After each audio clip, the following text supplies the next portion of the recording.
Simpson matter. Mr. Simpson is again present before the court with his counsel, Mr. Shapiro, Mr. Cochran, Mr. Kardashian, Mr. Douglas, Mr. Blazier. People represented by Ms. Clark, Mr. Darden, Mr. Kellberg, Mr. Lynch. Jury is not present.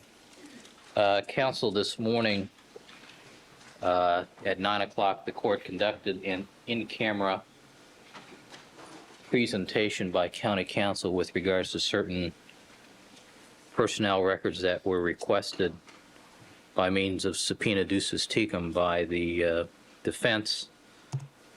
And those matters, along with the representations of county counsel, have been presented to the court. And in the court's abundant spare time, the court will look over those records and redact any unnecessary matters. And just so the parties understand, both if the court finds these to be relevant to the professional competence issues that we discussed, then the court will disclose a copy to each side, and there will be a protective order that those records are not to be further copied or disseminated. All right, anything else we need to take up before we invite? Yes, Mr. Cochran. Good morning, sir. Certainly.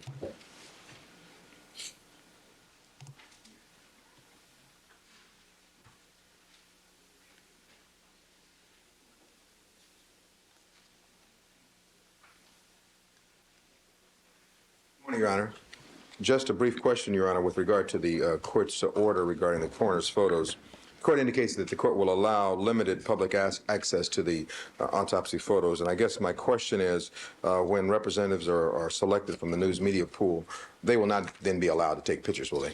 No, it will be strictly viewing here in court, similar to the crime scene photos that was conducted previously. All right, thank you for that clarification, Your Honor.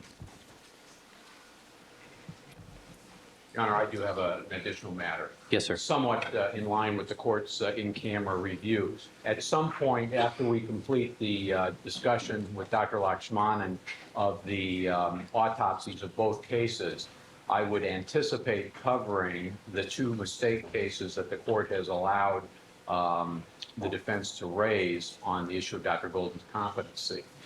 I need to make the motion in limine formal that I have tried to make all along regarding the other incidents that have been alleged, because I need a ruling from the court as to whether any of those three additional incidents is admissible. If they are, I would anticipate covering them on direct examination with Dr. Lakshmanan, as well as the two that the court has already ruled are admissible.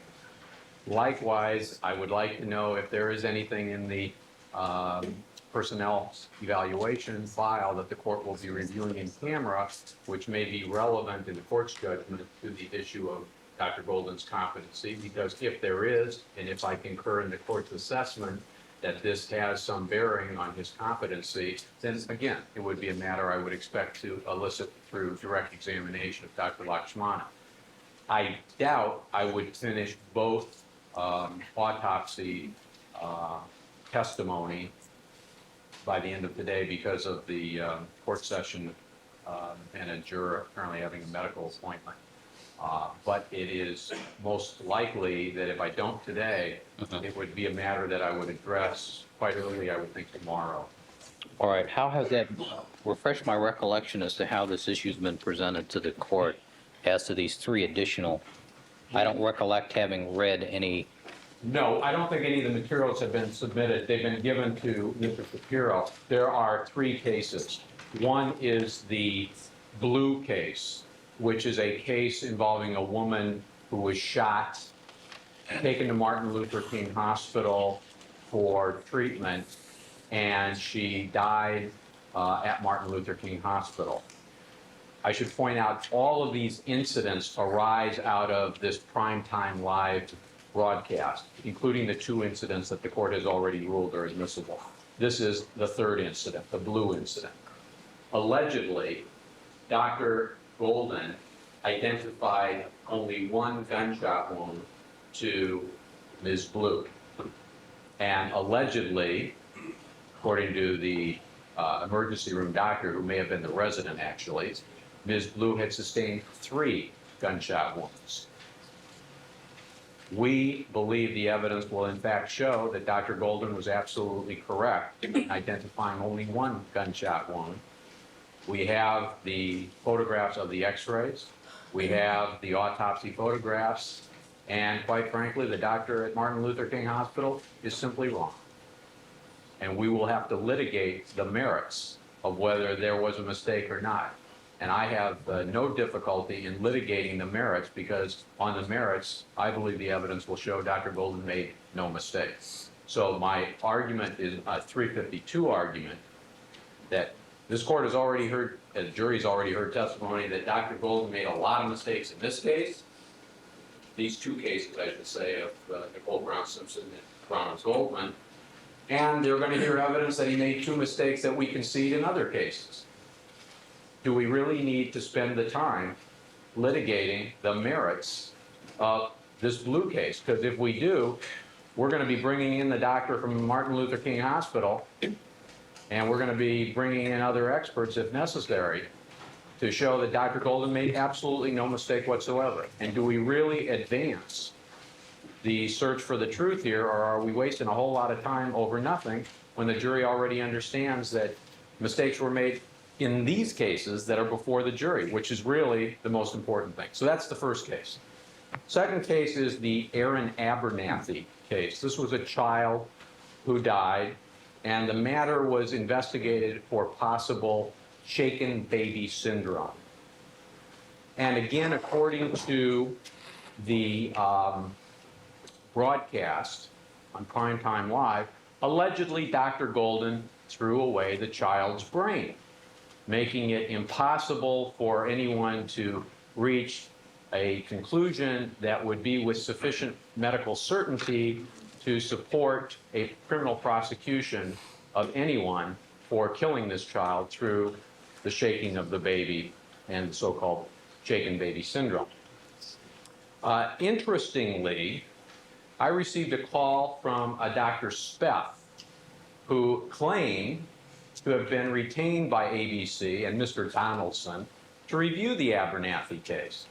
And according to Mr. Speth, or Dr. Speth, he told Mr. Donaldson that there was no mistake made on Dr. Golden's part in supposedly throwing away the brain, and that, in fact, if there was responsibility, it was the neuropathologist, Dr. Itabashi. And he told Mr. Donaldson, but Mr. Donaldson apparently then searched for another expert, and that was broadcast. Well, we'll litigate this issue because there was no mistake made, and there was no inability to evaluate the case for shaken baby syndrome.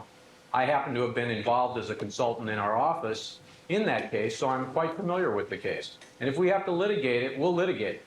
Now, of course, the comparison of an infant death from allegedly shaken baby syndrome to the circumstances of this case are hard for me to fathom. But again, we can spend the time if the court wants, but we will be litigating the merits of whether or not a mistake was made. But wouldn't the relevance in Abernathy be the fact that an important sample was discarded and therefore not available for review, similar to the stomach contents here? If that were the case, our contention is that, in fact, the brain was properly preserved, examined, sections were taken, and the neuropathologist examined those as well. And that material was available for review, and it is not the so-called throwing away of the stomach contents, where basically there is nothing left except Dr. Golden's description. And the important thing to recognize is Dr. Golden is not involved with that in the first place, as far as he preserved the brain for examination by the neuropathologist. The third case is this one that recently came to light, Mr. Hall. And this is the incident involving the missing thyroid gland, if you will. According to Dr. Golden's autopsy, the gentleman had a thyroid gland. According to a lawyer representing, I believe, the widow of Mr. Hall, she contended that Mr. Hall had had his thyroid gland removed many years earlier. And it appears that that is, in fact, the case, that Dr. Golden made a mistake in identifying the thyroid gland as being present when, in fact, it was not. Again, now what that has to do, I mean, this is an elderly man, and allegations were made that, in fact, this elderly man was killed as a part of a scheme to acquire assets or something of that nature. The matter has been reviewed within our office, and as of when I last spoke a couple of days ago with a lawyer who has reviewed the case in our office, insufficient evidence was found to support a criminal prosecution. If we have to litigate the merits, we'll litigate the merits. But again, does this give the jury anything of substantial additional information about Dr. Golden's competency that is not available from the two cases that the court has already ruled are admissible and all of the mistakes that we're going to be talking about here? Because even when, pardon me, when the court talks about the stomach contents and so forth, obviously we haven't gotten to the issue of is there any significance to throwing away the stomach contents, but the court has heard my argument before when we were talking about the alleged gun incident with Dr. Golden, that people talk a lot in the press, it seems, about what horrible things are done in the way of throwing away material without having a basis of fact on which to make these judgments. We're going to give this jury bases in fact on which they can make a judgment as to whether there's significance or not. And my contention, of course, is that when the jury hears all of the evidence, for example, on time of death, they will understand that the stomach contents is not a factor which is a reliable indicator at all on estimation for range of time of death. And if one wants to use it at all, it serves to narrow the time of death much closer to 10:15 than it would to 11 o'clock. And if Dr. Baden testifies, as I pointed out before, we will certainly question him about his previous testimony in 1988 regarding time of death and stomach contents, which I will say for the record is not supported by any medical literature that I have reviewed, the most recent literature in Spitz and Fisher and so forth. So, I mean, but we'll litigate it. And the point is that that's the issue, the significance or lack of significance. These issues of the thyroid or the non-thyroid, the evidence would show that the absence of the thyroid gland from this person, when it's represented to have been present, does not deprive the medical examiner of assessing whether or not this person was killed at the hands of another.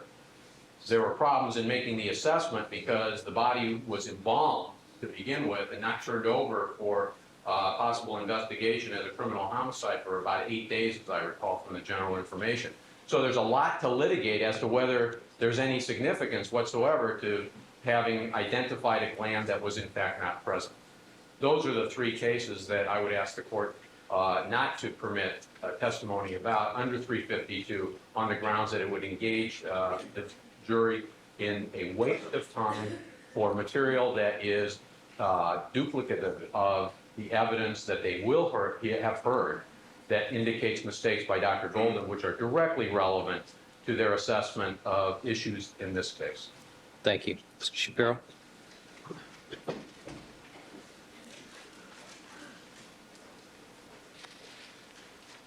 Thank you very much, Your Honor. Mr. Kelberg is in an ironic position. Yesterday, he wasn't talking about the competency of Dr. Golden. Rather, he conducted what I thought was a very effective, or would have been a very effective, cross-examination of the incompetency of Dr. Golden. Today, now he's talking about the competency of Dr. Golden, and none of these are issues that we have brought up at all. We haven't said a word, filed one motion, and we have no obligation in advance to tell Mr. Kelberg what our cross-examination is going to be. If he wants to challenge the competency of Dr. Golden, that's his privilege, and he did that yesterday, and I thought he did that quite effectively. If he does not want to challenge the competency of Dr. Golden, then he can call him as a witness and vouch for his credentials. But I don't know how to respond to any of this other than it seems like Mr. Kelberg may want to sue Sam Donaldson. Well, sounds to me like a motion in limine, and if there's no opposition, then I'll grant his motion. Well, we are greatly opposed to anything that is relevant in this case. And clearly, Dr. Lakshmanan has put into issue the fact that prior to reviewing the record in this case, he had no knowledge whatsoever of any errors done by Dr. Golden. And apparently it was only until we retained our experts, Dr. Baden and Dr. Wolf, to examine this case and point out the errors to Dr. Lakshmanan and his staff, that Dr. Lakshmanan then conducted his own investigation and concurred with the findings of Dr. Baden and Dr. Wolf, that errors had been made. So we think clearly the issue has been put in by the prosecution, and they should not now be able to limit what evidence comes in and what doesn't come in regarding competency. How about Mr. Kelberg's argument regarding the factual dispute as to the Blue case?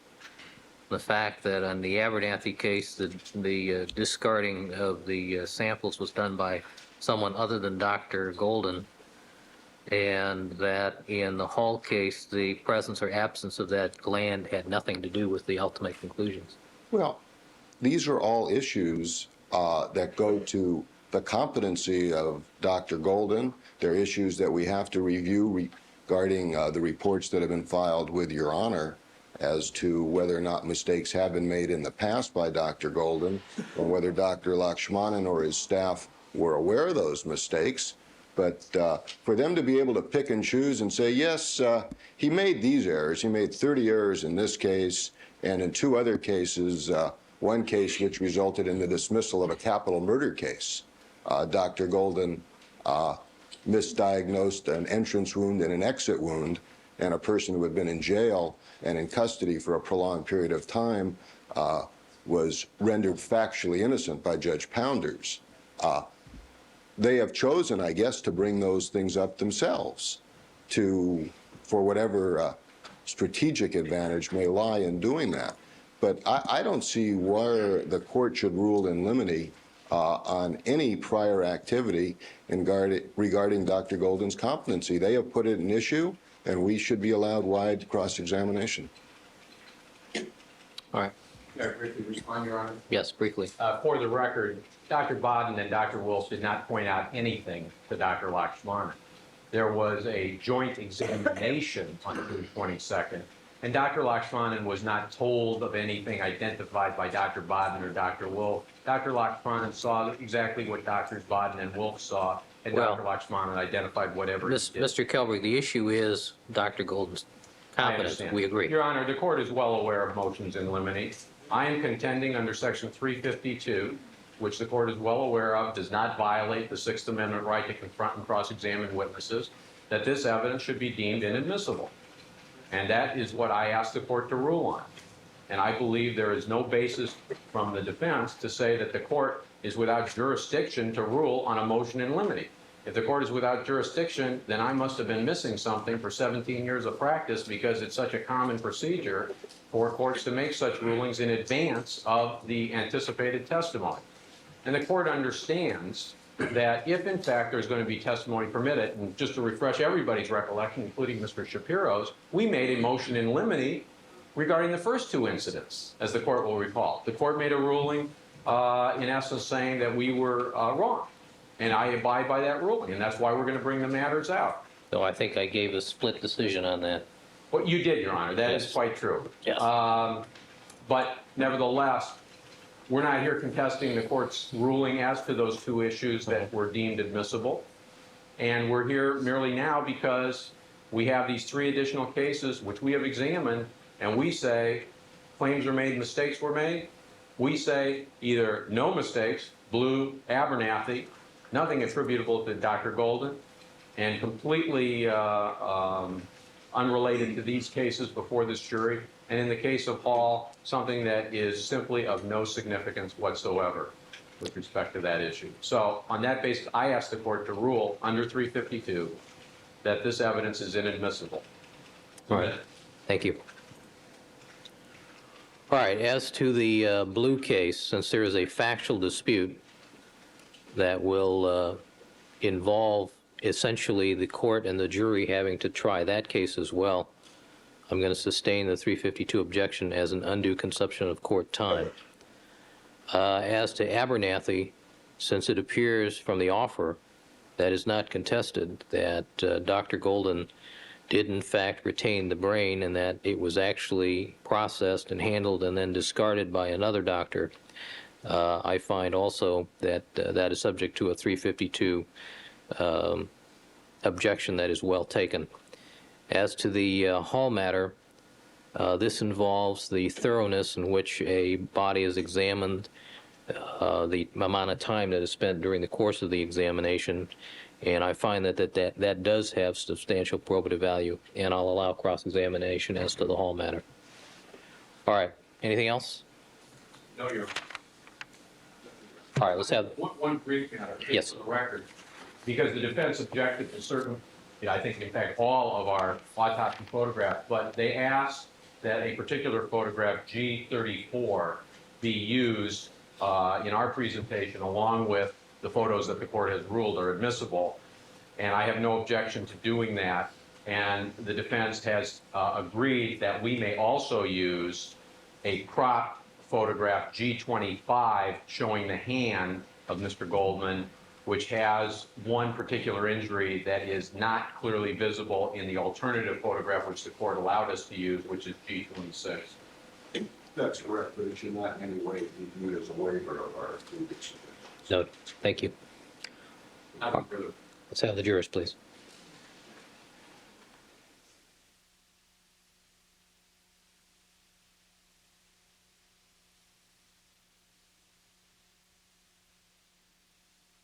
Ladies and gentlemen.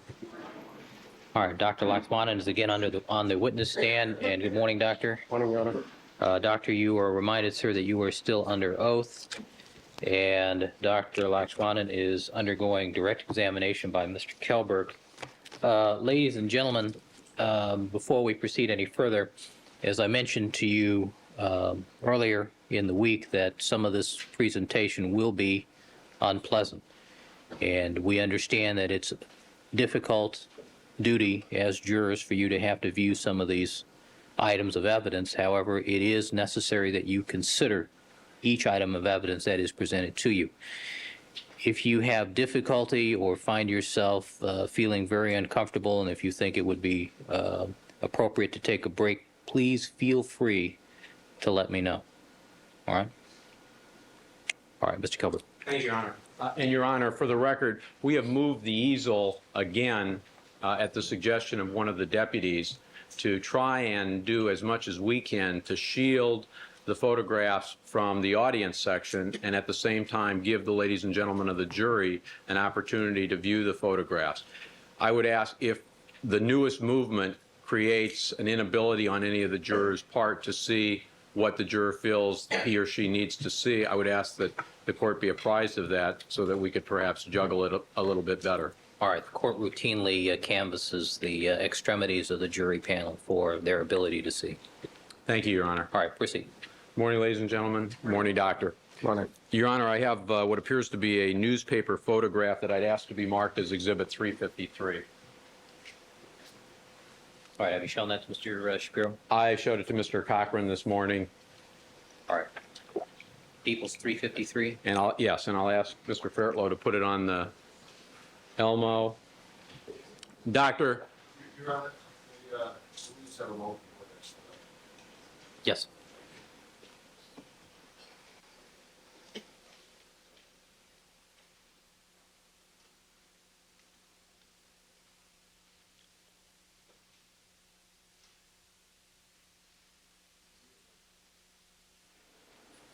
With the court reporter, please.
All right.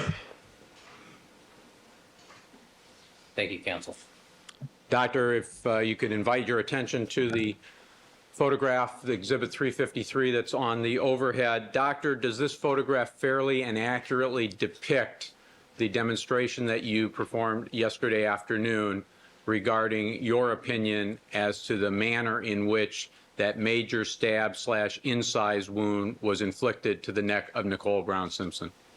It catches one moment of the beginning of the description of the fatal stab incise wound I described yesterday. And doctor, given how you appear in this exhibit, is it your opinion that the perpetrator of that stab incise wound used his or her right hand to inflict that injury? Yes, And is it your opinion that the perpetrator used his or her left hand to pull the hair of Nicole Brown Simpson and thus reflect the neck in a hyperextended fashion as shown in this photograph? yes. And if Mr. Fairtlow will print that, I think we're done with that photograph.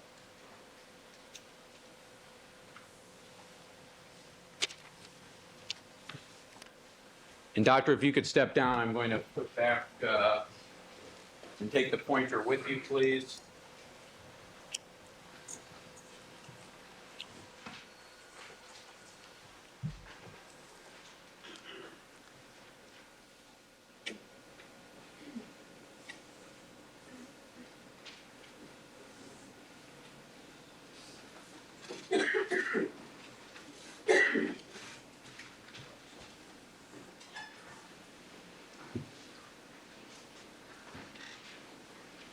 All right, Mr. Calvert, if you just wait for opposing counsel and their experts to Absolutely. position themselves. And Your Honor, as we discussed with Mr. Cochran, we're going to have some easels up, and there's going to have to be some movement to allow everybody to see everything, and at the same time have certain exhibits presented for the jury's observation.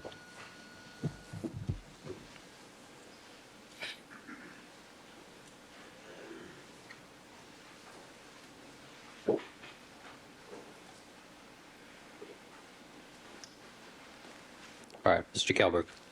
I think I lost my witness for a second here, Your Honor.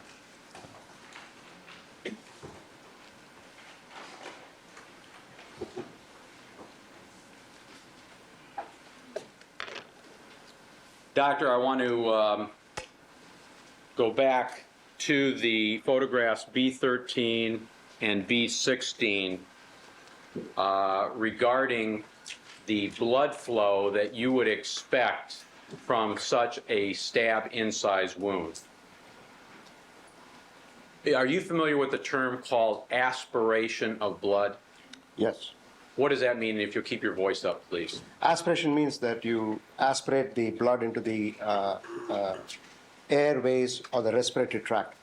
And aspirate it, in essence, means swallowing it instead of down the esophagus, down your windpipe. Yes, basically the blood enters the windpipe and you can't breathe. And is aspiration of blood of any significance in evaluating a sharp force injury such as the one seen in these two photographs, B13 and B16? When you have an injury of such a nature to the neck, especially slicing the laryngothyroid area, you would expect some bleeding and aspiration of blood into the respiratory tract, and none was found here. You have reviewed Dr. Golden's report concerning an examination of the trachea and the lungs? Yes. And does he make a specific reference with respect to whether or not any such aspiration of blood was found? No. He makes no I mean, reference. he makes a reference about the lungs and bronchi, but he doesn't describe any aspiration. Were representative samples of the lungs preserved by Dr. Golden at the autopsy? Yes. Have you examined those preserved samples? Yes, I have. Have you examined them from the standpoint of looking for evidence of aspirated blood? Yes. What, if any, findings did you make? None.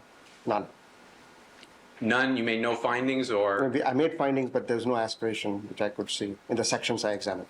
And that would be consistent with the absence of a finding of aspirated blood in the trachea Yes, and in the lungs? yes. May I have just a moment, Your Honor? To speak, Mr. Cochran.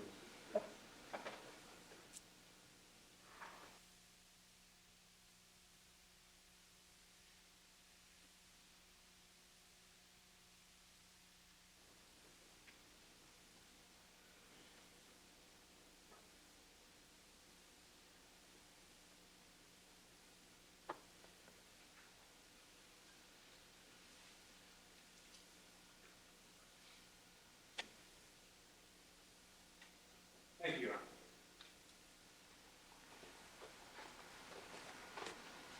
Now, doctor, assuming that there was no blood aspirated by Nicole Brown Simpson, what, if any, significance does that have to you in forming any opinion as to the circumstances under which this wound was inflicted and she subsequently died?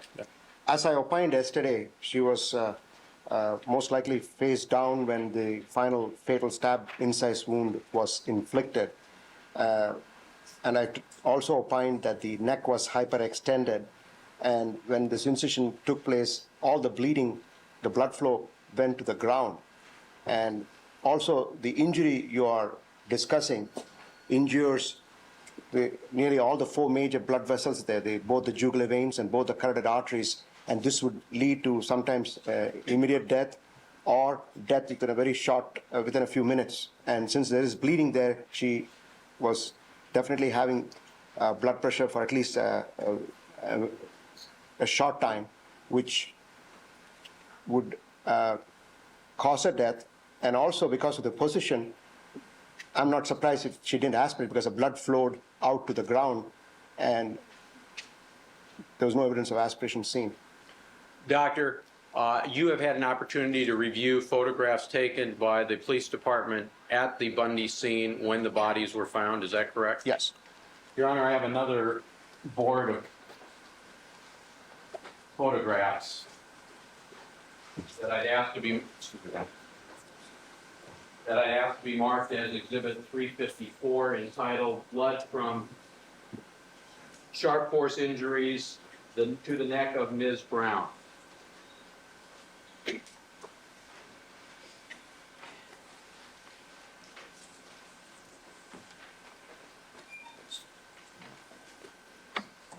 You want to just put it on top? I'm going to. Let's try that.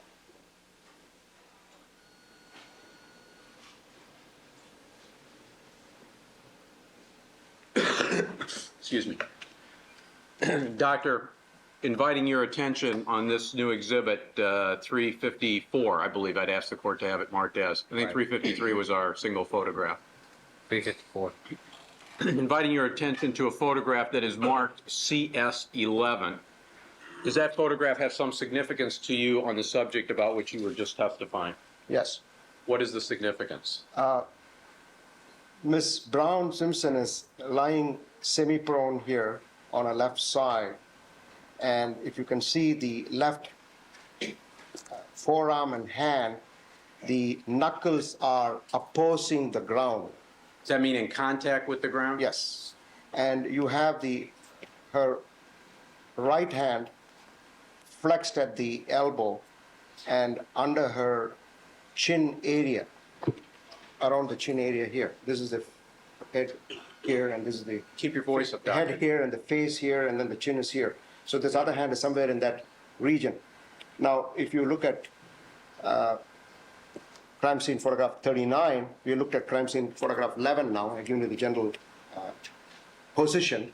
If you look at crime scene number 39, the same knuckle, if you look here, the knuckle for the index finger and the knuckle for the middle finger is pale, and there's no blood staining there.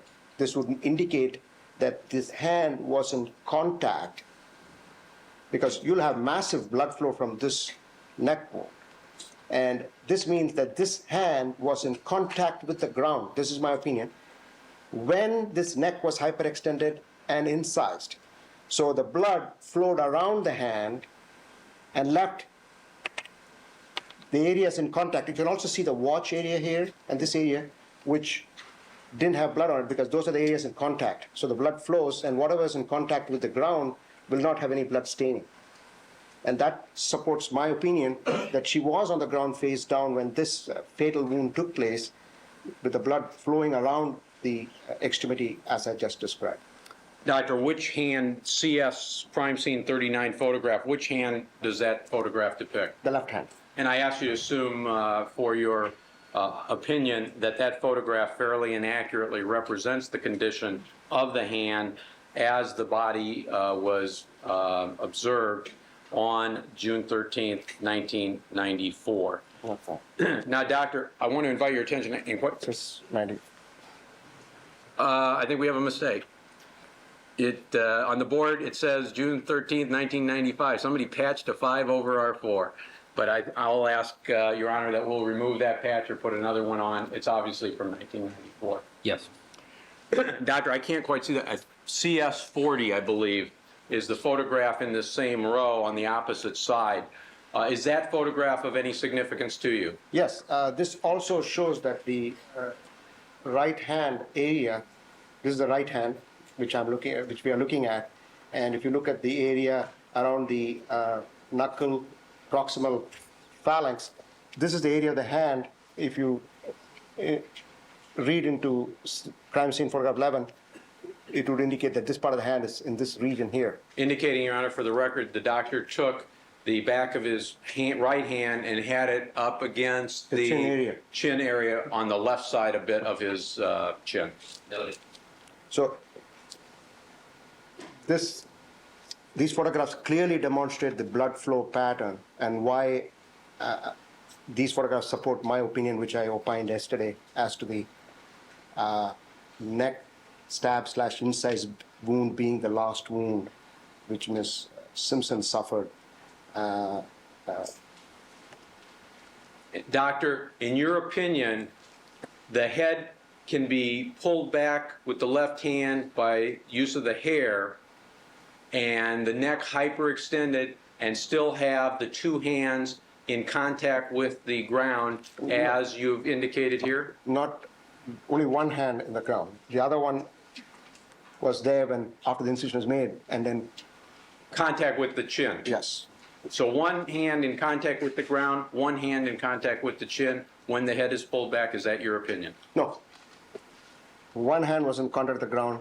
The head was pulled back. The other hand fell in place when the final resting position came in.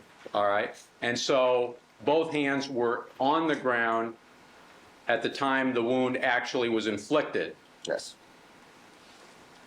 Now, doctor, inviting your attention to what appears to be blood around the head of Nicole Brown Simpson in photograph CS11. Doctor, assuming that that is the blood of Nicole Brown Simpson, is that blood volume that appears in that photograph consistent with the kind of bleeding you would expect from that major stab incise wound seen in the photographs in Exhibit 352? Yes. How long would it take, in your opinion, for that blood to be flowing outside of the body to create what we are seeing in crime scene 11 photograph? As I described earlier, this is the last wound, in my opinion. And I also discussed loss of blood, and if you lose about, I don't think I discussed that.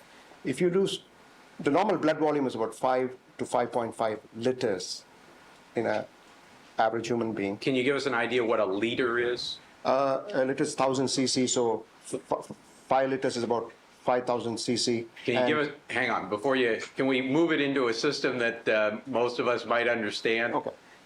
A US, Gallons, quarts, it's about 1.5 gallons, roughly, 1.5 gallons is the equivalent of, the blood volume. Because normally, and this I'm talking about the US gallon, because the imperial gallon is much higher amount. I think the US gallon is about 3.4 or 3.5 liters, if I'm right, and the imperial gallon is about 4.4. So, Doctor, I didn't even know there was an imperial gallon. Imperial so gallon is in the I'll be Commonwealth. satisfied with the US gallon. yeah, so it's about 1.5 gallons of blood volume, and just an approximation. The normal blood volume, as I know, the metric system is 5.5 to 5.5 liters. If anybody loses 2 to 2.5 liters rapidly, they will go into shock.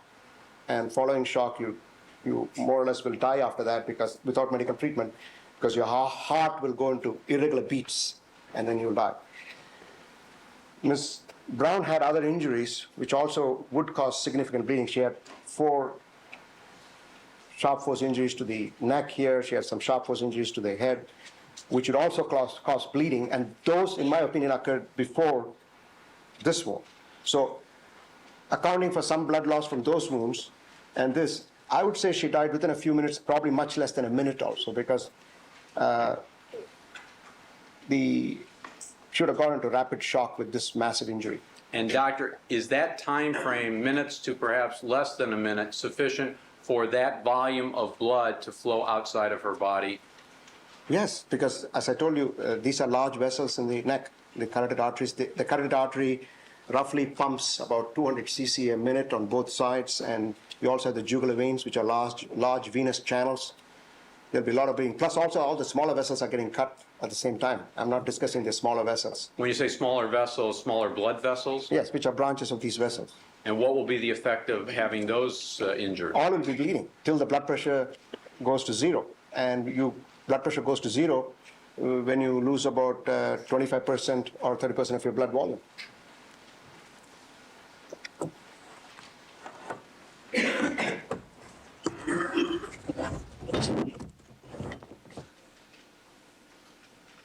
Doctor, could you pull that board down?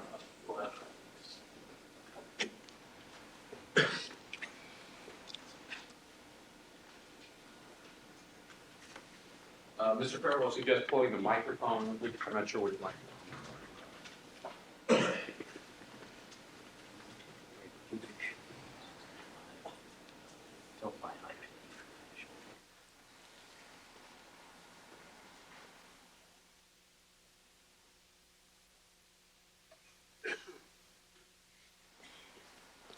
Doctor, when you testified yesterday about this stab incised wound, you talked about, in your opinion, how it is deeper on the left side and shallower on the right side. Was there also something about the angulation of the wound which was of any significance to you? Yes, it angulates from the mid portion of the left neck upwards to the right side of the neck below the ear. The wound ends just below the right ear. How is the angulation of any significance to you, if it is, in forming your opinion as to the sequence or circumstances of how the wound was in fact inflicted, as shown in the demonstration yesterday afternoon? That will support my opinion in the manner that when the head is hyperextended and a right-handed person inflicts this injury, at least a person used his right hand to inflict this injury, the upward angle will fit the scenario which I just opined.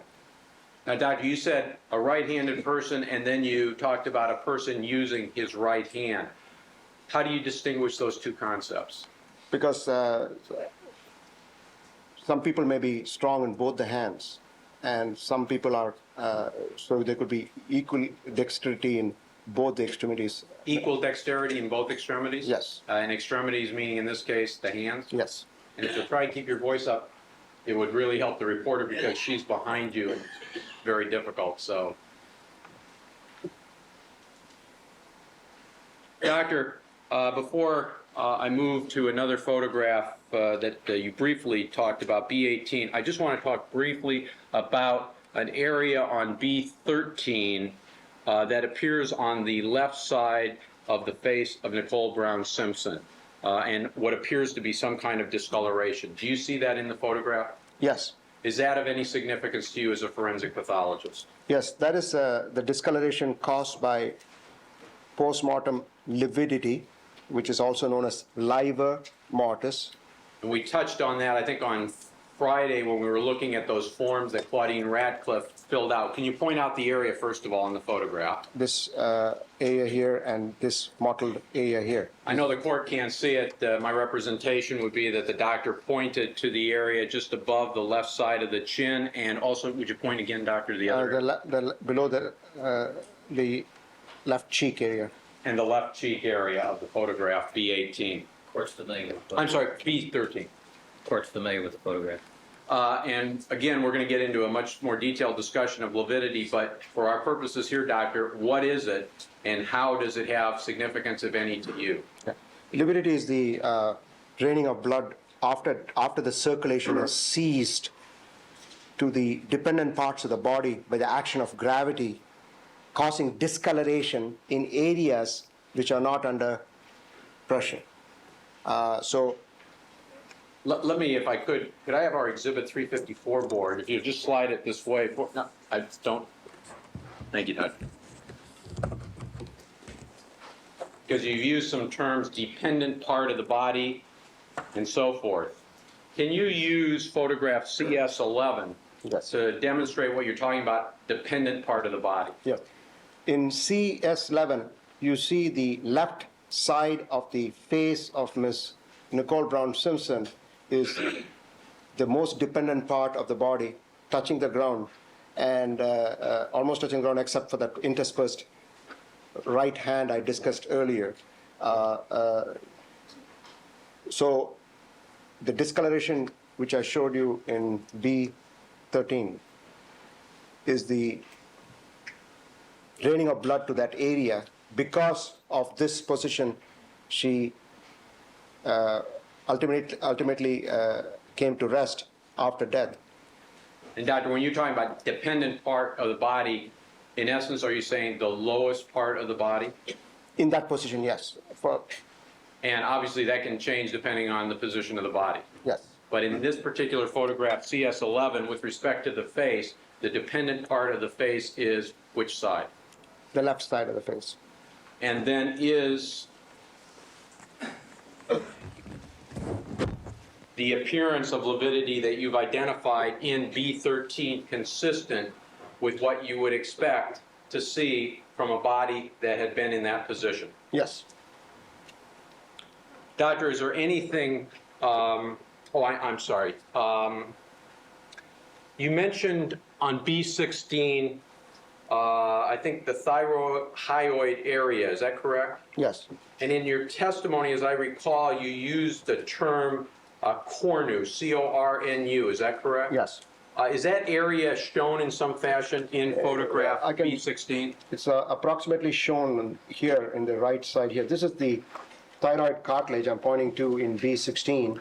And the cornu, C-O-R-N-U, are also known as horns, H-O-R-N-S, thyroid horns.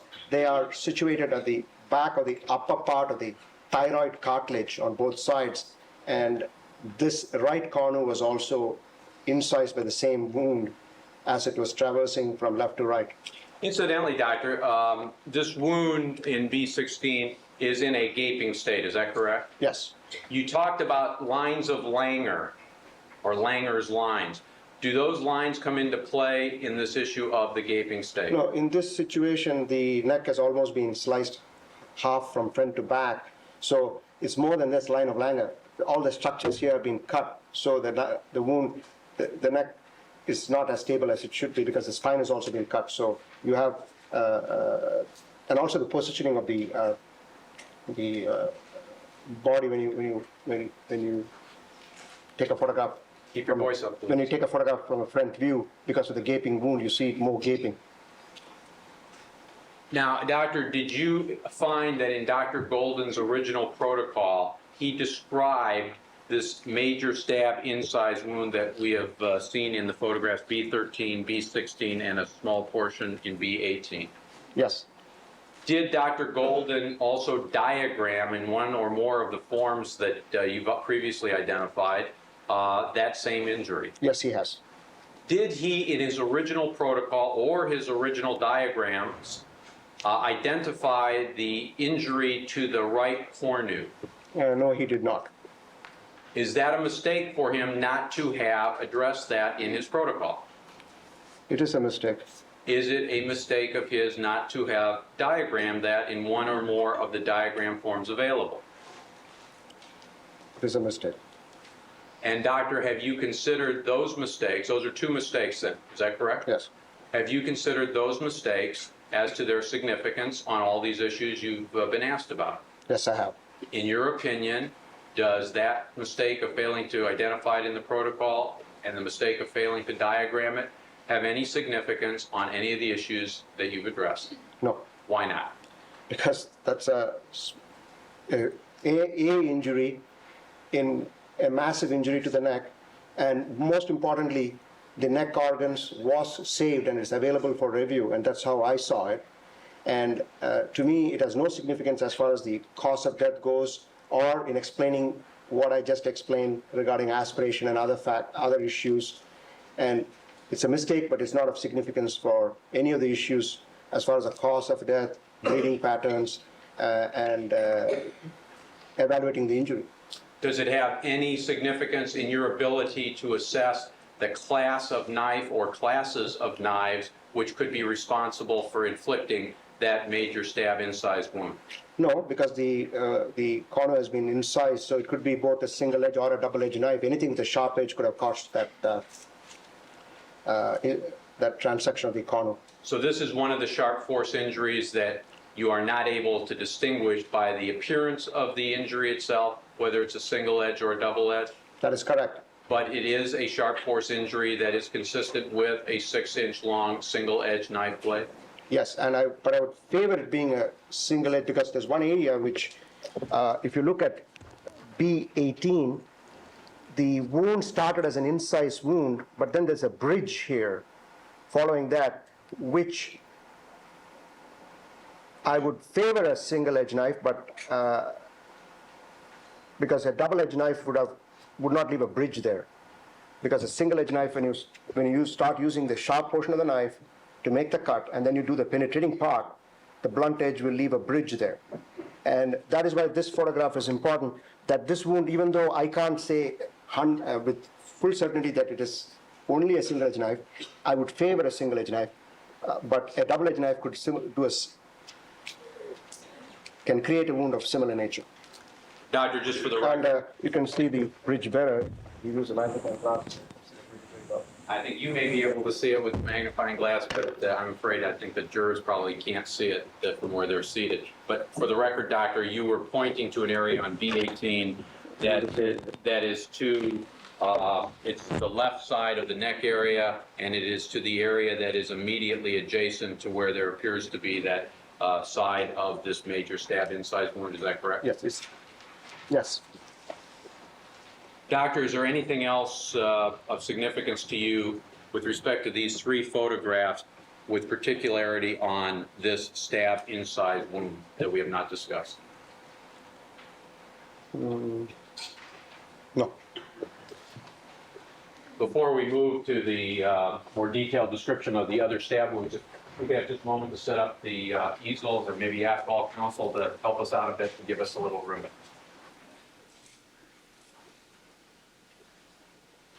Given our problems here, if council want to step into the well, they're welcome to do so.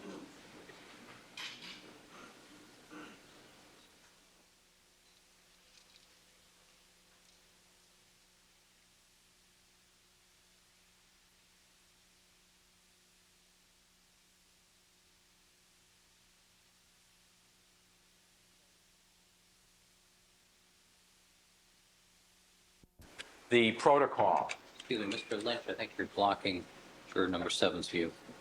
Perhaps Mr. Lynch can come over here. All right, let me just check. 165, can you see these items? And Dr. Lachman, you may be blocking. All right, thank you. Doctor, this is the blow-up of the actual original protocol, is that correct? Yes. What page or pages in this protocol reflects Dr. Golden's identification of this major stab incised wound? I think it's page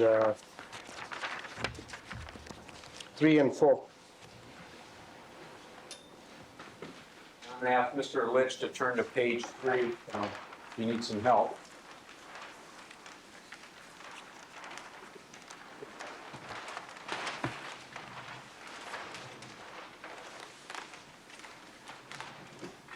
Doctor, on this page, where, if at all, do you see the start of any description regarding that injury? It's page 3. In the bottom of the page, it says description of incised wound of neck and the evidence of injury.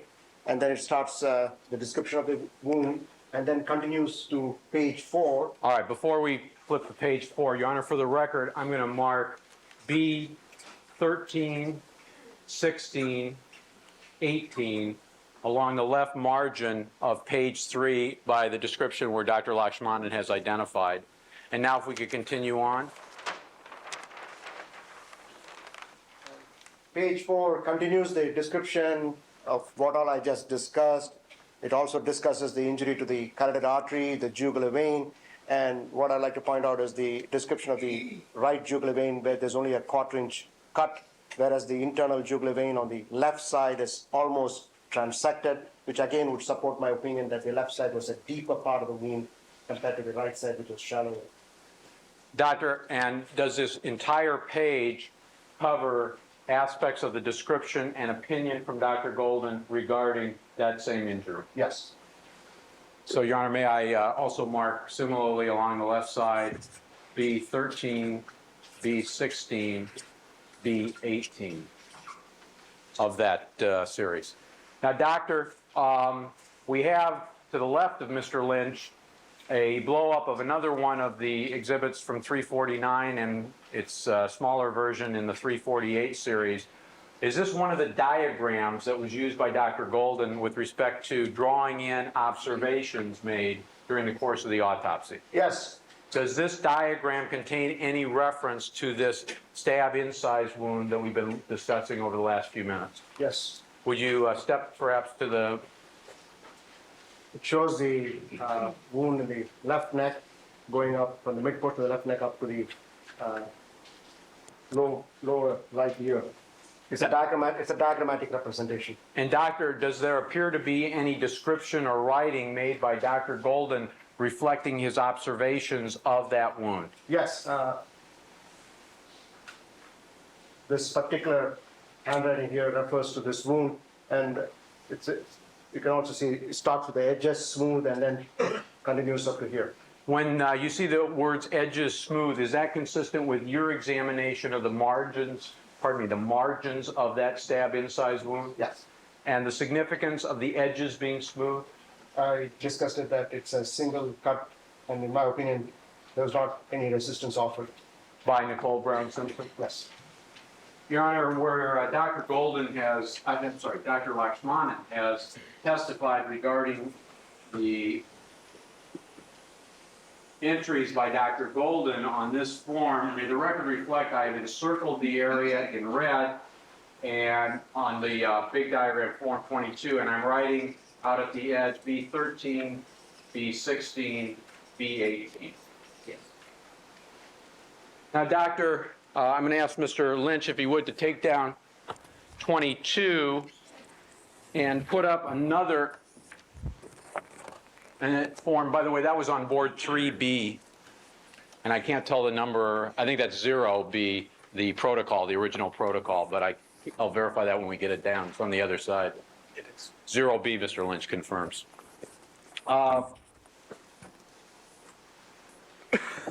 Excuse me. Doctor, this is a Form 20 that's used by Dr. Golden in the course of the autopsy? Yes. And is there an entry by Dr. Golden on this form with respect to that same neck injury? Yes, you can see it on the neck going from the left side of the mid part of the neck to the upper right neck below the ear. And is there any writing that you attribute from Dr. Golden to that particular injury? Yes, it says trans here, that means transverse, and then up, going up here, this part here. And Your Honor, where Dr. Lakshmanan has testified regarding the diagram by Dr. Golden on Form 20, I'm circling it in red and out at the side writing B13, B16, B18.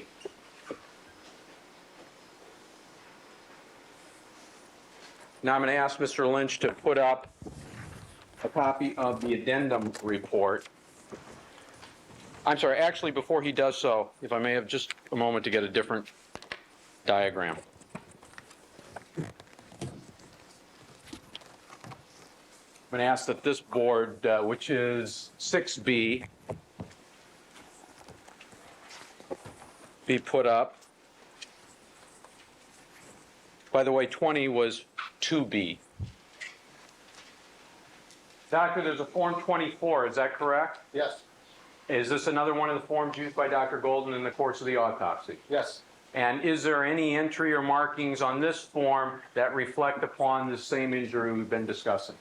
Yes, he has shown the injury to the thyroid area here and has given his description. So this and this whole area this whole area would reflect the injury of the internal description of the injury to the neck, which I just opined on. Now, doctor, does this form depict in a diagrammatic fashion the cornu or horn area that you talked about earlier this morning? Yes, because there's a lot of writing here, I've used this part. This is the thyroid cartilage, the side view. This is the corner area of the thyroid cartilage, and you can see it here too, but only with the lines there, it's very difficult to see, but you can see it on both sides. This is the thyroid cartilage. All right, doctor, if you could say for just a moment, if I write in thyroid cartilage,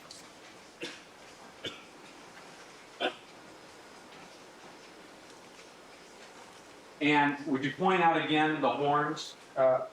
Starting down here, please. All right, I'll circle that area. And where is it on the other side, doctor? I'll circle that area and draw lines and write the word horns. And in this picture, you can see them here, front view. And in that area, doctor, I'll circle in red and write horns to represent what you've identified. And all of the writing in this upper right quadrant of Yes, sir. Form 24. Yes, and also this side, because this is the description of the thyroid area, but here he describes the left common carotid artery transected, left LIJV is left internal jugular vein, subtotal transection, thin strand, which is the posterior portion of the vein, which is left there, and on the right side he says, right internal jugular vein only nick, right common carotid artery transected. So this all would belong to this injury we described. All right, and doctor, subtotal is a fancy way of saying what? Subtotal transection. Almost transected with only a small bridge of the vein wall left in the back. And Your Honor, where the doctor has indicated there has been an entry by Dr. Golden on this diagram, I've encircled it with a red pen, and then again I'll write in the upper left-hand corner B13, B16, B18. By the way, doctor, there's a stamp that appears in the upper right corner of that diagram. Do you see that? Yes, How does that stamp come to be on these forms? we have a blue card just like your credit card. We make a credit card for every resident we have in our office, and you just take the card and you imprint any form or diagram you want to use. So you have the number, the name, and you can see we also have the crypt number that we discussed yesterday. That's what I was going Number 4. All right, so if I circle this number 4 and I'll write in crypt number on the diagram, that is what her crypt number was as assigned, Yes. okay? Any other entries on this particular diagram? No.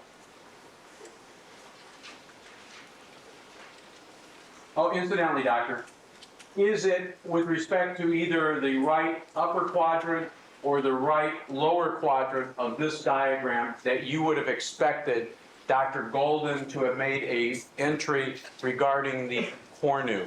Well, he has drawn a number of lines in the thyroid area, but he has not specifically addressed that the right corner was incised. Is that where you would have expected him to do so, in the upper right quadrant diagram? Yes.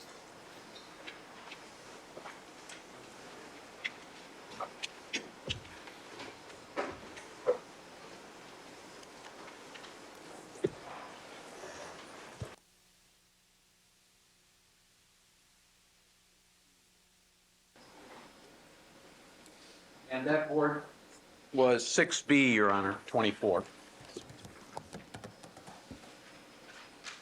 Mr. Lynch is now putting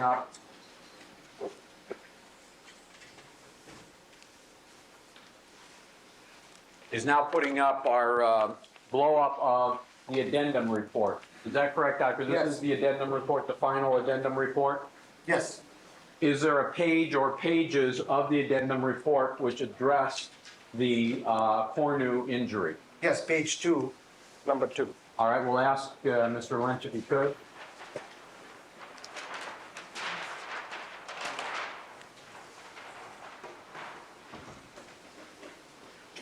Where you just pointed with the pointer, this is the entry by Dr. Golden to reflect the injury that you observed in the right cornu. Yes. And I think that's pretty self-explanatory, Your Honor. All I did was circle the area. Item 2 on page 2, and I'll write B13, B16, B18. Now, Doctor, Mr. Lynch to get that down. I think we're done with this for the moment.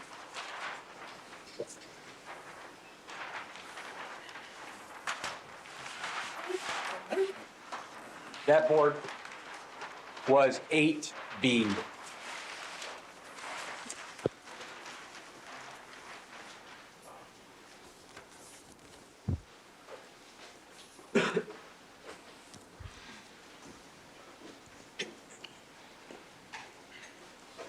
Just a moment, Your Honor. Yes.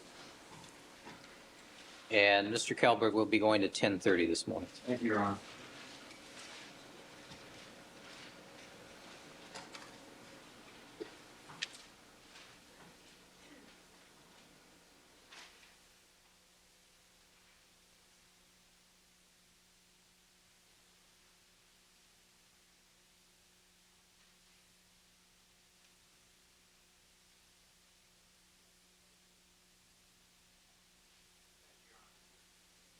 Doctor, let me invite your attention now specifically to the photo on Exhibit 352. I think council may want to move back. I think we're done with the two easels down there. B18, and now with respect to these 4 stab wounds that you identified earlier and briefly. Have they been given arbitrary numbers? Yes. And by arbitrary, what do you mean? That is, they were just given numbers for convenience. They do not reflect sequence of infliction. So if you have a wound that's injury number 1 or stab wound number 1, it doesn't mean that that was the first stab wound that was inflicted. Is that accurate? That is correct. And in this photograph, how many stab wounds do you see to the left side of the neck of Nicole Brown Simpson? There are 4. 1, 2, 3, and 4. And 3 of them are really stab wounds. One of them is a superficial sharp force injury there. And when you say superficial sharp force injury, in defining, as you did yesterday, incised wounds as being longer than they are deep, and stab wounds as being deeper than they are long, how would you define this one? Well, it could be the tip of the knife barely penetrating the upper part of the skin and soft tissue, or it could be a nick from the knife. It's difficult to specify on it because it's a very superficial wound. There's no depth which was available to analyze it. Let's start with a kind of a collective question. Injuries 1, 3, and 4. From your examination of the appearance of those wounds in this photograph, do you have an opinion as to the class or classes of knives which could inflict each of those wounds? My opinion is that they were all 3 caused by a single-edged knife, and each of the wounds have a blunt end and a sharp end. Even though Start with injury number 1 and just use a pointer. I don't think we're going to be able, at some point perhaps the jury will have a magnifying glass and an opportunity to look for that. But if you'll start by just pointing which is the blunt end and which is the sharp end of each. injury number 1, you can see the blunt end in the lower part and the sharp end in the upper end. All right, so as we look at the photograph, the blunt end is going to be towards the bottom of the photo, Yes, and the sharp end is going to be towards the top. yes. All right? How about injury number 3? The sharp end is in the posterior part, and the blunt end is in the front. So when you say posterior, for our purposes, is that to the right side of the photograph? That is correct. And the sharp end is to the left side? Yes. And how about injury number 4? The blunt end is to the left side of the photograph, sharp end is to the right side of the photograph. What about injury number 2? Are you able to form an opinion as to the class or classes of knife which could have created that sharp force injury? Injury number 2, I can't tell. It could be either a single edge or a double edge. But in your opinion, could all 4 of these stab wounds then have been caused by the same single-edged knife blade? Absolutely. And as you described, one that was 6 inches long? Yes, because as we discussed yesterday, these stab wounds, if you read the description, only have a depth of 1.5 to 2 inches. So you don't have to necessarily have the entire knife penetrate in this area. So you could have a 6-inch knife with a tapering blade, which could have caused these injuries. Does Dr. Golden describe each of these 4 stab wounds in his original protocol? Yes, he does. Does he diagram each of these 4 stab wounds in one or more diagrams? Yes, he does. Now, doctor, given the area where these stab wounds were received, and given the nature of the major stab incise wound that you have described earlier in the 3 photographs, 13, 16, and 18, can you determine, as a forensic pathologist, whether, for example, starting with stab wound number 1, that stab wound actually punctured or struck in any way either the jugular vein on the left side or the carotid artery on the left side? Dr. Golden's description is that they may have injured these vessels, but because of the massive near transection of the jugular vein on the left side and complete transection of the carotid artery on the left side, he could not see whether there was injury from these 3 wounds which I discussed, because in their depth, the region of the injury which they would have caused by their track in the body was the same area which had already been injured by the major incise/stab wound. And when you say already injured, you've testified your opinion was that the major stab incise wound came last, is that correct? Yes. And if in fact that is what occurred and these 4 stab wounds were already inflicted, would that last stab wound in essence create damage over whatever damage to the jugular and or carotid had been inflicted by one or more of the 4 stab wounds? That is the opinion which was given in the report, which indicates that the injury, the massive injury to the carotid artery and jugular vein on the left side precluded him from evaluating injuries from these stab wounds.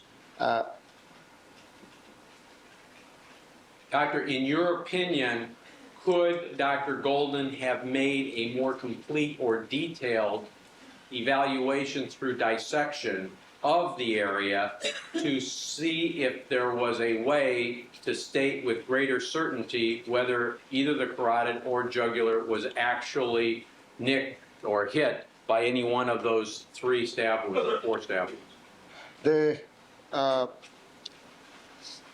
There could have been a little more dissection of the carotid vessels on either side of the transection, because the vein is difficult to dissect because it will fall apart. It's a very thin-walled structure. But the carotid artery could have been opened on both sides of the transection to see whether there are any additional nicks. And the report doesn't reflect whether that was done or not, but definitely it doesn't indicate that there was additional cuts. Doctor, if that had been done, would it necessarily have allowed Dr. Golden to see whether any one of those stab wounds did in fact hit the jugular and or carotid? If he had done the dissection, he could have said that he did the dissection and he didn't see it, which would support his original opinion, wherein he had indicated that he could not evaluate the injury to these structures because of the massive injury caused by the fatal stab wound, which was inflicted last. Doctor, assuming that Dr. Golden failed to do the kind of dissection, more detailed dissection that you've indicated, would that be a mistake in your opinion in the manner in which he conducted the autopsy? If he had not done the dissection it would be a mistake. But if you have done the dissection and not recorded it, it would not be a mistake. I'm sorry, not recorded it? I mean, if his evaluation included that he had done the dissection, but he had not stated as such, then it would not be a mistake. But if he didn't do the dissection, it would be a mistake. I would do the dissection to see whether there's additional injuries there. Doctor, if Dr. Golden did not do the dissection, in your opinion, would such a failure have any significance to you on any of the issues that you've been talking about, No, including on whether a single-edged knife could have caused all of these sharp force injuries? that is correct. Why would that have no significance? Because the opinion on the nature of the sharp force instrument can be made from the wound patterns on the skin. The bleeding patterns have been described from the vascular injuries, which I already discussed. So really, it won't have a significance as to the cause of death or the manner of death or the bleeding blood flow patterns. Doctor, if I could have the board, not the pointer, I'm sorry, the board that has been marked as 354. This is the one of the crime scene photographs. Assume for the sake of argument that stab wound number 1 did not strike either the left carotid artery or the left jugular vein. Would that stab wound nevertheless have caused some bleeding? Yes, it would have. It's a highly vascular area of the neck. I'm sorry, Very highly vascular area of the neck. And when you say highly vascular, what does that mean in lay terms? The neck has got a lot of branches from the arteries, and you also have a lot of venous channels. And a wound to this area of the neck, which is 1.5 to 2 inches deep, would cause significant bleeding. And if in fact either the jugular or the carotid or both had been hit, what kind of bleeding over and above bleeding without such a nick would you expect? There would be more bleeding. Now, doctor, is there a difference between the stab wound, what it can do to the carotid or jugular, and the incise stab wound that you identified as transecting? If it just punctures the carotid artery, you'll have spurting of blood. But transection also, you can have spurting, but you'll have more bleeding because the whole vessel has been transected. And also the person would lose blood pressure much faster and die earlier than the transection than just from a puncture. So the survivability for a puncture wound would be longer than a transection. Doctor, let me invite your attention to another photograph from our Exhibit 354 that's marked CS12. And again, I'll ask you to assume that this photograph is a fair and accurate representation of the position and condition surrounding Nicole Brown Simpson as her body was found on June 13th, 1994.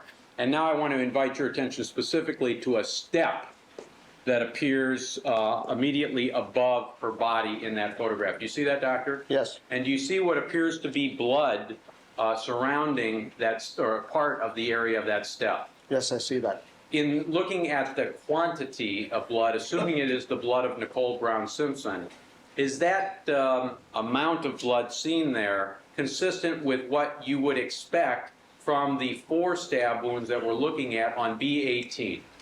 Yes. Why is that, doctor? Because, as I told you, the area of the neck is quite vascular, and whether they struck the jugular vein or carotid artery or they did not, still combined they would cause significant bleeding, which could account for this blood here if the Ms. Simpson's upper portion of the body had been in contact with that area. After the wounds had been inflicted? Yes. Does the court wish to take a break at this point? Yes. All right, ladies and gentlemen, we're going to take our regular recess at this time. Please remember all my admonitions to you. Do not discuss the case amongst yourselves. Do not form any opinions about the case. Do not conduct any deliberations till the matter has been submitted to you. Do not allow anybody to contact or communicate with you with regard to the case. We'll stand in recess for 15 minutes.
Let the record reflect we've been rejoined by all the members of our jury panel.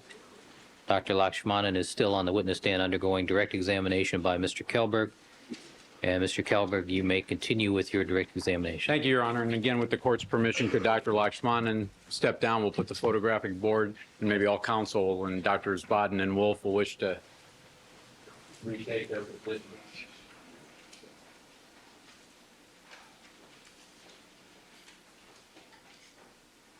And which board are you putting up, Mr. Kelberg? I'm sorry? Which board are you putting up? 352 again, Your Honor. All right.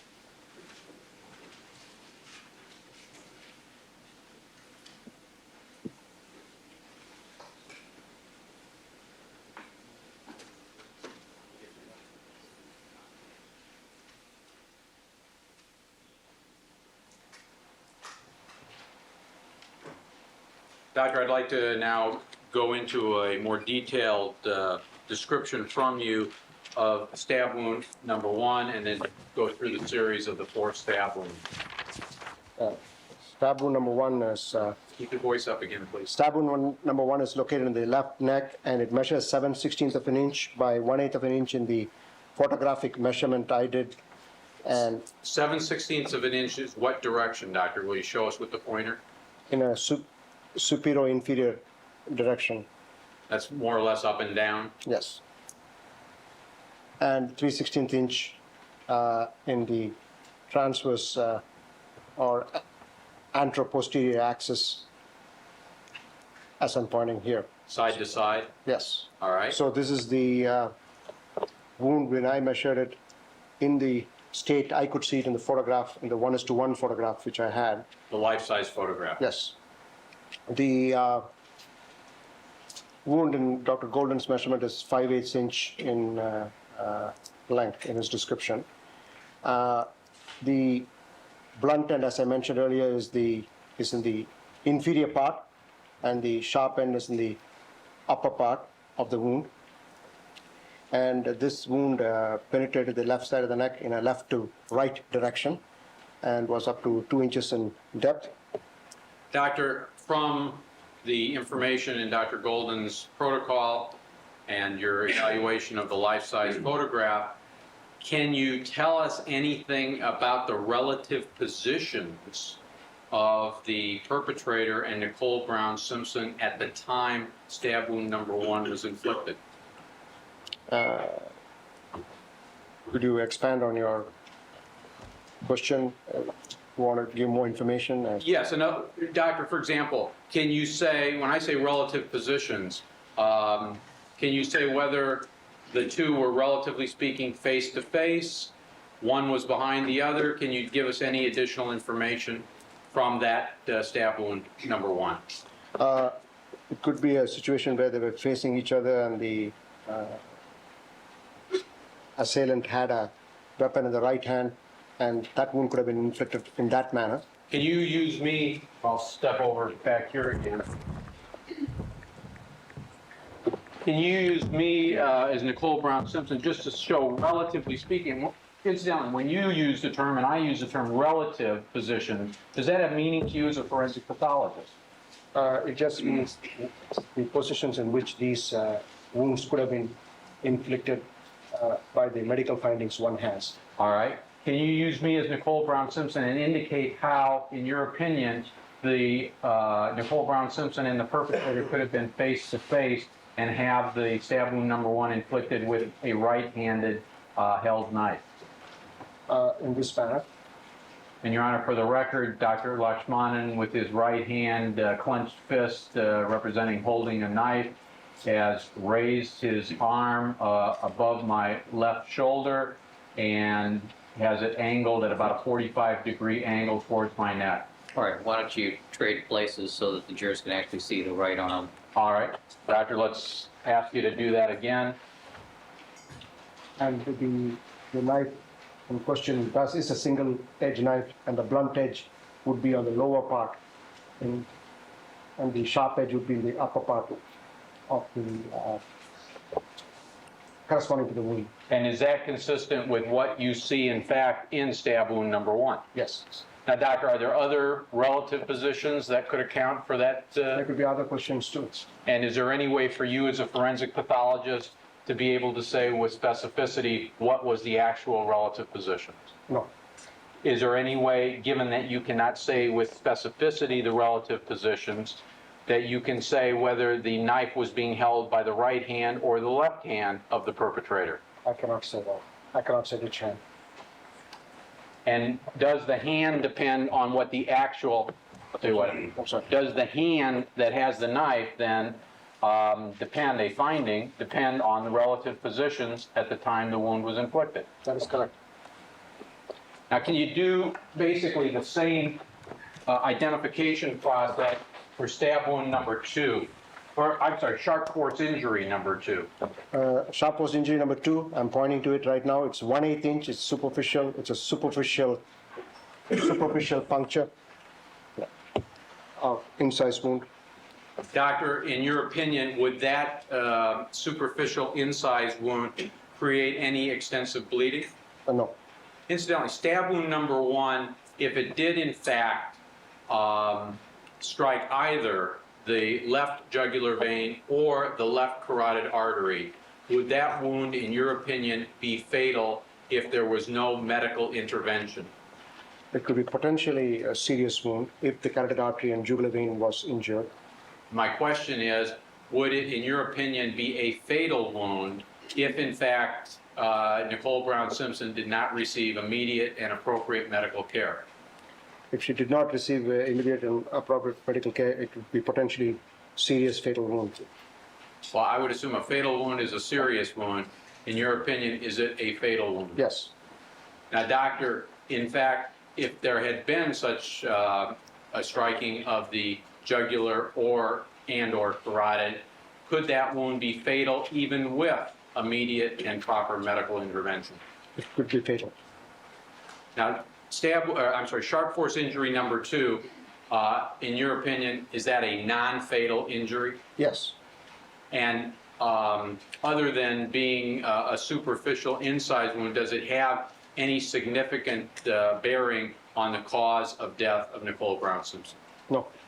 Is there anything else about, can you tell anything about the relative position of Nicole Brown Simpson and the perpetrator from the appearance of that sharp force injury number 2? The same statements I applied to the stab wound number 1 would apply to this. So in the relative positions of face-to-face that you showed, is that a possibility? That is a possibility, and it could also be the person who had the weapon in the left hand and was in the back. That same kind of wound could have been inflicted from a left to right direction. And if it was face-to-face, again, it would be a knife held in the right hand? Yes. Now, stab wound number 3 in the photograph B18, a description of that, please.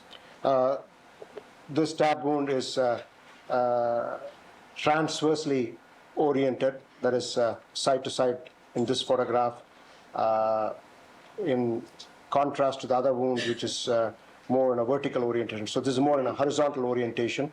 It's got a blunt end in the front and a sharp end in the back. And this wound measured 5/16 inch by 3/16 inch in the state of the photograph I reviewed, the 1:1 photograph. Doctor, from your review of the life-size photograph, is your measurement consistent with any measurement made by Dr. Golden, given limitations of measurements from photographs that you described yesterday? There's no significant difference if you take the limitations of the process into consideration. And those limitations were? I discussed them yesterday. The photograph I'm viewing is a 2-dimensional photograph. It's a slightly gaping wound. Dr. Golden approximated the wounds when he did the measurement. And when you approximate, you know the wound can be longer because he measured it as a 1/2 inch long wound. And and I also indicated that the other problem when you do photographic measurement is that when you have a curvature like this, the neck is a curved area of the body, your measurement of the photograph doesn't take into consideration the curvature component, which you would do in a real life situation when you're measuring the wound in an approximated state. So given those limitations, his measurements are not significantly different from mine. Now, doctor, is, in your opinion, stab wound number 3 a potentially fatal stab wound if, in fact, it struck either the carotid or the jugular? Yes, And the same would apply if it struck both, I assume. yes. If it did not strike either, would it be a fatal stab wound? No, Would it still be a stab wound that would produce significant bleeding? yes. How about stab wound number 4? Can you give us some more detailed information? Stab wound number 4 is the lowermost wound. It also has the same horizontal orientation. It's got a sharp end in the right side of the photograph and a blunt end in the front of the photograph.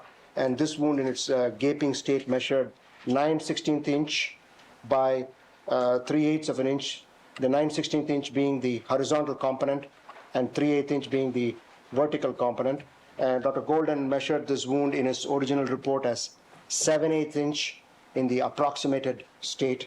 And given the limitations of the process, I saw no significant difference attributable to my measurements.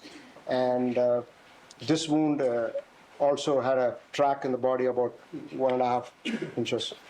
Now, doctor, I don't think I asked you on stab wound number 3 about relative positions. Would your answers be the same as to relative positions of Nicole Brown Simpson and the perpetrator and the right-handed or left-handed nature of the knife being held as they were for stab wounds 1 and 2? Yes, All right. Now, stab wound number 4, excuse me, if that stab wound had in fact hit in any fashion either the jugular or the carotid, would that stab wound be a fatal stab wound? yes, And if it hit both, also a fatal stab wound? yes, And if it hit neither, a non-fatal stab wound? yes, Would it still be a stab wound which would produce significant bleeding if it struck neither the carotid or the jugular? yes. Would your I'm sorry, do you want to add something? No, Would your answers about relative positions of the perpetrator and Nicole Brown Simpson and the right-handed and left-handed nature of holding the knife be the same for stab wound number 4 as they have been for stab wounds 1, 2, and 3? yes. Doctor, is there any significance to you as a forensic pathologist that these 4 stab wounds appear to have a linear relationship if one goes from the stab wound number 1 to sharp force injury number 2 to stab wound number 3 to stab wound number 4?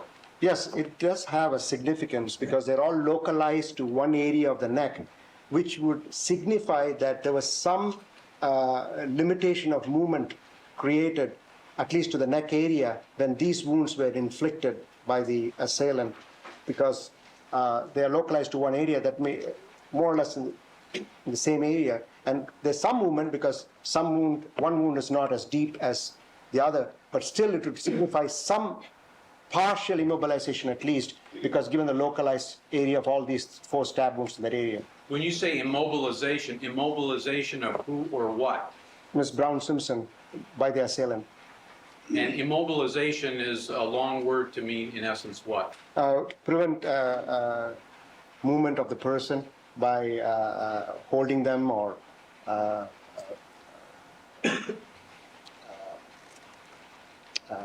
putting them against a wall or just holding them tight so that you have some control over them, that they cannot exert the same degree of movements as you would expect in a person who's not so compromised.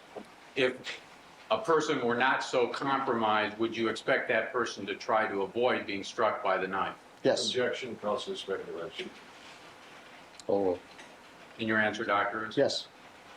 Now, doctor, is there anything else with respect to a description of these 4 sharp force injuries along the neck as seen in photograph B18 you wish to bring out? If we could move, then we're going to go back to the protocols and the diagrams.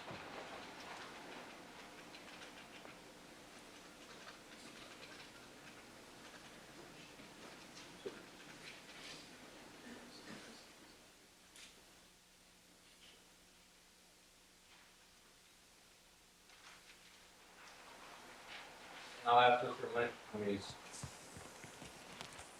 got that position. We're putting 0B up.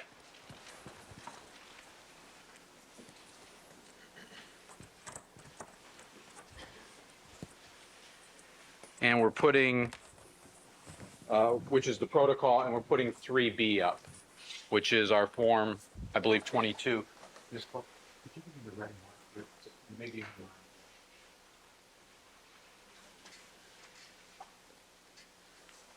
Now, Doctor, did Dr. Golden address each of these 4 sharp force injuries that we've been looking at in B18 in his original autopsy report? Yes, he has, Where?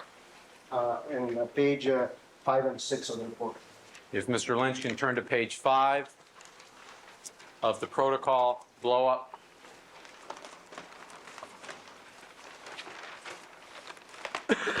Excuse me. Doctor, where does that start? 1, 2, 3, and 4 is the same numbers which I used when I described photograph B, 18, I believe. B18. Yes. So it follows the same format. All right, Your Honor, then on page 5 of the protocol in the upper left-hand corner, under description of multiple stab wounds, I'm writing B18. I'll leave it at that. And you said it continues on to page 6, is it, Doctor? Yes. Number 4 stab wound, the 7/8 inch wound, which I discussed last, continues into page 6. If Mr. Lynch could flip that, please. That's the first 2 paragraphs. Would it be accurate, Doctor, that the description on B18 ends where I've got the red marker here? Yes. And so, Your Honor, with that red marker, I'm making a U-shaped box, if you will, around those 2 paragraphs on page 6 and writing B18 within the margin. Thank you. Doctor, did Dr. Golden diagram in any fashion on any of the diagrams those 4 sharp force injuries? Yes, it did. Is it seen in diagram 22? Yes. Would you show us, please, where? Yes, I will do. And keep your voice up, please, Doctor. The 4 stab wounds are diagrammed on the left side of the neck, the lower right quadrant of this board, 1, 3, 4, and East. And you have the description of all these wounds in this script. Well, let's start, first of all, where do you see the description for the 4 stab wounds? 1 description is here, and then you have 2, and then you have stab wound number 3 here, and 4 here. All right, Doctor. So the whole thing is the description for all the 4 stab wounds. So basically, it's the lower half of Form 22, which has been used by Dr. Golden Yes. to identify and describe those 4 sharp force Yes. injuries. And to repeat, this is number 1. It Right. says, but Just stop, let me just mark that. Which is number 1, Doctor? All right, I'm gonna put a box around that on the diagram and write in SW number 1. and actually this includes also because it says 3 inches below the EAC, which is the external auditory canal. From here, it is 3 inches below that here. So that should be included for this one. All right, I'll raise the encircled area on the lower right-hand side of the diagram to include that. And I'm sorry, can you also, number 2 is this 1/8 inch superficial puncture here, because I leave it here. So this is number 2. All right, and in that area, Doctor, I'm going to circle where you've just been pointing and write SW, actually FF for sharp force, number 2. Yes. All right, how about number 3? Number 3 is here, and the orientation is given here, and this is happening, and this is the All right. Would it be accurate to say, Doctor, that the area I'm circling now in the form diagram in the right lower quadrant is the area of the diagram of sharp force injuries 1, 3, and 4? yes. All right, and so I'm going to mark SW number 1, SW number 3, SW number 4, and then the area that you circled or pointer outline in the lower left quadrant of Form 22, I'm circling and I'll write in, this is SW number 3. Is that correct, Doctor? Yes. All right, now where is the description with respect to the fourth one? Here. And I'll circle that area and write SW number 4. Doctor, can you identify the content of Dr. Golden's description there for us? This is, he described this as a 7/8 inch wound, 132-inch blunt end in the front, sharp end in the back, 1 to 1.5 inches deep. And if you look at the description here, it is the same here, 1 to 1.5 inches before. And here was a reference to page 6 of the autopsy form number 12. Doctor, anything further with respect to identification on these 4 sharp force injuries on diagram 22? No. And for this diagram, that's it. Was any other diagram used by Dr. Golden regarding these? No. Was there any reference to these 4 sharp force injuries in Dr. Golden's addendum? No. Was there any need from your perspective for any reference in the addendum? No.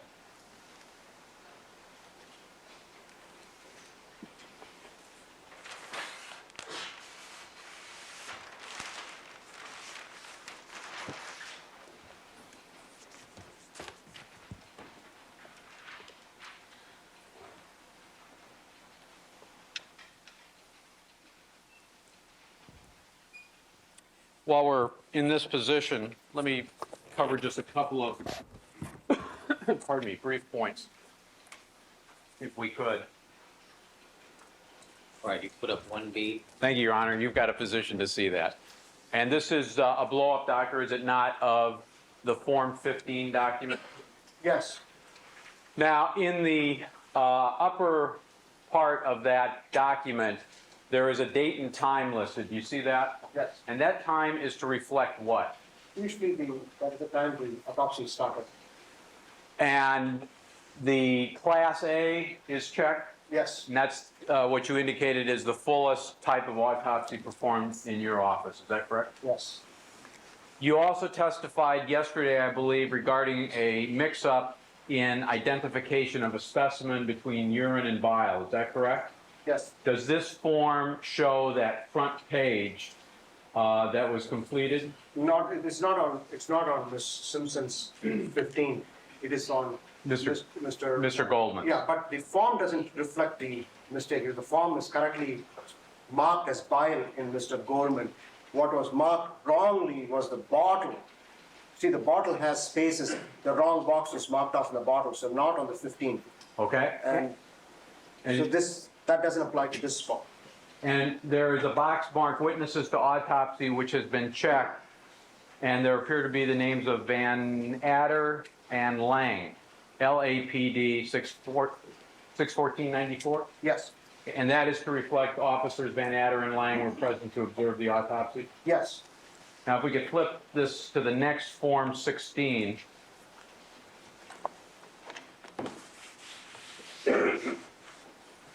Now, you mentioned that this type of form is used to write in a lot of information as the autopsy is performed. Is that correct? Yes. And it also includes a reference to the time over which the autopsy was conducted, the formal autopsy.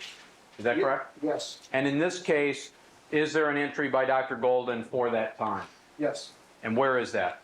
In the lower part of the form, the autopsy had started at 8:30 and completed at 10:30 from the inscriptions on this form.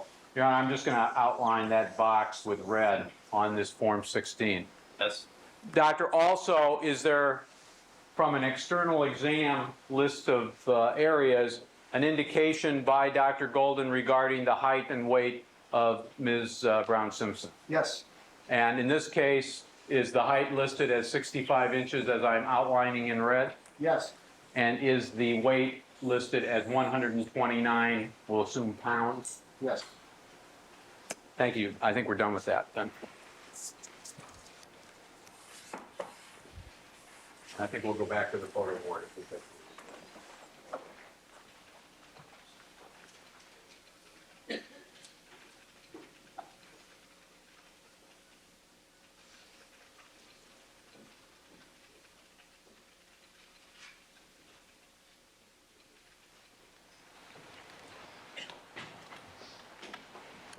Doctor, is there anything else that you wish to bring to the attention of the ladies and gentlemen of the jury regarding those 4 stab wounds or sharp force injuries? No.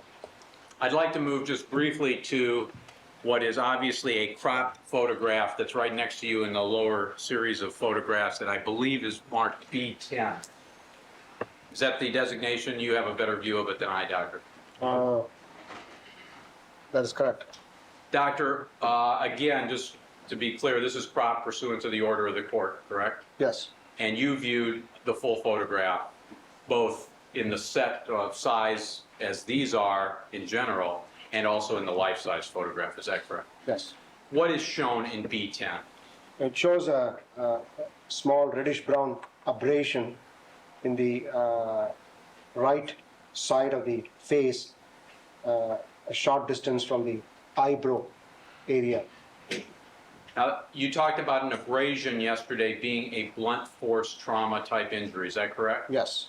And is the color that you see of that abrasion of any significance to you in evaluating when, in relationship to death, that injury was received by Nicole Brown Simpson?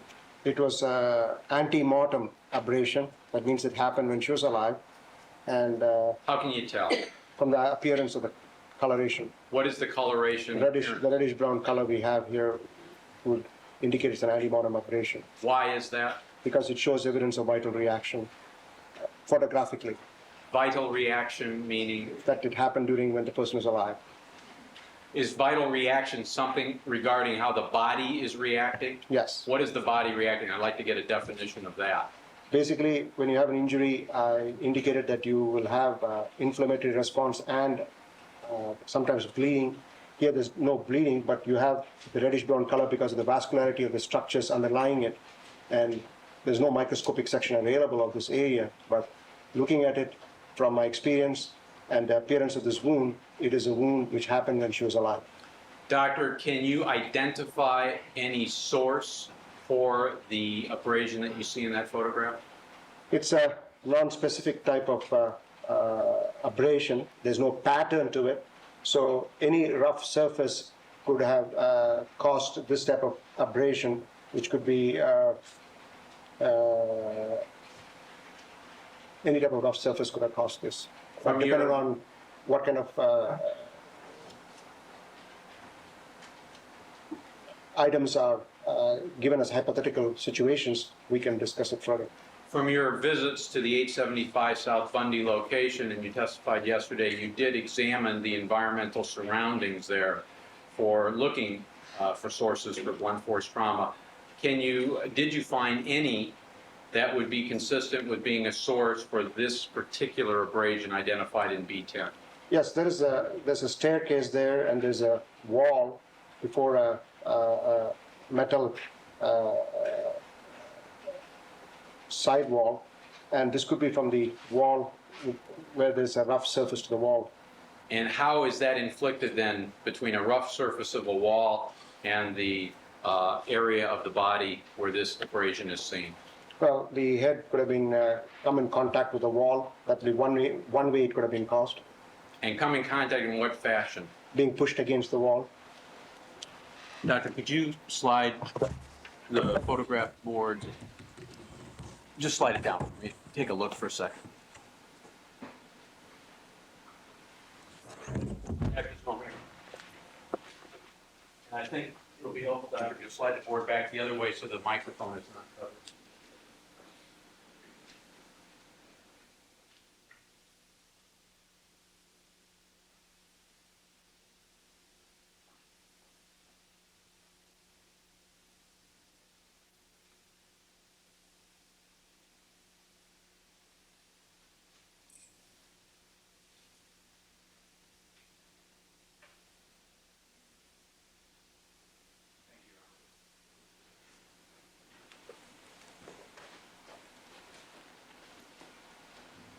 Doctor, in your opinion, is that particular abrasion a non-fatal blunt force trauma injury?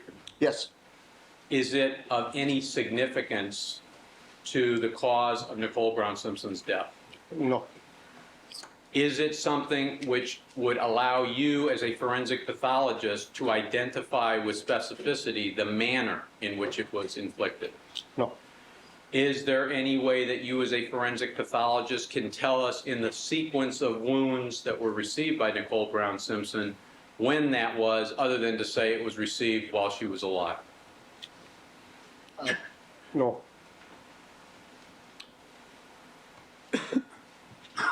Did Dr. Golden describe this particular abrasion in his original autopsy protocol? Yes, he did, and he also diagrammed it. He described it in page 8 of his autopsy protocol. All right, before we move, page 8 and, Diagram 22. all right, if we could ask counsel to move briefly.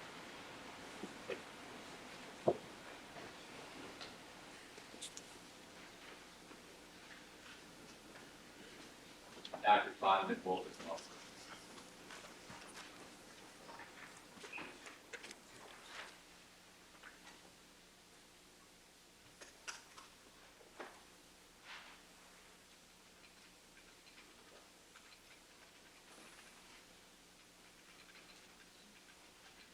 All right, you put up again B0 and 3B, Your Honor. 3B. And I'm sorry, Dr. Page 8, was it? Yes.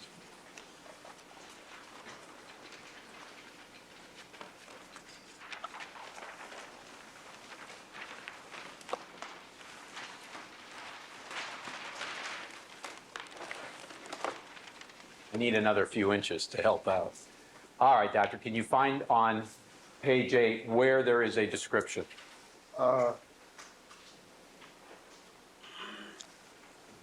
Fifth paragraph, external injuries of the scalp, a small abrasion, reddish brown, measuring 3/8 inch by quarter inch, appearing to be antemortem is found lateral to the eyebrow.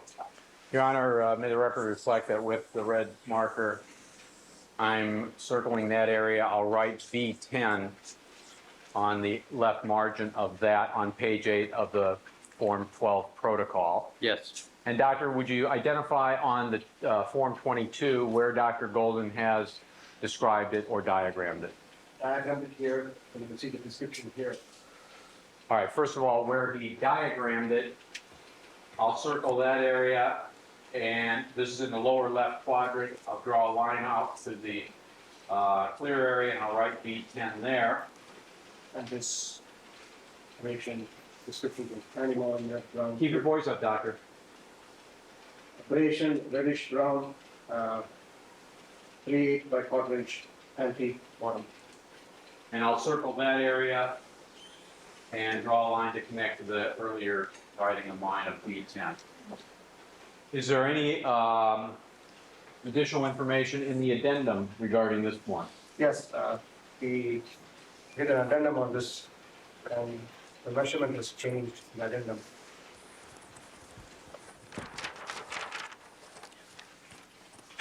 And this is 8B. Why don't we put it up over the, where we had the protocol. Excuse me. Where is there a reference to this, doctor? Page 1, Roman numeral 2, item 2. And I'll circle that on the blow up and write B10 out at the margin. Now, what is the difference, doctor, between what is described here in the addendum and what was initially, let me hold up, Initial measurement of 3/8 by quarter inch. The revised measurement was 1/2 inch by quarter inch. and doctor, do you have any information from your review of all of the materials on which this revision to the description of that abrasion was made?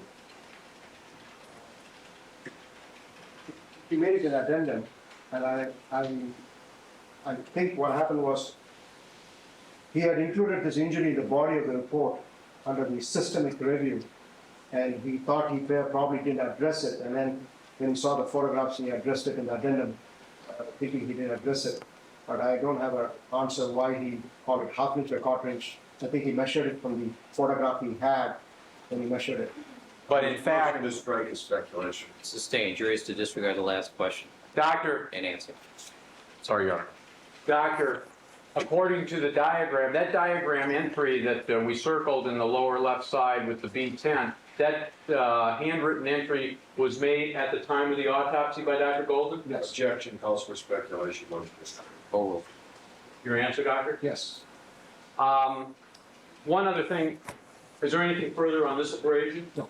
Is there any significance to you with respect to the difference in description, half an inch versus quarter inch, 3/8 inch by quarter inch, on this particular abrasion, on any of the issues you reviewed? No. And did you measure that particular abrasion from the one-to-one photograph? Yes, I did. What was your measurement? 7/16 inch by 3/16 inch. So you have what would be a third series of dimensions for that particular abrasion, is that correct? Is there any significance to you in the difference between your measurement from the one-to-one photograph and the two measurements that are provided in the original protocol and the addendum? Not of significance. There is some difference. Is that difference a difference that can be attributed to something other than the limitations of the process of photographic measurement? No, because there's only 1/16 inch difference. And given that difference of 1/16 of an inch, is that difference consistent with the limitations that you've described of photographic measurement? Yes. My arm's getting tired. I'll put that down. We can take the addendum down. As long as we're in this position, one thing I failed to, I think, bring out with the protocol and getting back to the very first major stab incised wound, what we started with this morning of the aspiration of blood. You mentioned something about it being addressed in some fashion in Dr. Golden's protocol. Is that correct? Yes, for page 9. Keep your voice up, Doctor. We're going to put this back up. I'll switch with Mr. Lynch.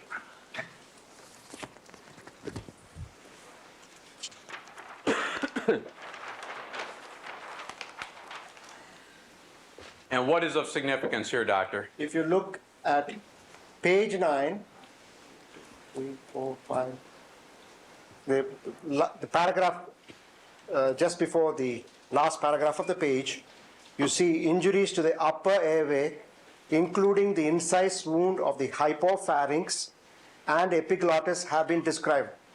Otherwise, the mucosa of the larynx, pyriform sinuses, trachea and major bronchi are anatomic. No mucosal lesions are evident and no blood is present. And is that the basis on which you form an opinion that there was no aspiration of blood by Nicole Brown Simpson from that major stab incised wound? Yes, and also...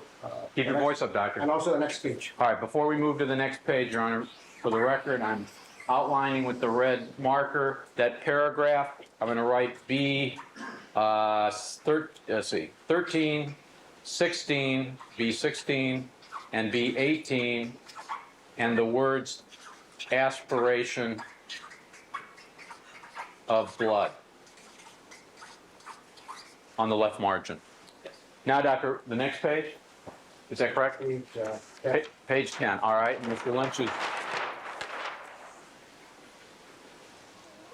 Under lungs, if you look, it says that the lungs, the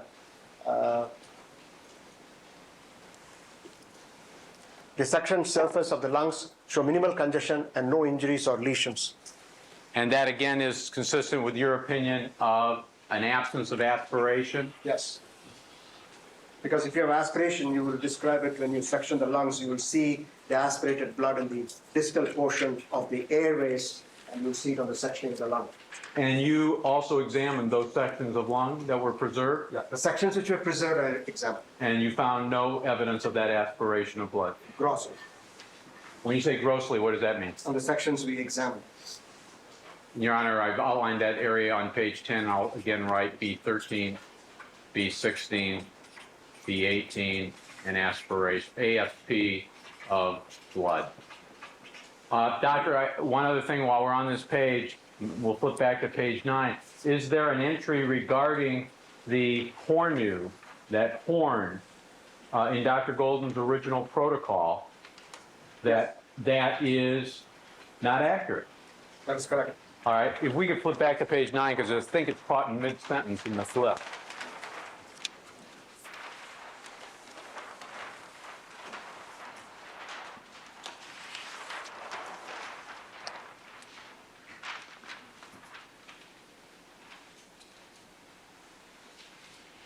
Doctor, inviting your attention to the last sentence that begins at the bottom of page 9 and continues then on to page 10. Does this deal with Dr. Golden's observation regarding that area, including the cornu or horns? Yes, he says the hyoid bone and thyroid cartilage are intact inasmuch as the incised wound passed through the thyrohyoid membrane.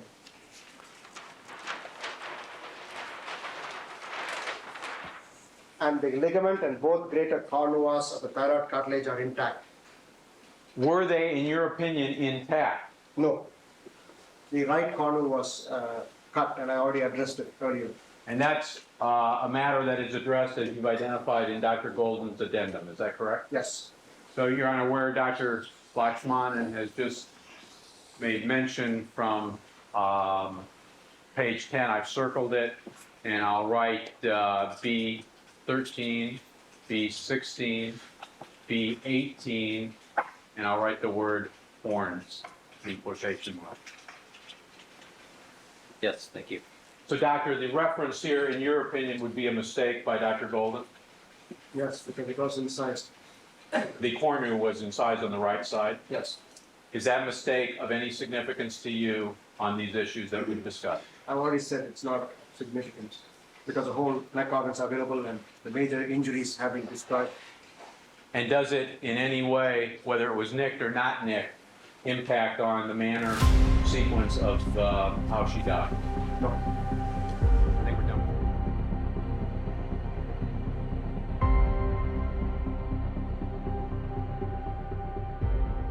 And the color, as I said, is reddish brown in color, and this would signify that she had blood pressure when she sustained this injury. Doctor, how long, if you can offer an opinion, must Nicole Brown Simpson have lived in order for that coloration to have shown and be seen at autopsy? You can get this kind of hemorrhage into the soft tissues within minutes after the injury. And when you say within minutes, how many minutes? You can get it as early as a minute because when you crush the tissues bleed, and you can get the bleeding immediately.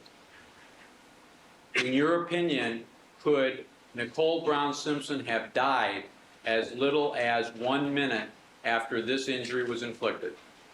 No, that's always a possibility, but it could be also a few minutes later. Could Nicole Brown Simpson have received the sharp force injury that you identified as the last major sharp force injury inflicted, that fatal neck wound, received that within seconds of having received the blunt force trauma injury shown in this photo, Yes? and then lived for the period of time necessary, as you've indicated, to allow the discoloration? No, not seconds, because you need to have enough blood pressure to cause this bruising. I misheard your question. It's with the injury to the neck, which caused the fatal wound, must have occurred after a few minutes or a minute later, because you need some time for the bleeding to occur in the tissues.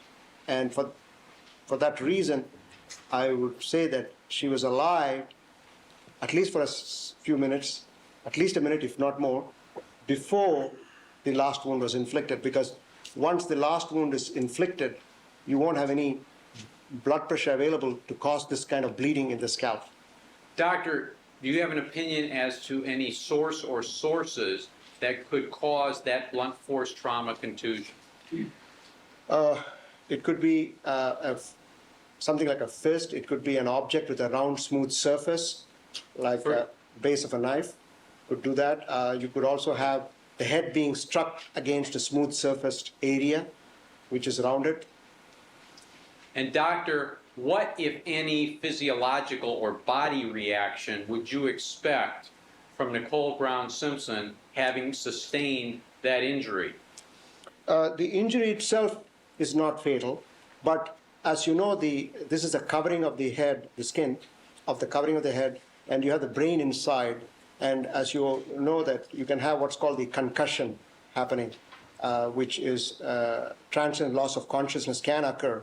If somebody sustains a bruising to the head, it can occur. And what is the effect if a concussion occurs? You can become unconscious for some time. For what kind of time period? The concussion syndrome can occur for a few seconds to minutes, and you may not find any structural abnormality in the brain. I'm sorry, you may not find any structural abnormality of the brain at autopsy? Yes, So in other words, a concussion can be sustained from this blunt force trauma, and you as a forensic pathologist at autopsy can't see something which confirms that that occurred. that's correct. And this is commonly seen in boxers, boxing. When people get hit with a fist, they transiently get dazed, or even longer, Transiently meaning, seconds, and then sometimes it can be even for minutes, and that's why you're seeing the countdown, and then they get up. And people have done studies, and they found that you don't find anything on CT scans or MRI scans in them.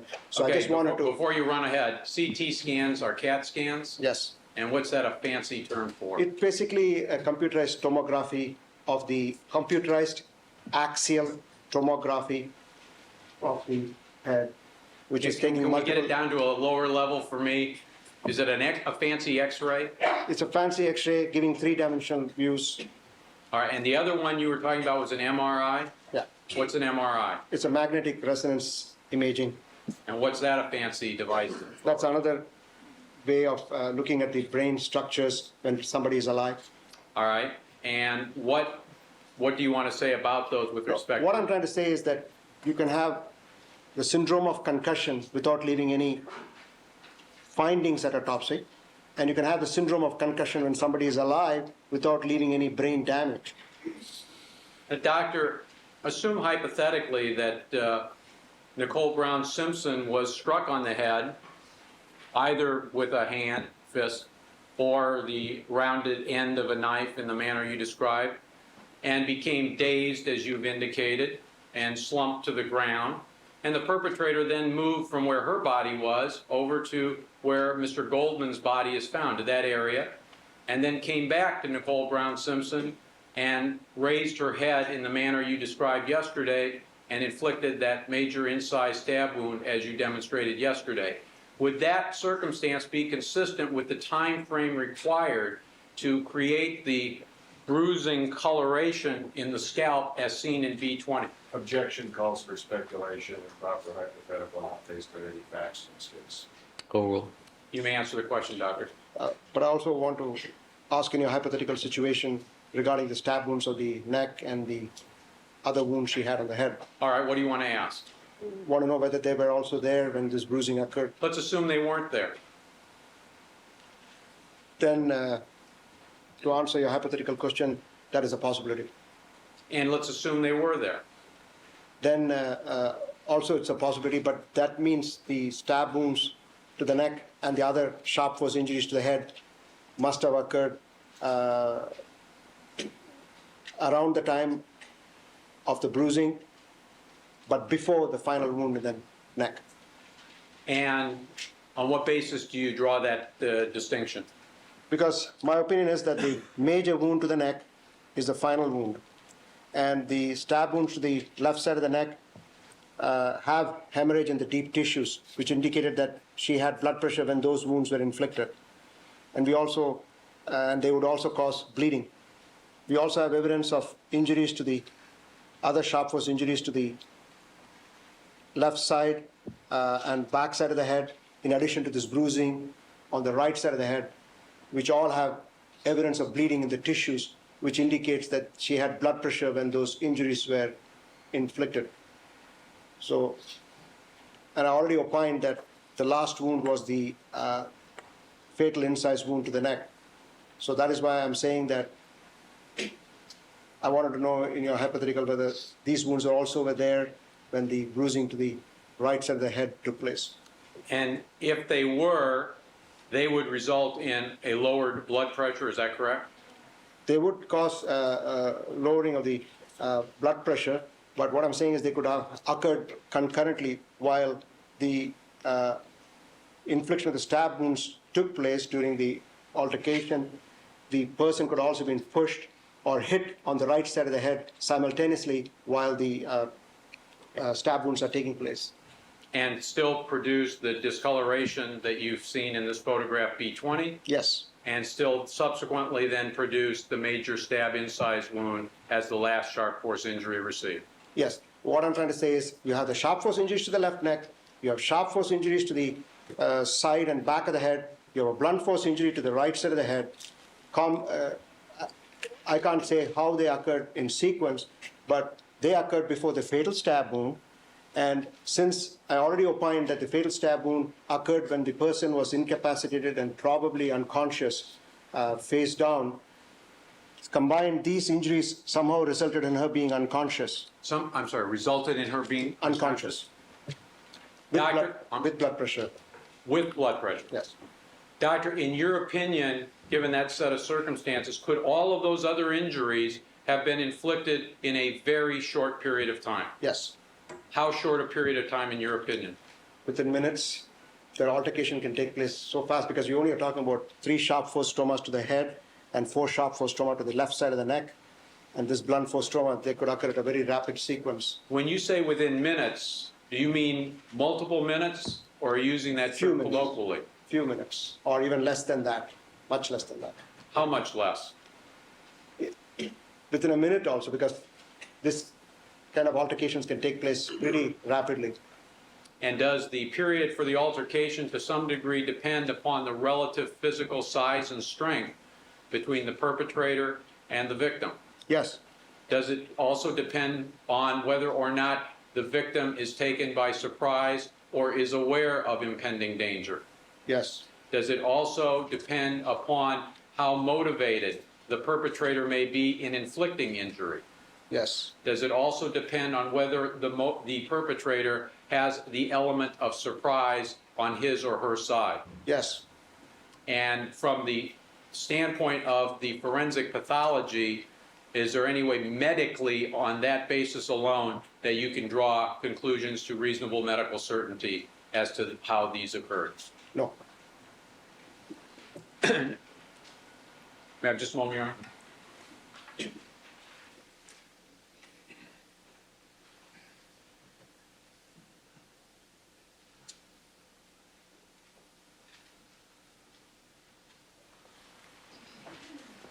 Thank you, Your Honor.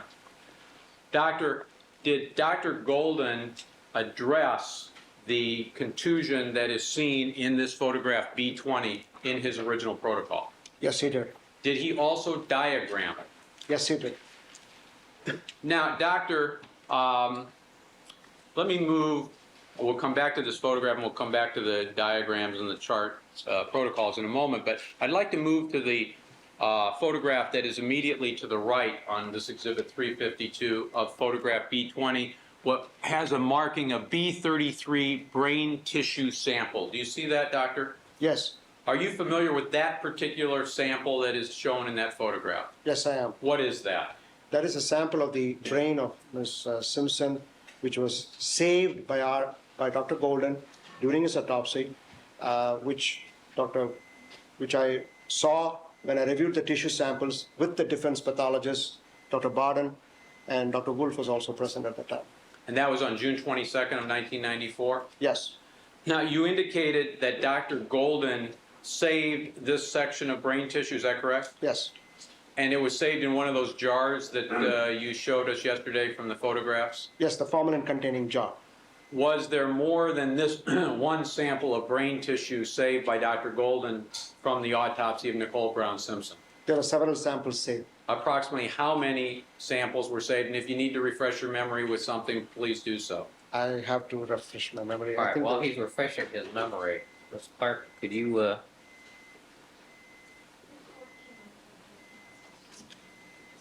Shall I go on? Yeah, what do you need, Doctor? I need my volume.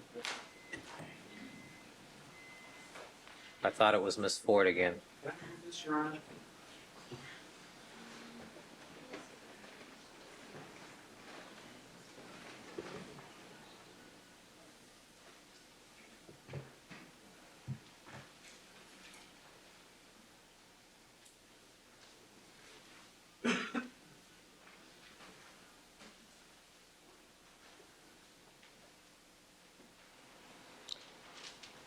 In addition to this specimen, which had the contusion, there were 13 sections of brain and brainstem of varying sizes.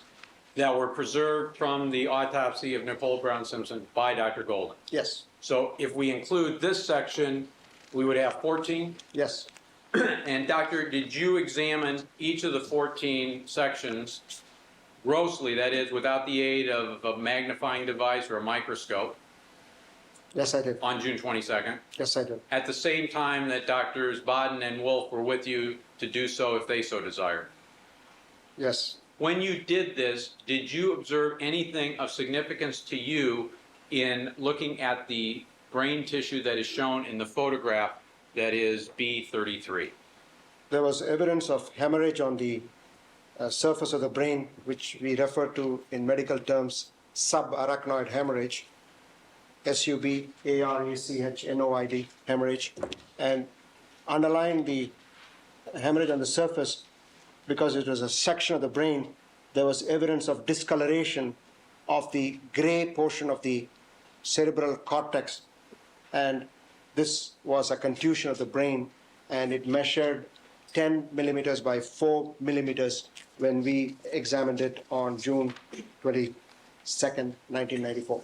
Doctor, when that examination took place, did either Dr. Baden or Dr. Wolf tell you anything regarding what, if any, observation they made of that tissue? We were together, and and myself and Dr. Baden felt that this was the brain contusion. Did you identify that without hearing from Dr. Baden as to any view he might have, Absolutely, and as to any view Dr. Wolf might have? absolutely. Were basically the three of you independently looking at this series of tissue samples? Yes, And when you but independently looking at it, but collectively, it is one sample there. independently looking as you're three individuals, but you're all looking at the same thing? Yes. All right. Now, doctor, how long did it take you in looking at that sample to think that there is something of significance to you as a forensic pathologist shown in that sample? Immediately, you could realize there was a pathology there. Why can you do that immediately as a forensic pathologist? Because if you look at the photograph here, you see the normal gray-brown cortex, and you see the white matter underlying that, and that's a normal appearance. And it's obvious that this part of the brain is discolored and hemorrhagic, that is, there's bleeding into this part of the brain, and that's how a contusion looks. And doctor, when you use the term contusion with this brain tissue, are you using it in the same terms that you have used it with respect to the photograph B20, Yes, it's a bruising of the brain.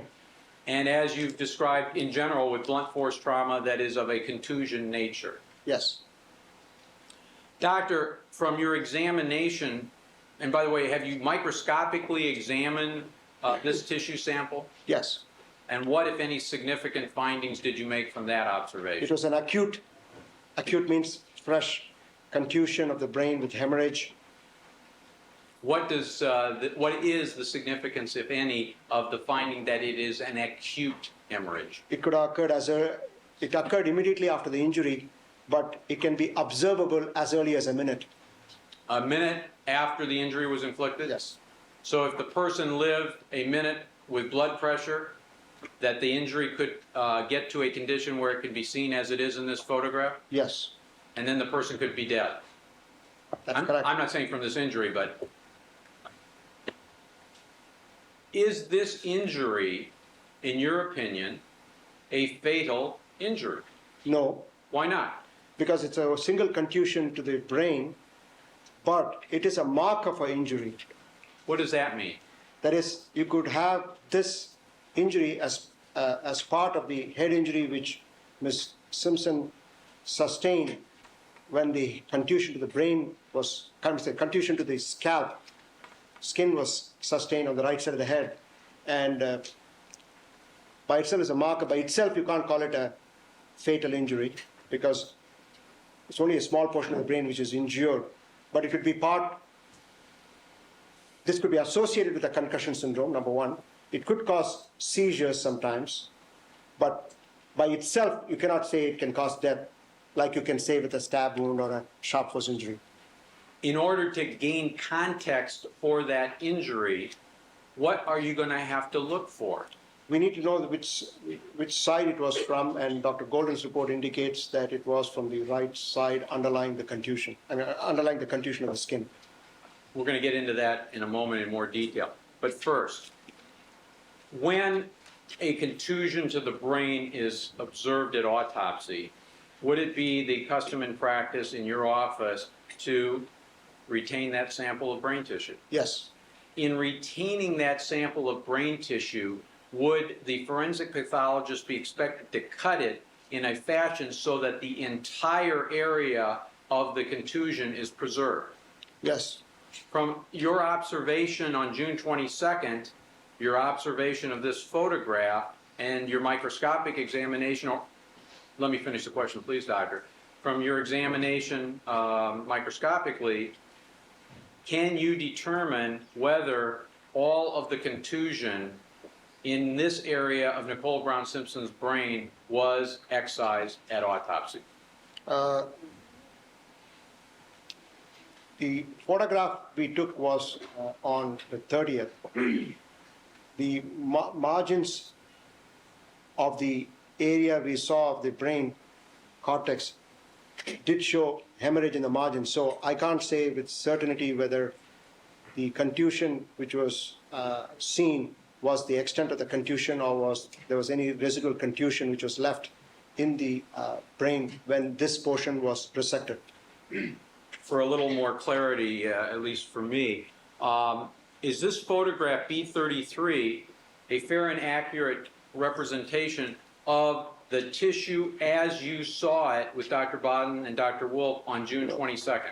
This photograph was taken on June 30th. It is not I understand that. My question, though, is irrespective of the difference in dates, is the photograph a fair and accurate representation of the tissue as you saw it on the 22nd?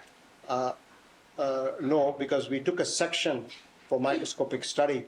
So the photograph we have reflects the injury, but I cannot say with certainty that it reflects the state of the contusion we saw it on the 22nd, because we didn't take photographs on the 22nd. You did not take photographs on the 22nd, That's correct. but did you, on or after the 22nd and before the 30th, take a sample of that tissue in order to prepare one or more microscopic slides? It was done on the 30th.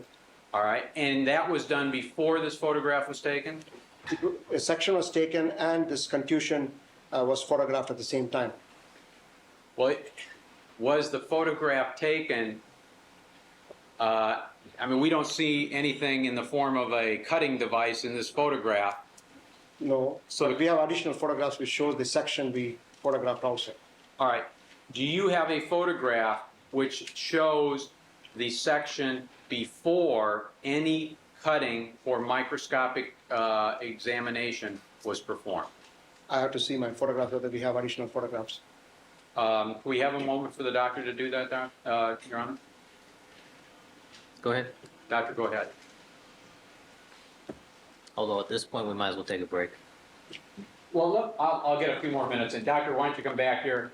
We can talk some more, and then you'll have a chance to look for it over the noon hour.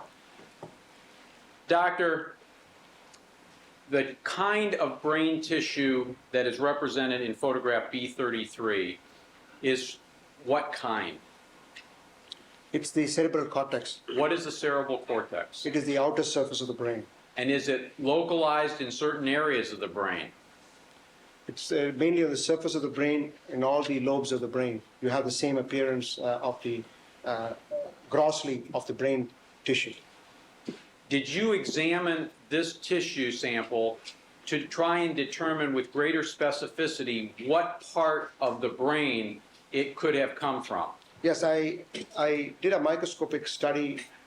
I examined the microscopic sections which were submitted, and microscopically there was evidence of the internal granular layer. The brain cortex has several layers, and there's an internal granular layer present which would go along with it being from the parietal or temporal lobe of the brain.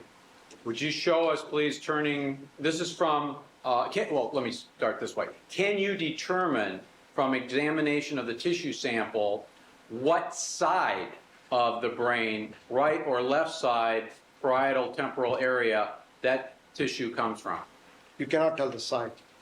Can you tell it in any fashion by either gross examination or microscopic examination?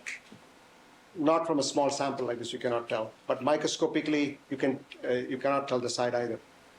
Would you now, let's assume for just the sake of argument, it's the right side. Would you turn to the right side for the jury to view and point out the area or areas from which this tissue sample would be consistent? From this parietal area or temporal area. Actually, I'm showing the outside of the head. The brain has got a specific structure on the inside. It's just a rough demonstration of the anatomical location in the brain. The parietal area here and temporal area here.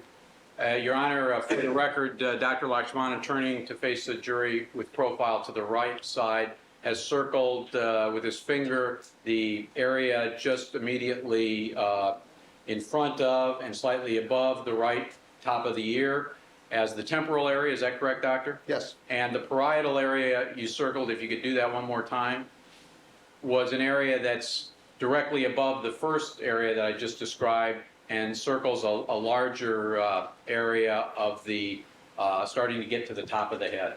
Yes. And doctor, obviously there's no way that you can show us with your brain because it's, I assume, safely encased within your skull. At this time, yes. At this time. We'll try and keep in that condition. Can I have one moment, Your Honor, with one diagram? Yes.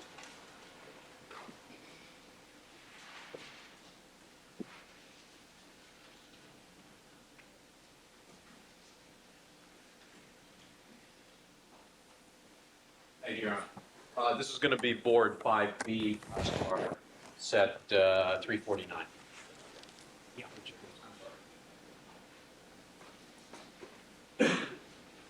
And Mr. Lynch, while counsel and the doctor are moving to flip to a Form 29.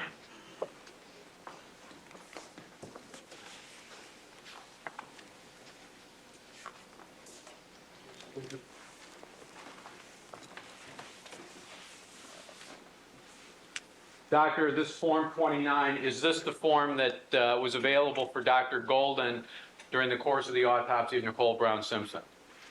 Yes. And does this, in schematic form, show the brain? Yes. Can you show us on this form these areas that could be the areas from which the sample of brain tissue seen in photograph B33 originated? Yes. For that, I'll discuss briefly the anatomic description here. Your Honor, will you give me a few more minutes? Yes. Doctor, will do so then. This is the side view of the brain. This is what we call as the cerebrum, cerebrum, and this is a portion of the brain called the cerebellum, cerebellum, and you have the smaller structure here, which is the brain stem. The anatomical regions, parietal, temporal lobes, which we were discussing, refers to this part of the cerebrum. The brain, as you know, has convolutions on the surface, and it is basically divided into a frontal lobe, parietal lobe, temporal lobe, and occipital lobe. So the parietal lobe is somewhere this area, and the temporal lobe is this area of the brain. Doctor, before you go further, just briefly, so I can mark in where I'm going to put F for frontal, P for parietal, P for parietal, T for temporal, and occipital. and O for occipital, Yes. on the lower right-hand schematic. So this is what I referred to when I said parieto-temporal area, and this is what I referred to when I said that microscopically there was internal granular layer present on the layers of the cortex, because the layers of the cortex have 6 layers. The frontal lobe of the brain usually doesn't have the granular layer, and it's usually agranular cortex. So that's how I can say it's from the parieto-temporal area. The occipital lobe has different types of, it has also some different layers, but they're different appearing. So just microscopically, I could favor that this being from the parieto-temporal area. And doctor, is this schematic showing the right side of the brain? Yes. And is the diagram directly above it the reverse showing the left side of the brain? Yes, and this diagram shows the top part of the brain as you're looking at the brain from the above, and this is the lower part of the brain showing the brain when you're looking at it from the bottom. The brain is turned upside down, and you have the cerebellum here, brainstem here, and this is the rest of the brain. And this part of the brain is the undersurface of the frontal portion of the brain, the F part. This is the undersurface of the temporal lobe, which is the T part here. Same thing. Your Honor, during the recess, I'll mark what has been done and ask that it be reflected on the record at the afternoon start of the trial. All right, ladies and gentlemen, we're going to take our recess for the morning session. Please remember all of my admonitions to you. Do not discuss this case amongst yourselves. Don't form any opinions about the case. Do not conduct any deliberations amongst yourselves until the matter has been submitted to you. Do not allow anybody to communicate with you with regard to the case. We'll stand in recess until 1 o'clock.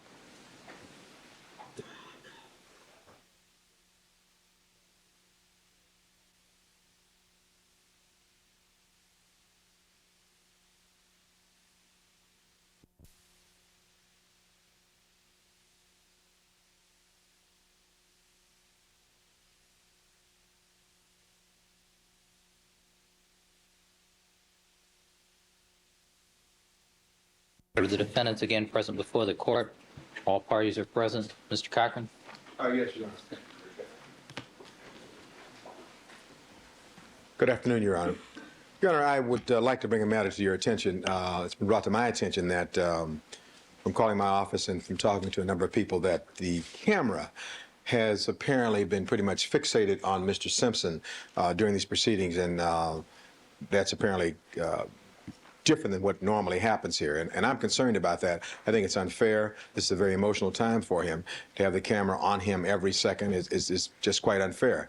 I'm not sure what the court can do about it, but I would certainly appeal to the good judgment and the sense of fairness of those who operate the camera to use the camera as you normally use it and put it on the lawyer and the witness as opposed to fixating on Mr. Simpson, Your Honor.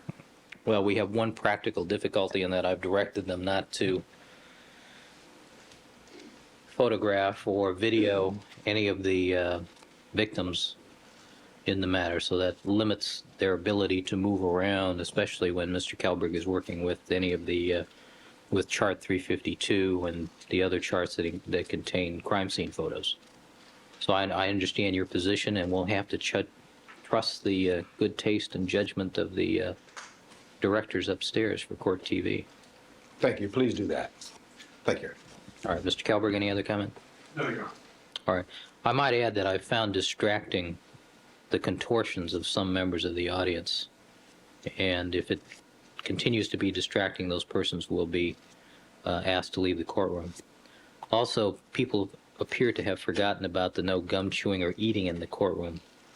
And I have 6 people on videotape from this morning's session that are going to be excluded from all further sessions. All right, let's proceed. Let's have the jury.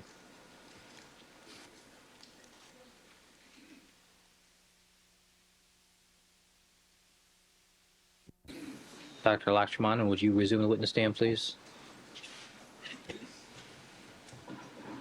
All right, good afternoon again, Doctor.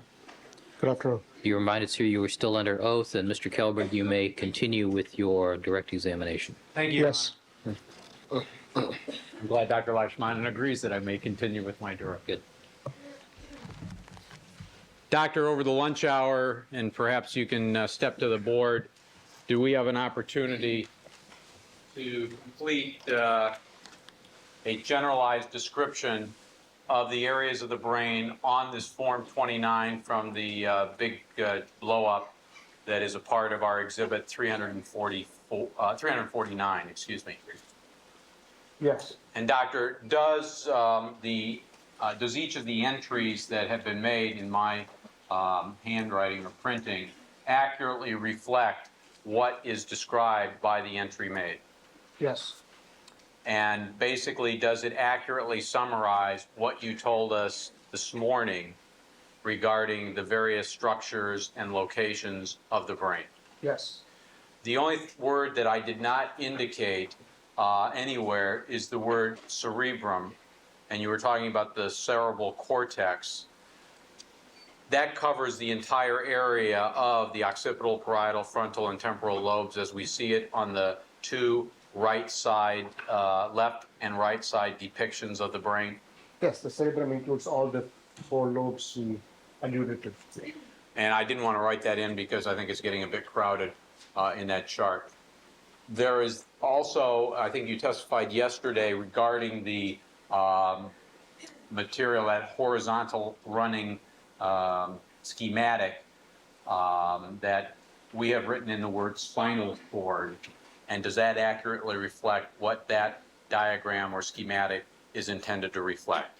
Yes.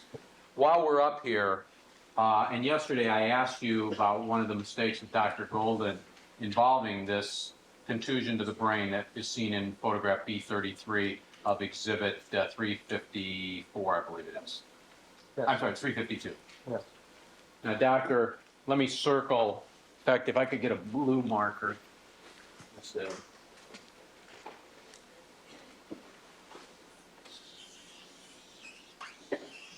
For the record, Your Honor, with the blue marker, I've outlined what appears to be two handwritten words in the middle of Form 29.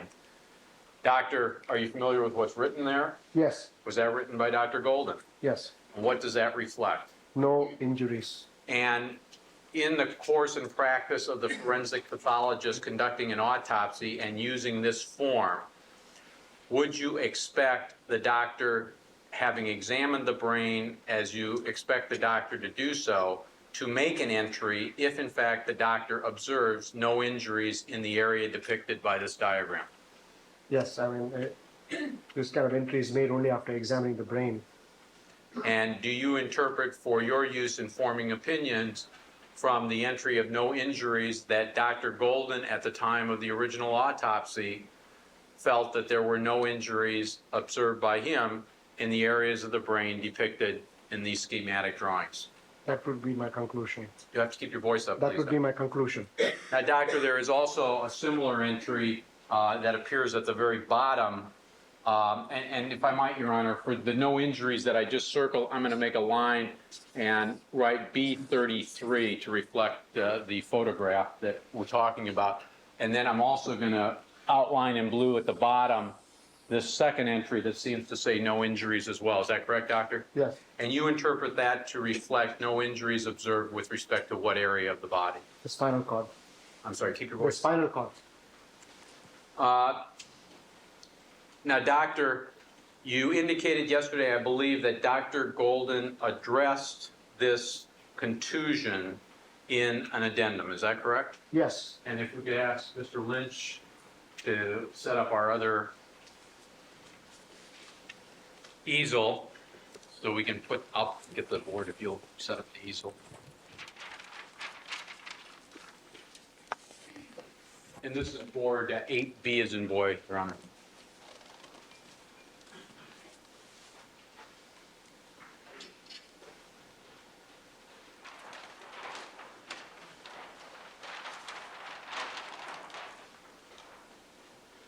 Now, doctor, I want to invite your attention to page 2 of the addendum that has this date handwritten in of July 1, 1994.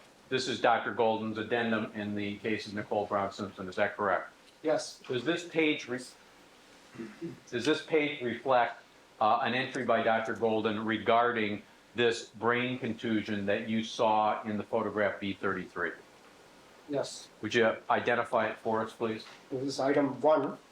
On June 30th, I was present when we examined the tissue jar again, at which point I did show him the cerebral cortex with the contusion, and we took photographs, and a section was submitted for microscopic examination.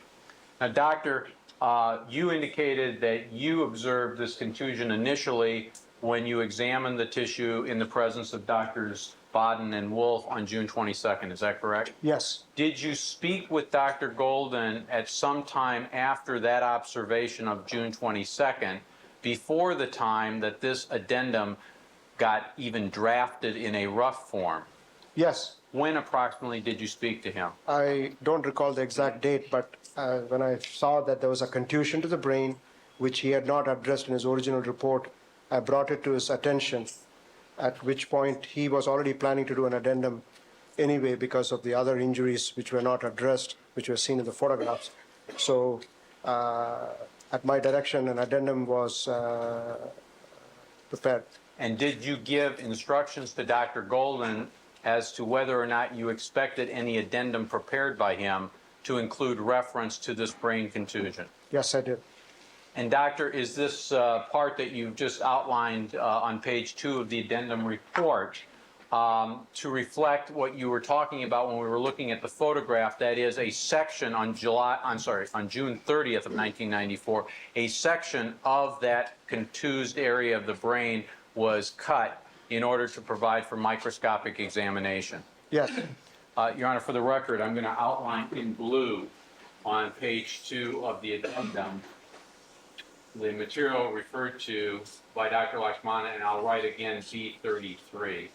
Thank you. Doctor, before we leave this entry, the last line of that paragraph says, "My recollection is that the above section was from the right parieto-temporal region." Are you familiar with how that came about?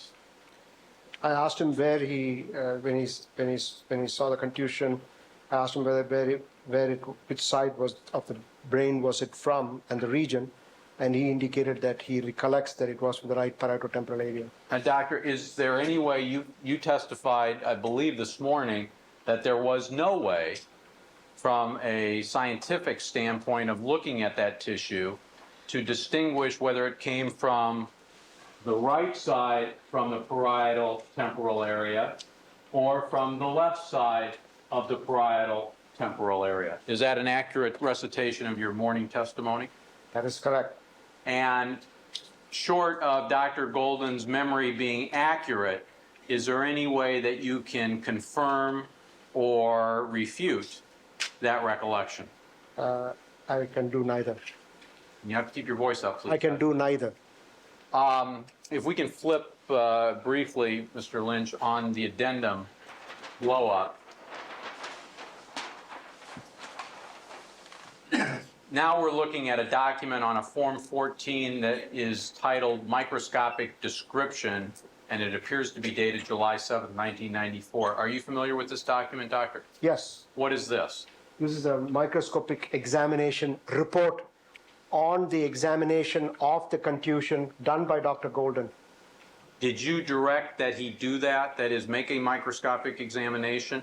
Yes, because when we had the injury examined on June 30th, I discussed with him that we should do a microscopic exam, and that is why a section was submitted and a report has been generated to document this injury.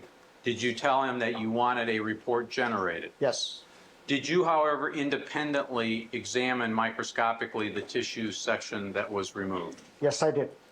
Is your opinion as to what it shows the same or different from what Dr. Golden indicates in this Form 14 report?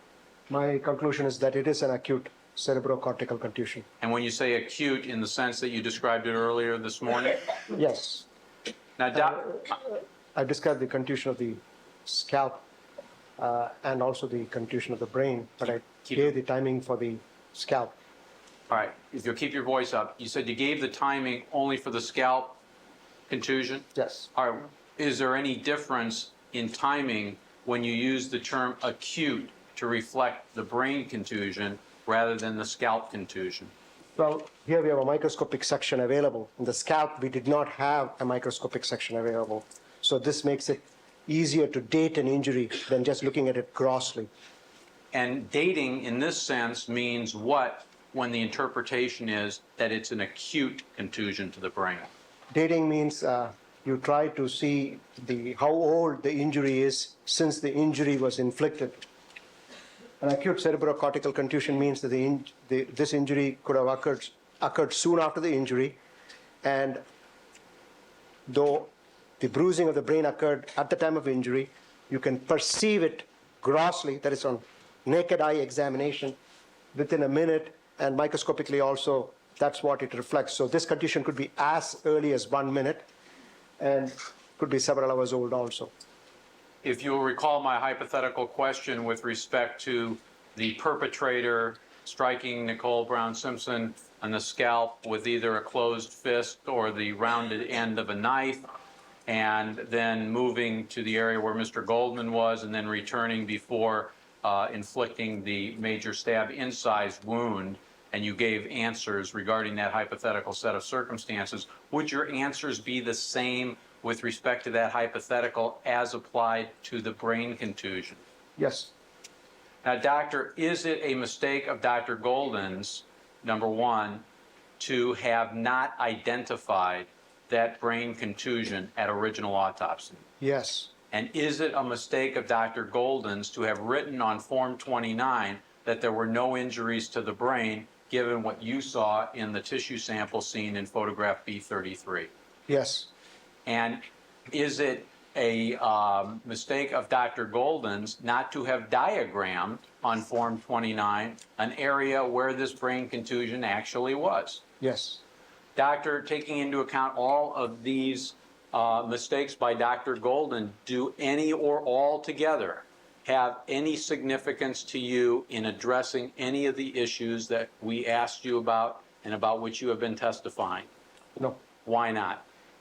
Because it didn't cause death. The cause of death was the sharp force injuries, which I already discussed, the big wound to the neck, the 4 stab wounds.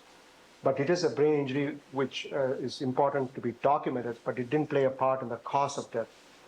Now, doctor, over the lunch hour, did you have an opportunity to examine your photographs to attempt to refresh your memory as to whether or not our B33 photograph reflects the tissue, the brain tissue sample before there was a section taken out for microscopic exam or after?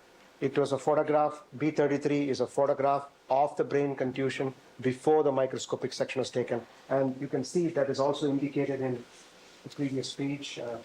All right, the addendum, page 2. Yes. Incidentally, before Mr. Lynch flips it, let me write in the blue on the microscopic description. I'll write B33 on that page.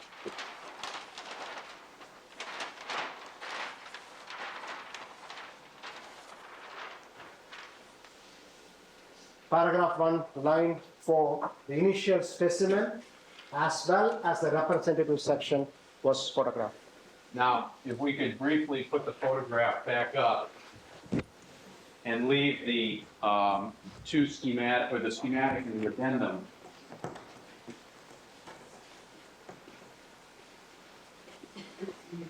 And we're looking again, doctor, at photograph B33.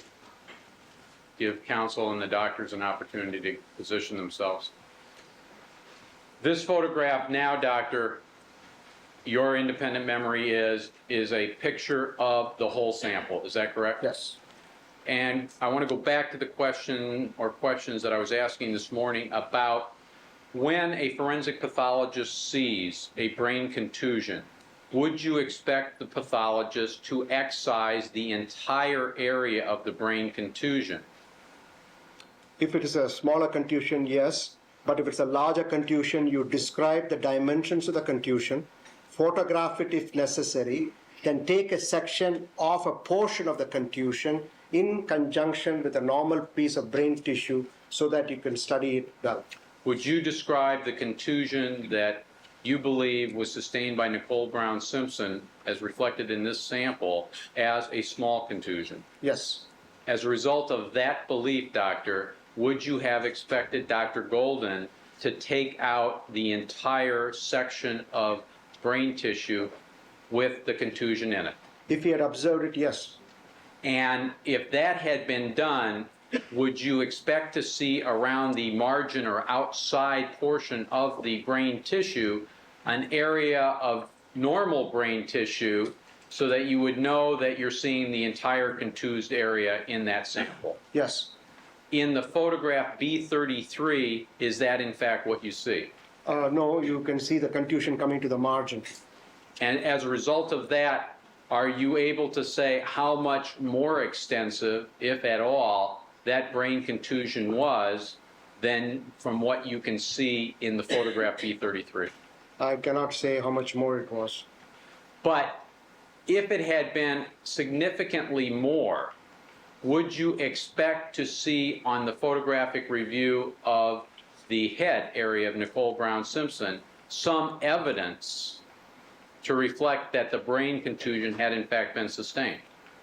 You cannot make that kind of judgment by looking at the external photographs. You need to see photographs of the brain itself in entirety to make that kind of judgment. I was talking about the scalp, for example. Okay. Can you look at the photographs showing the scalp to get some idea whether any additional area of contusion was significant or not if it had not been retained at the time of autopsy in the sample taken? You can't do it from the scalp photograph. So basically, doctor, on what basis then, if any, are you able to say that that's a small contusion? Well, you could see the other margins of the contusion, which was there when I saw it. It's about 1 centimeter by 4 millimeters. A centimeter is a centimeter? Yes, Which that's is about less than half an inch. And by 4 millimeters, which is 1/5 of an inch, approximately less than 1/5 of an inch. And based on my experience, when you see a contusion of this size, generally it's not a large contusion, even if a portion of it is not available for review. I want to go back now to the diagrams. We'll take this down for a moment.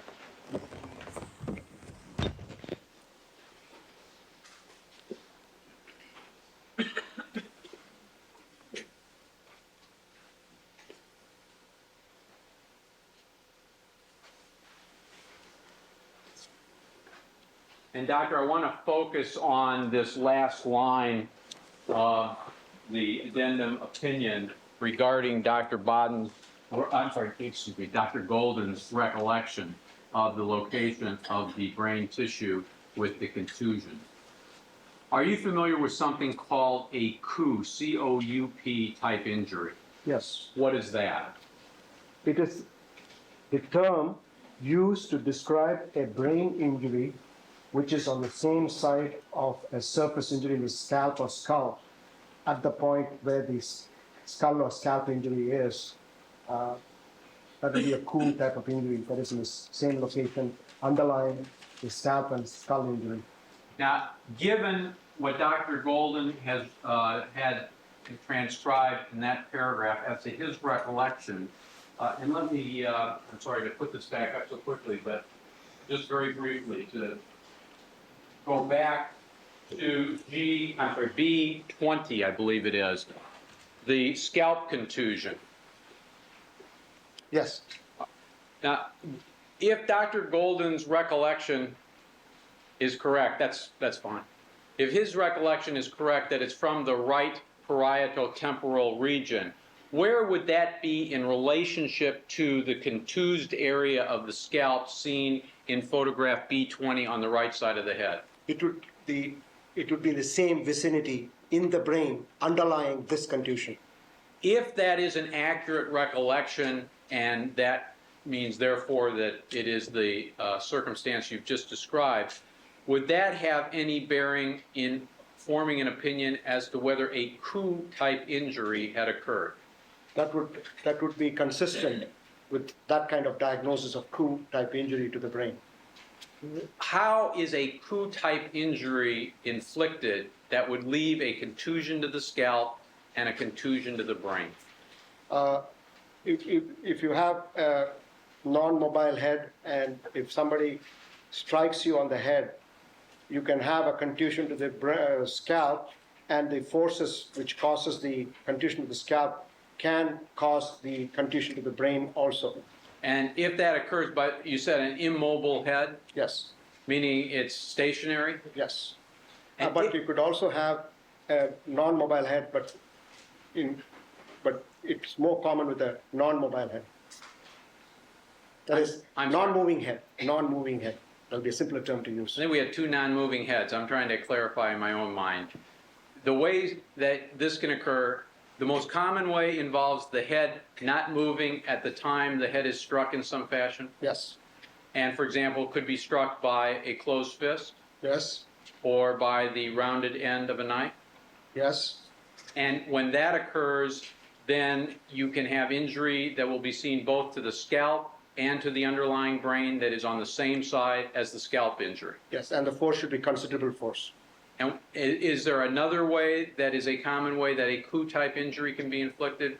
No, usually the coup injury is underlying the area of impact, and the area of impact could be a direct impact, or the coup injury is always from a direct impact, underlying the area of direct impact. All right, a direct impact to, in this case, the head? Head on the right side, because the contusion, as Dr. Golden recollects, was on the right side of the brain. Now, doctor, are you familiar with something called a contra-coup type injury, C-O-U-N-T-R-E? Actually, I think I got a U in there that's not entitled to credit. C-O-N-T-R-E-C-O-U-P injury. Yes. And what is that kind of injury? That injury occurs in an area of the brain opposite the area of impact to the skull or the scalp.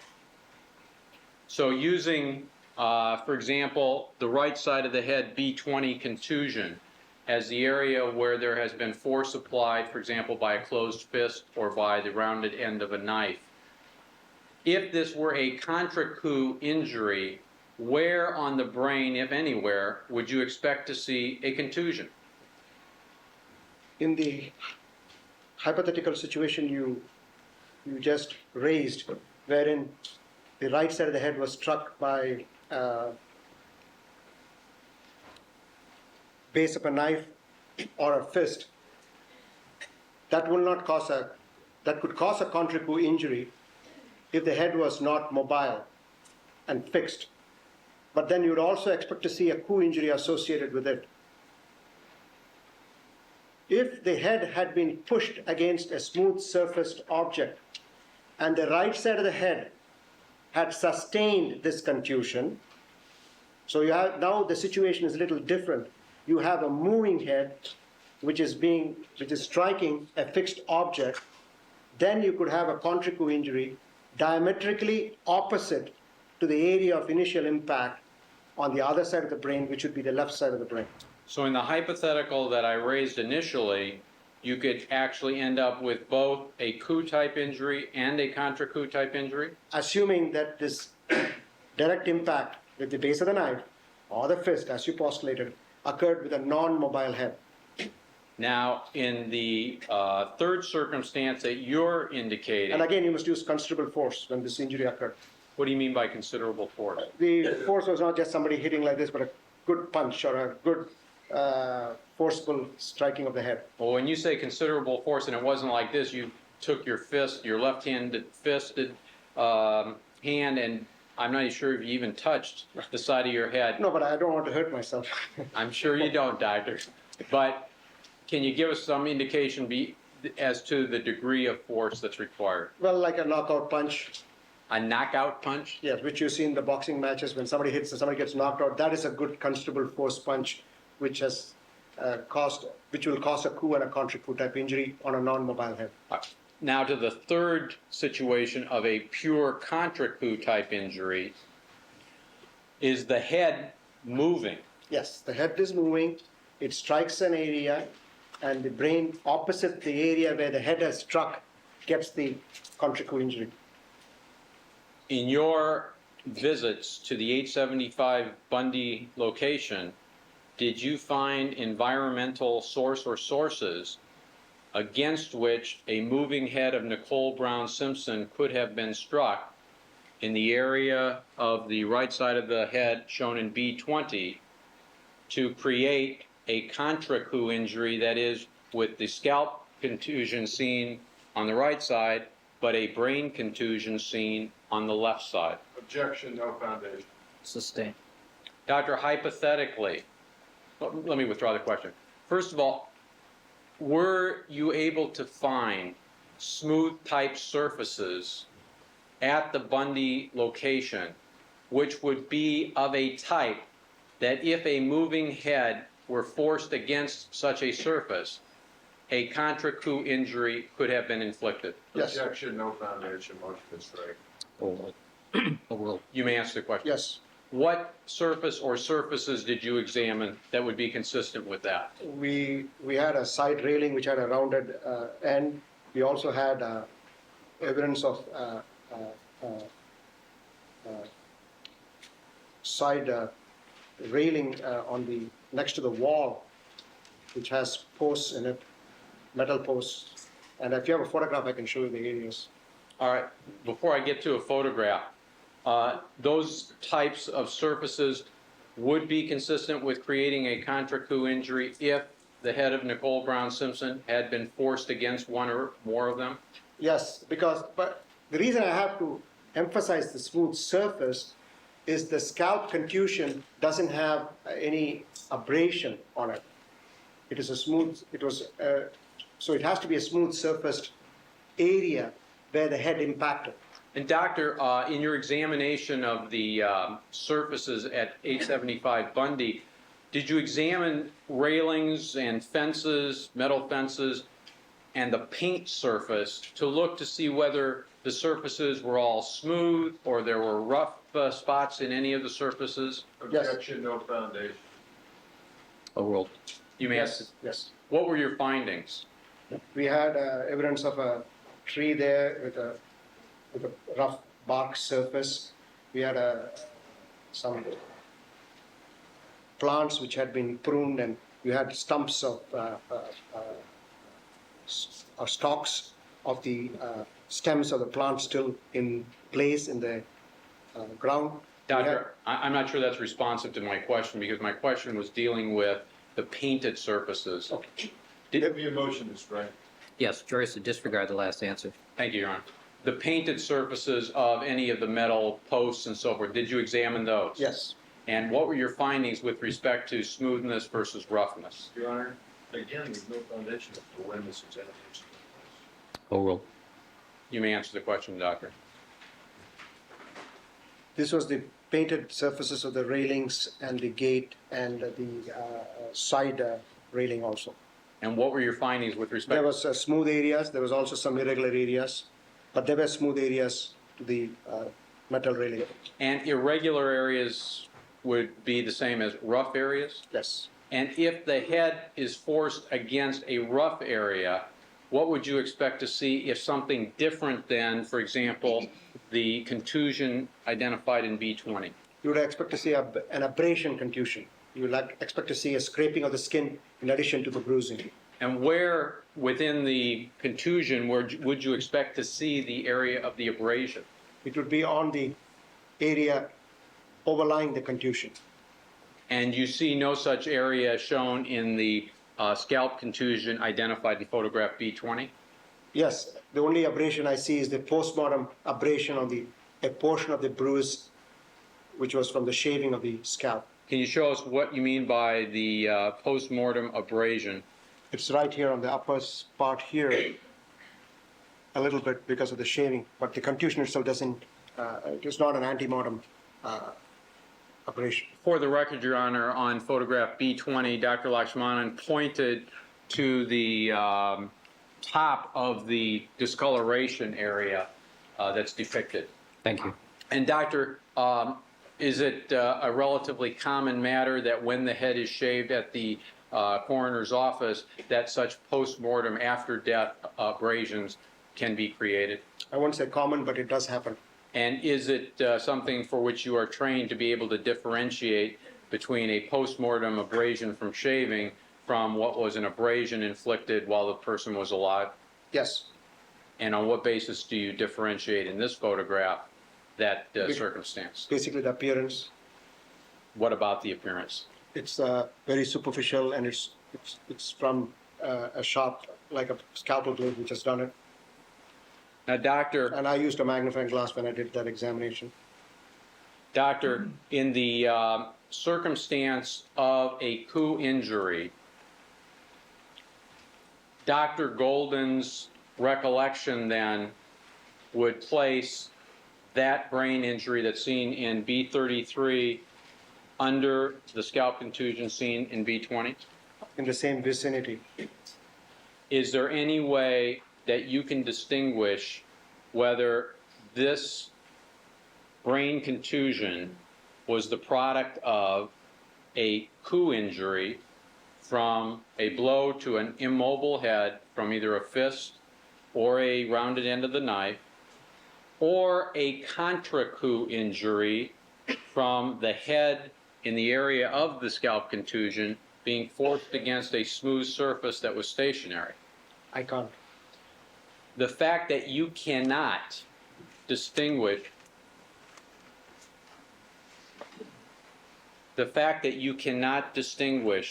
whether this is a coup or a contra coup type injury that is the brain contusion, in your opinion, is that significant in your ability to answer any of the questions that have been posed to you? Objection. Calls for a conclusion. Overruled. You may answer the question, Doug. No, Why not? because as I already mentioned, the fatal injuries to Ms. Brown Simpson were the stab wounds and the large slash wound to the neck.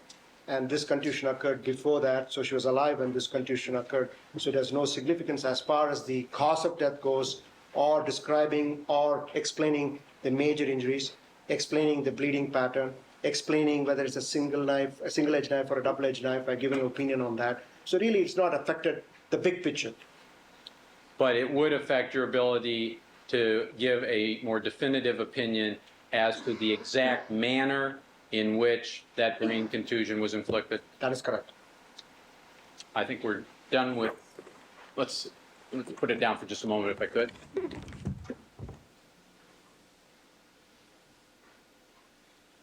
think we're going to go back to the blow-ups.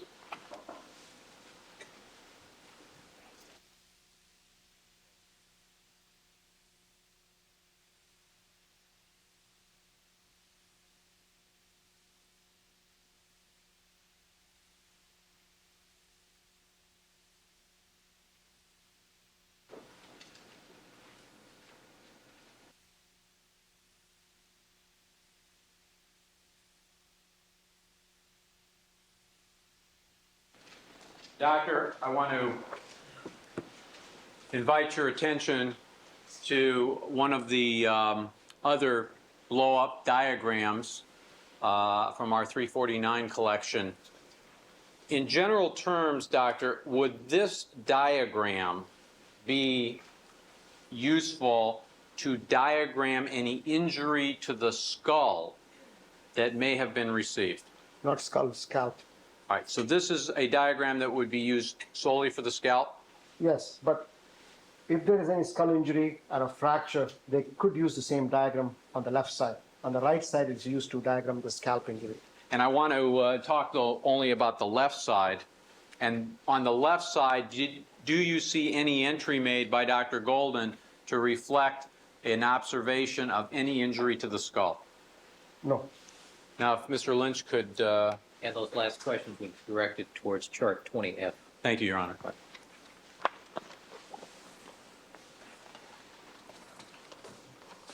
On the same poster board, but now 20G, and I think there were two 20Gs, so this is the one that appears to have outlines of the neck and top of the head.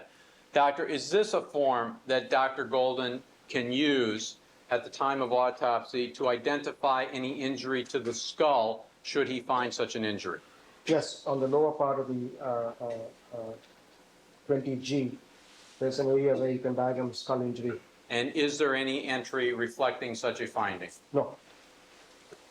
Now if we could flip one more.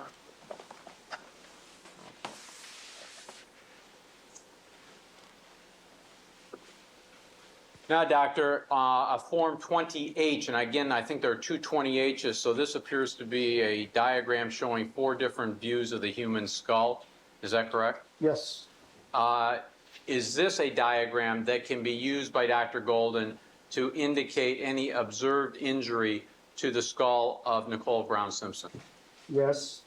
Do you find any entry made to reflect that there was any kind of sharp force injury resulting in penetration of the skull? There's no record of any sharp force injury penetrating the skull, though an hemorrhage has been described underlying some injuries. And we're going to get to those in a little bit when we look at some other photographs. Is that your reflection of your review? Yes. And if we, I'm not sure if there's one. Yes. And this is the second 20G, which appears to show a cutaway section of the human skull. Is that correct, doctor? Yes. And what is this a diagram that can also be used by Dr. Golden to reflect injuries observed to the skull of Nicole Brown Simpson? Yes. Does this diagram, in fact, have an entry in Dr. Golden's handwriting regarding his observations? Yes. What has he indicated? He has indicated no internal injuries. And what significance, if any, does that have to you? That he did not find any internal injuries such as fractures, which may not be visible on the outside, because you could have what is called inner table fractures, and they are not seen either. So that's what he has indicated in this. What is the inner table? The skull has got two tables. You have the inner table and the outer table, and in between is what's called the diploe, D-I-P-L-O-E, part of the skull, and where the vascular channels of the skull traverse. So this is the inner part of the skull cap, and this is the base of the skull on the inside. So no internal injuries means no internal fractures. So the inner table was documented. Doctor, if there had been a portion of a knife blade which penetrated the skull and had broken off in the skull, would you expect Dr. Golden to have identified that on this form? You would have, if he had seen it, he would have identified it. Objection calls for speculation. It's already admitted to 30. Your Honor. So Your answer, I'm sorry, Doctor. If he had seen it, he would have documented it.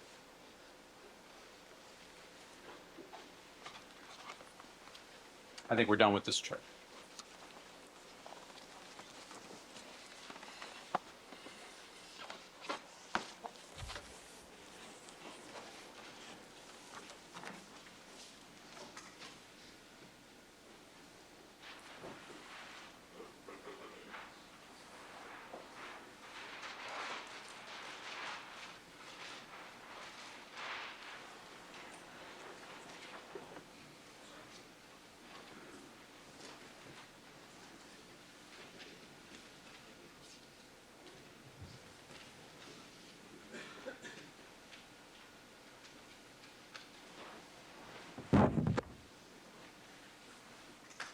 We're back to our exhibit 352. Doctor, is there anything else that you want to bring to our attention regarding your examination and observations of either the scalp contusion seen in B20 or the contusion to the brain seen in B33? No. I'd like to move then to the series of photographs that are to the left of the right side of the head, B20, and look at photographs B23, B24, and B26.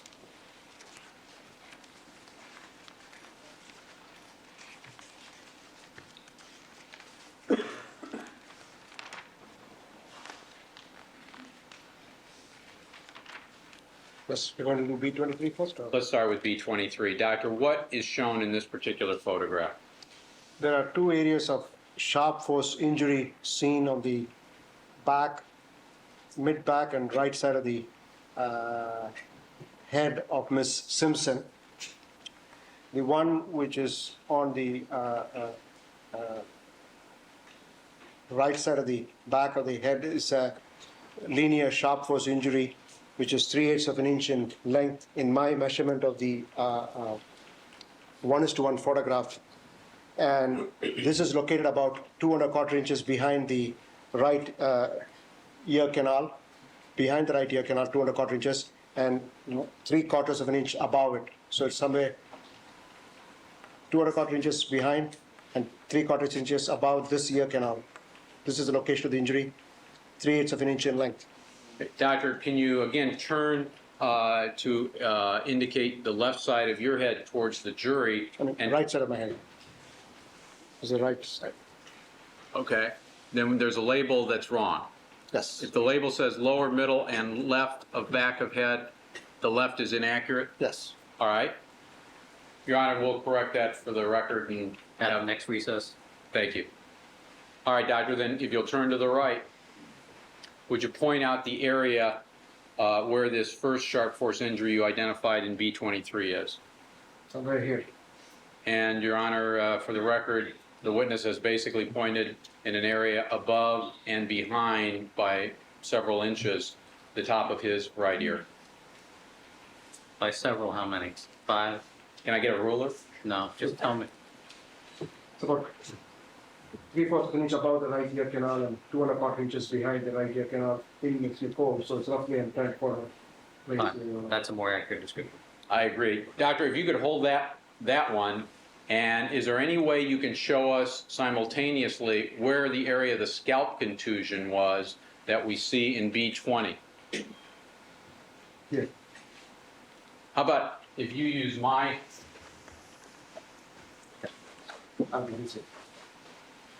The sharp force injury, which I just described, is here, somewhere here, about 3/4 of an inch above the ear canal and 2¼ inches behind the ear canal.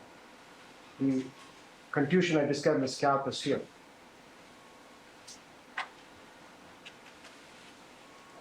and I think we described that contusion earlier, so I don't see any need for the record.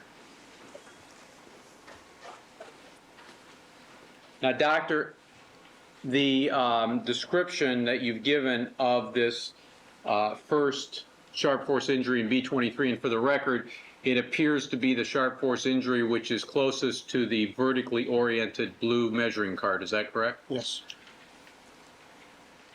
Are you able to determine whether this is an incised wound or a stab wound or what? This is an incised wound.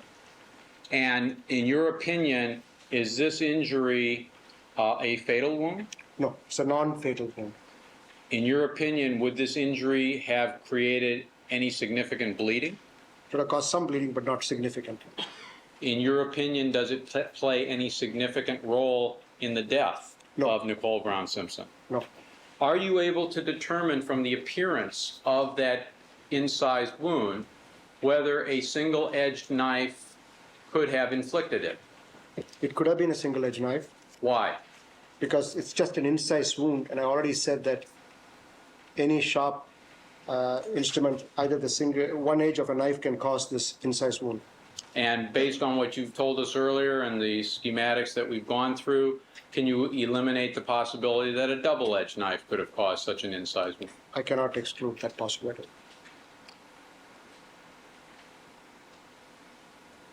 Doctor, are you able to determine if this is a wound inflicted before death, that is, an ante-mortem wound? It's an antemortem wound How are you able to tell? because of the hemorrhage in the tissues described in the report.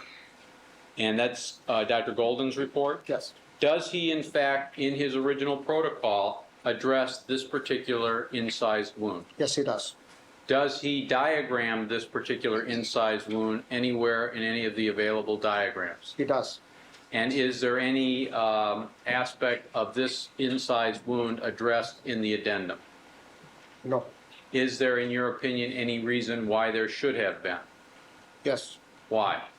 Because my measurement using the 1:1 photograph, it's at 3/8 of an inch in length, but the real measurement he has given, the measurement he has given is 3/16 of an inch. And why, in your opinion, does that require an entry in the addendum for this particular incised wound? No, since we addressed all the, any errors in measurement or, if there's any, since I found an error in the measurement, I thought if it had been measured correctly, it should be reflected in that addendum. In your Excuse me, opinion? Mr. Trevor, can we have the doctor keep his voice up, please? I'm having Sure. a hard time hearing. Sure. Doctor, in your opinion, was your measurement obtained by reviewing the life-size photographs one which was different from Dr. Golden's for reasons other than the limitations of the process of photographic measurement? Yes. And as such, is it your opinion that Dr. Golden made a mistake in measuring the dimensions of that wound? Yes. and as a result of feeling he made a mistake, you feel that if he looked at the photographs after the original autopsy protocol was prepared, that he should have addressed that error in his addendum? If he had looked at the 1:1 photograph, yes. And doctor, in your opinion, are any or all of these mistakes of any significance in evaluating any of the issues you've reviewed? No, Why not? because as I already told you, it doesn't affect the big picture of the cause of death, the major wounds I described already, the bleeding pattern, or my ability to tell whether it's a single edge or a double edge knife. Whether his measurement is correct or your measurement is correct, the same single-edged knife that you described as being consistent with causing all of the sharp force injuries could have caused this incised wound? Yes. While we're here, let's take care of the second sharp force injury that appears to the left in the photograph B23 of the one you've just described. Tell us about that one, please. This is a wound which is located in the mid-lower back of the head. And in my measurement, using the 1:1 photograph, I measured this wound to be 5/8 of an inch in length. And I'm sorry, would you point to where you're, no, doctor, I want to focus, if we could, on this injury that's on the far left side. Is that the one you're talking about? yes, it's the same injury which is better reflected on this photograph. Okay, let's make that clear first then. Is B24 a close-up, if you will, of the injury which is seen on the left side of the photograph B23? Yes, Then let's focus on B24 if you feel that that's a better depiction of the sharp force injury.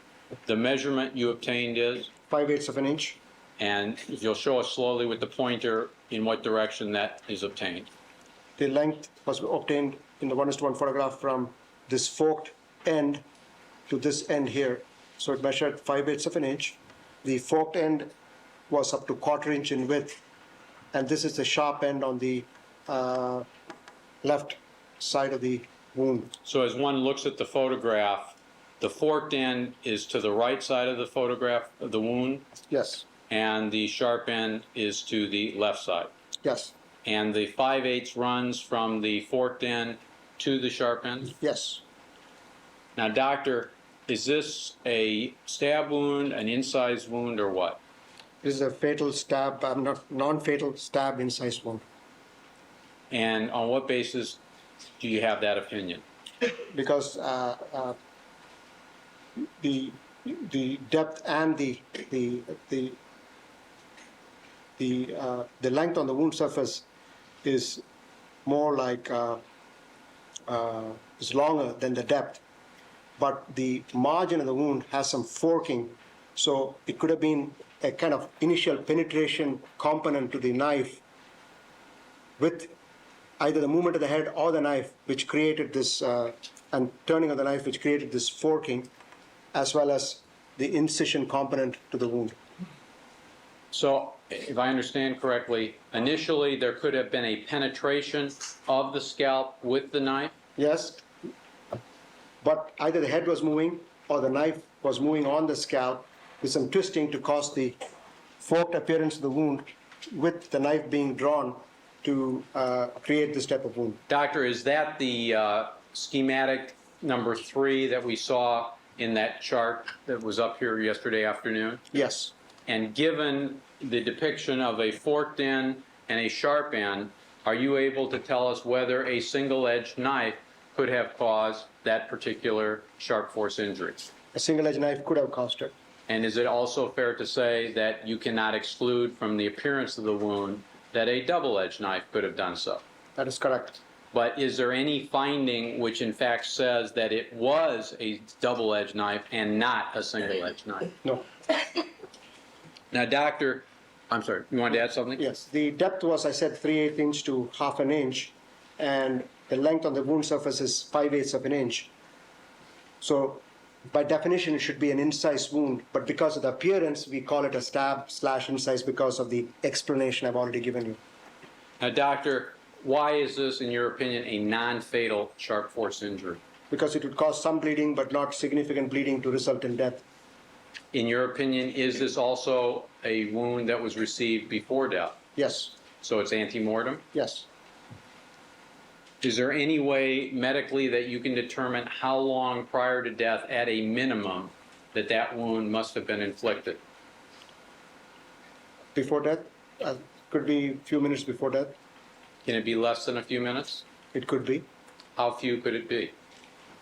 It's a sharp force injury which has hemorrhage in the tissues. If you look at the diagram we just saw earlier, you can see the hemorrhage underlying, I'm sorry, not underlying this one, the other one. This hemorrhage could be as early as short as even as a minute before death. Now, doctor, is this sharp force injury seen in both 23 and 24 addressed by Dr. Golden in his original protocol? Yes, Is it diagrammed anywhere in any of the original diagrams provided? yes, Is it addressed in any fashion in Dr. Golden's addendum? yes. Why was there a need, if you believe there was a need, to address it in the addendum? Because in the diagram, he diagrammed it as a ½ inch long wound, but in the original report, it was transcribed as a 1.5 inch, 1.5 inch long wound, and also the depth was given as 1.5 inches, and this had to be corrected in the addendum. Before we move to those protocol pages, diagrams, and addendums, is there anything else, something I wanted to ask? From either of these two sharp force injuries in B23, are you able to determine whether the perpetrator held the knife in the right hand or the left hand I can't say which hand the knife was held. with respect to either of those sharp force injuries? Yes. And is there anything about Dr. Golden's mistakes with respect to either of those two sharp force injuries that would have, had they not occurred, facilitated your ability to make that determination? Could you repeat your question? I'll try again. You have to keep your voice up, please, doctor. Assuming Dr. Golden hadn't made the mistakes you identified with respect to these two sharp force injuries, would you have been better able to determine whether the person held the knife in the right hand or the left hand when these two sharp force injuries were received? Even if he had accurately depicted them, it would not have made any difference in my ability to opine what I've already opined. Is this simply one of the limitations of forensic pathology? Yes. Now, is there anything else you want to talk about with respect to the wounds themselves as seen in the photographs before we move to the protocol diagrams and addendum? No.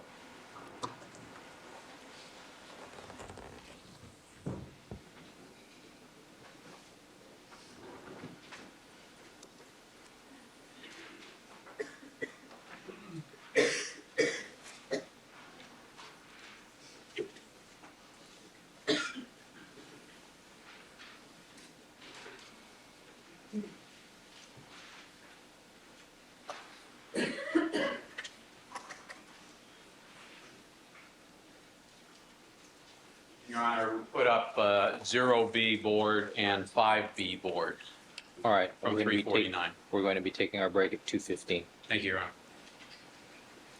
Doctor, where in the original protocol does Dr. Golden address either the protocol, doctor, not the diagrams?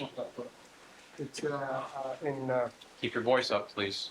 it's in page number 6.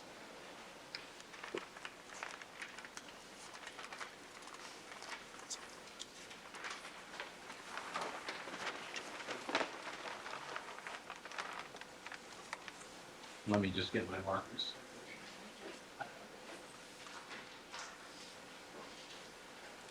Doctor, where on this page, let's start with the one on B23 that was more or less in the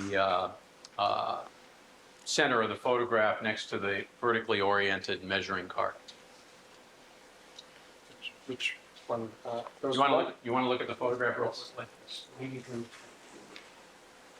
B23 is this one, and we're talking about that.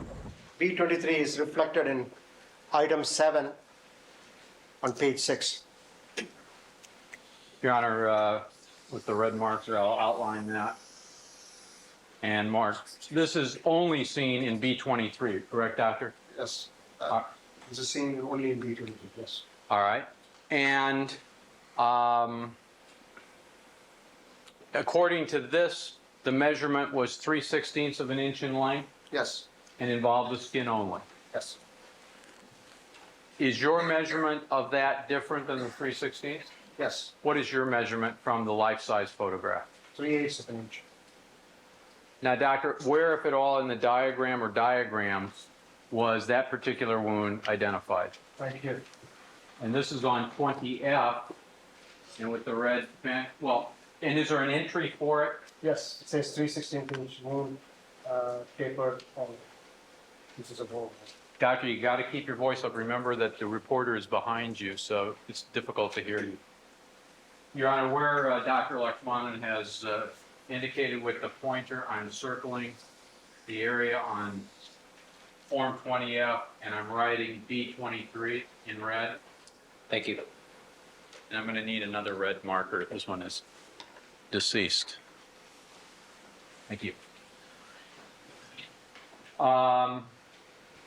Doctor, is this sharp force injury diagrammed anywhere else in any of the other diagrams? No. Now, if we could then, this is not addressed in the addendum, is that correct? No. That is not correct, It's not addressed in addendum. but should have been, Yes. given what you believe is an error. If you have the opportunity to look at the 1:1 photographs and measure. But it's based ultimately on your belief that there was an error made in the measurement. That's correct. Mr. Kellberg, Mr. Doctor, perhaps you could allow each other to finish asking the question before you start to answer, Doctor. This one. Thank you. And I apologize, Your Honor. I'm just going to use the marking with a little more ink in it and write in the 23 on Form 20F in a little clearer fashion. Doctor, let's go to the second of the sharp force injury seen in B23, which is shown, as you said, in close-up on B24. Where is that addressed in the protocol? That's item number 6 here. All right, and I'll mark in, actually in blue, just to set it off a little better. And I'll write B24 and comma and B23. Now, doctor, you mentioned something about how the measurement was reflected in the original protocol. Yes. Where is that within this paragraph 6? The transversely oriented wound measures 1.5 inches in length, and the depth of penetration is 3/8 of an inch to 1.5 inches. Is this wound diagrammed somewhere in any of the diagrams? Yes, in 20F. All right, and doctor, perhaps if Mr. Lynch can move to this side. This wound here, it's got the forking on the right side, and here's a description. It says transverse cutting, 1/2 inch wound, and 3/8 inch to 1/2 inch deep. So he has diagrammed the measurement accurately. And the area, doctor, where you just outlined, I'm circling in blue, and I'll write again B24, B23. The measurement that is given on the diagram itself, the 1/2 inch, and then the depth of 3/8 to 1/2 inch, do those measurements correlate with your measurements? No, my measurements was actually 5/8 of an inch in length and 1/4 inch wide fork. But given the limitation of the process, because it's a gaping wound, I can't approximate it. So given the limitation of the process, this measurement is falls within my parameters. So it's, The limitation of the process. given that limitation, your measurements are consistent with what is diagrammed? Yes, there is from my measurement and his measurement, there is a 1/8 inch difference in the length. And But I would attribute it to the limitation of the process because of the gaping nature of the wound and the forking that you see. But your measurement and Dr. Golden's diagram description of the measurement differ from what is actually in the transcription of the description of the wound. That's correct, but he did correct that typographical error in the addendum. And let's look at that if we could. Is there any other diagram that has any reference to that second sharp force injury from B23? No, not for that one. All right. We'll put the addendum up and pull the diagram down.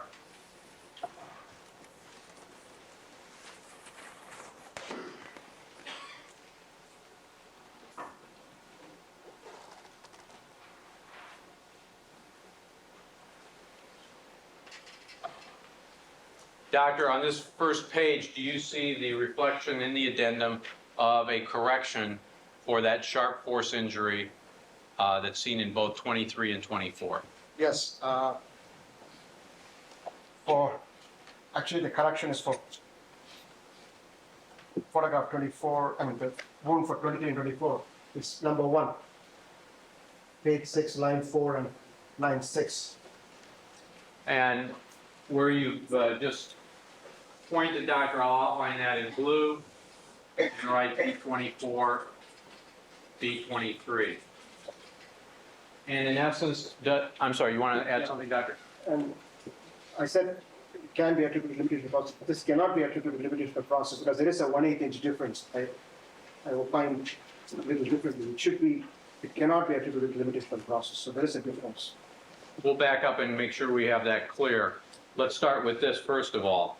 The addendum change is to change what the measurements were as transcribed on page 6 of the protocol Yes. to the measurements that were written in on the Form 20F that we saw just a moment ago.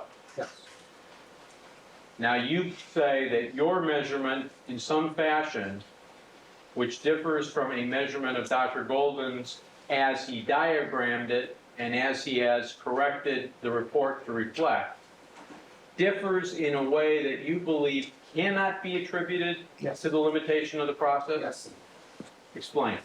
Because he has diagrammed the wound length to be 1/2 inch. Excuse me, Doctor, could you turn just slightly, because I don't think all the members of the jury can hear you.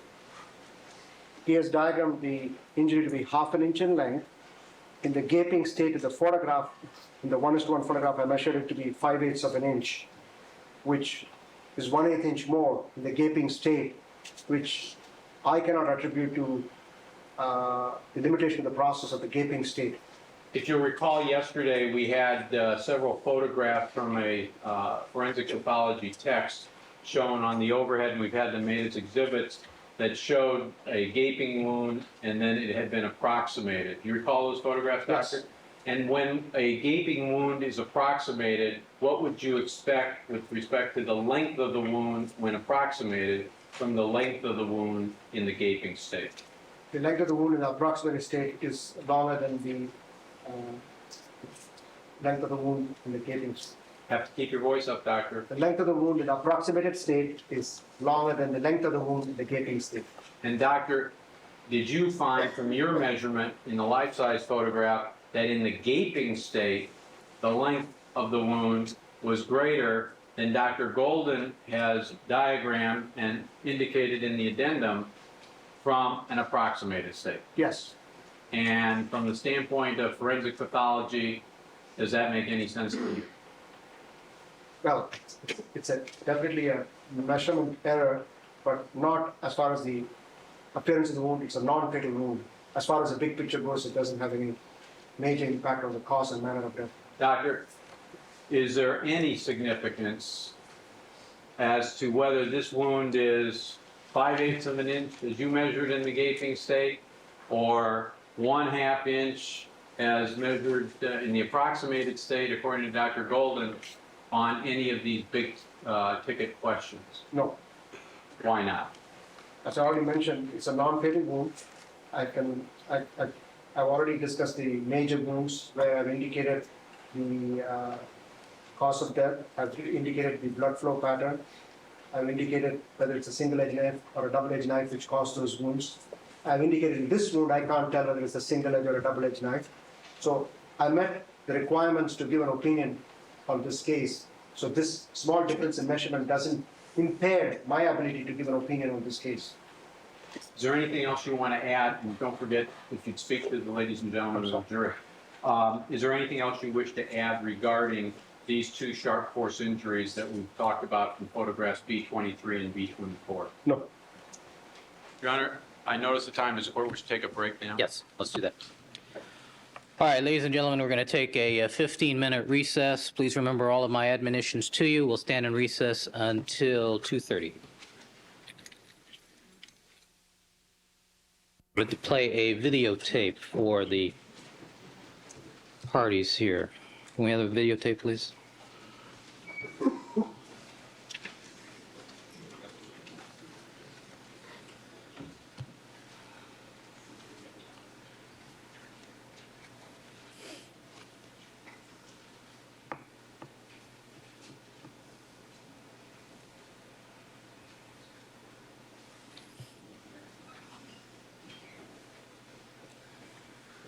Thank you.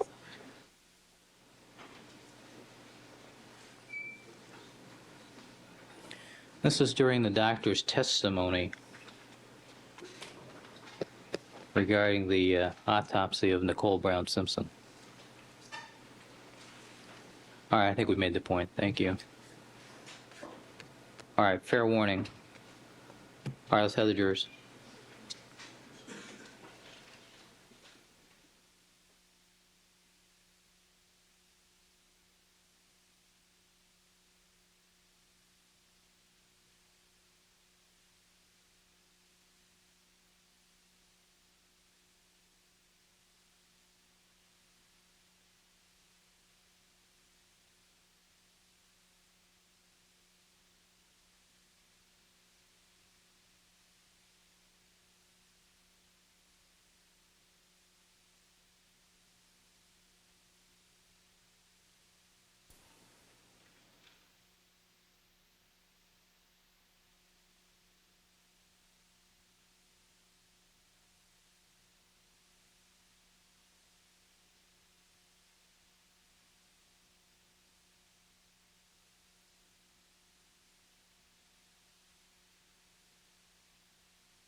Of our jury panel.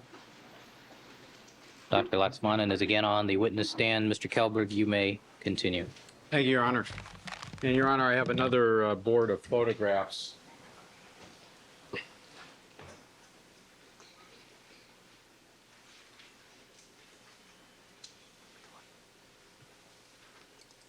That I will ask to be marked as exhibit, I think we're at 355. Equals 355.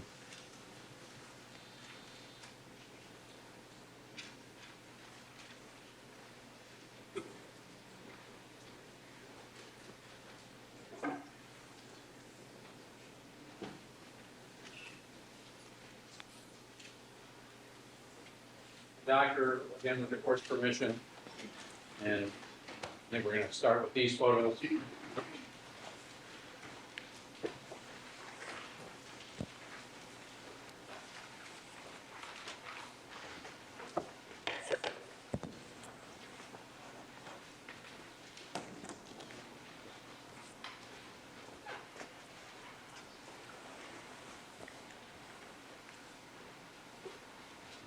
Mr. Kelberg. Thank you, Your Honor. Dr. Lakshmanan, I want to begin the testimony of these photographs on Exhibit 355 by looking initially at the photographs B30 and B29 that are in the lower series of photographs.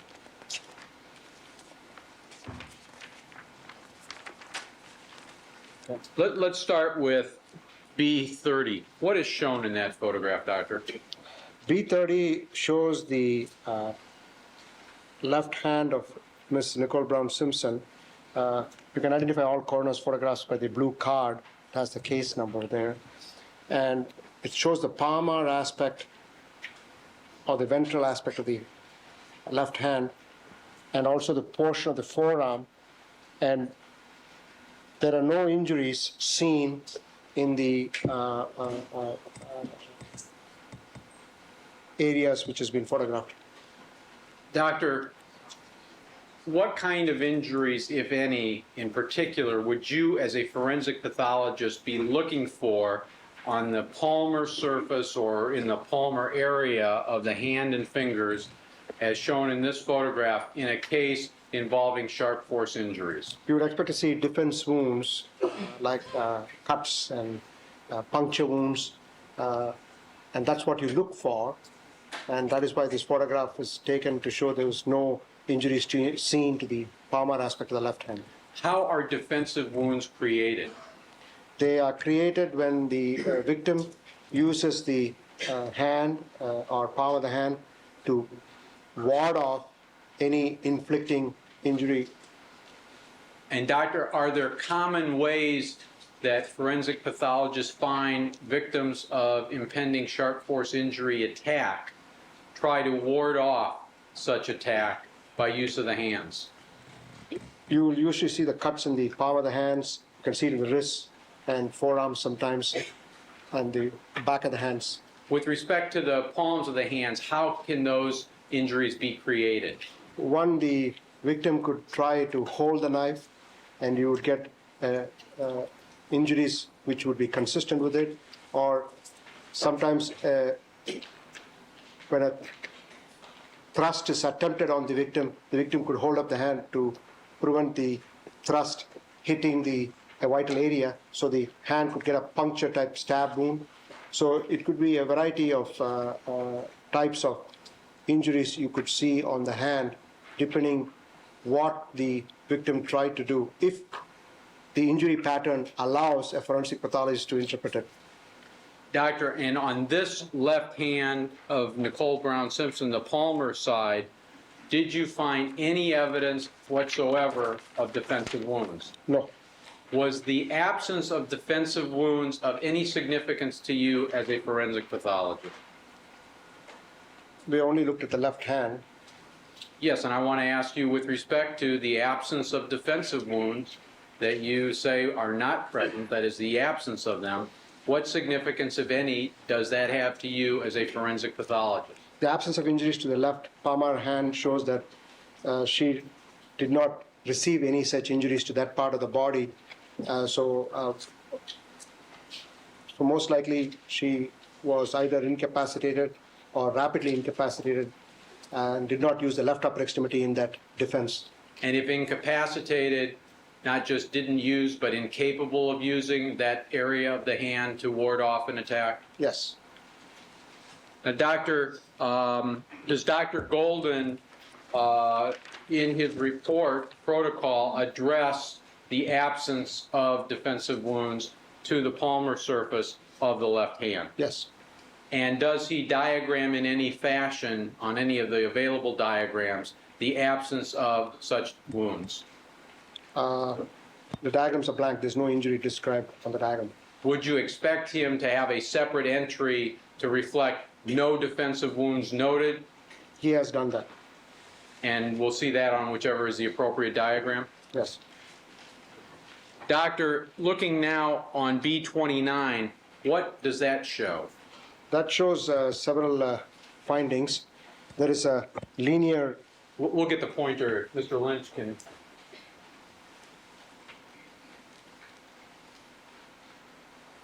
There's a 3/8 inch linear cut type abrasion to the back of the left hand near the base of the left ring finger.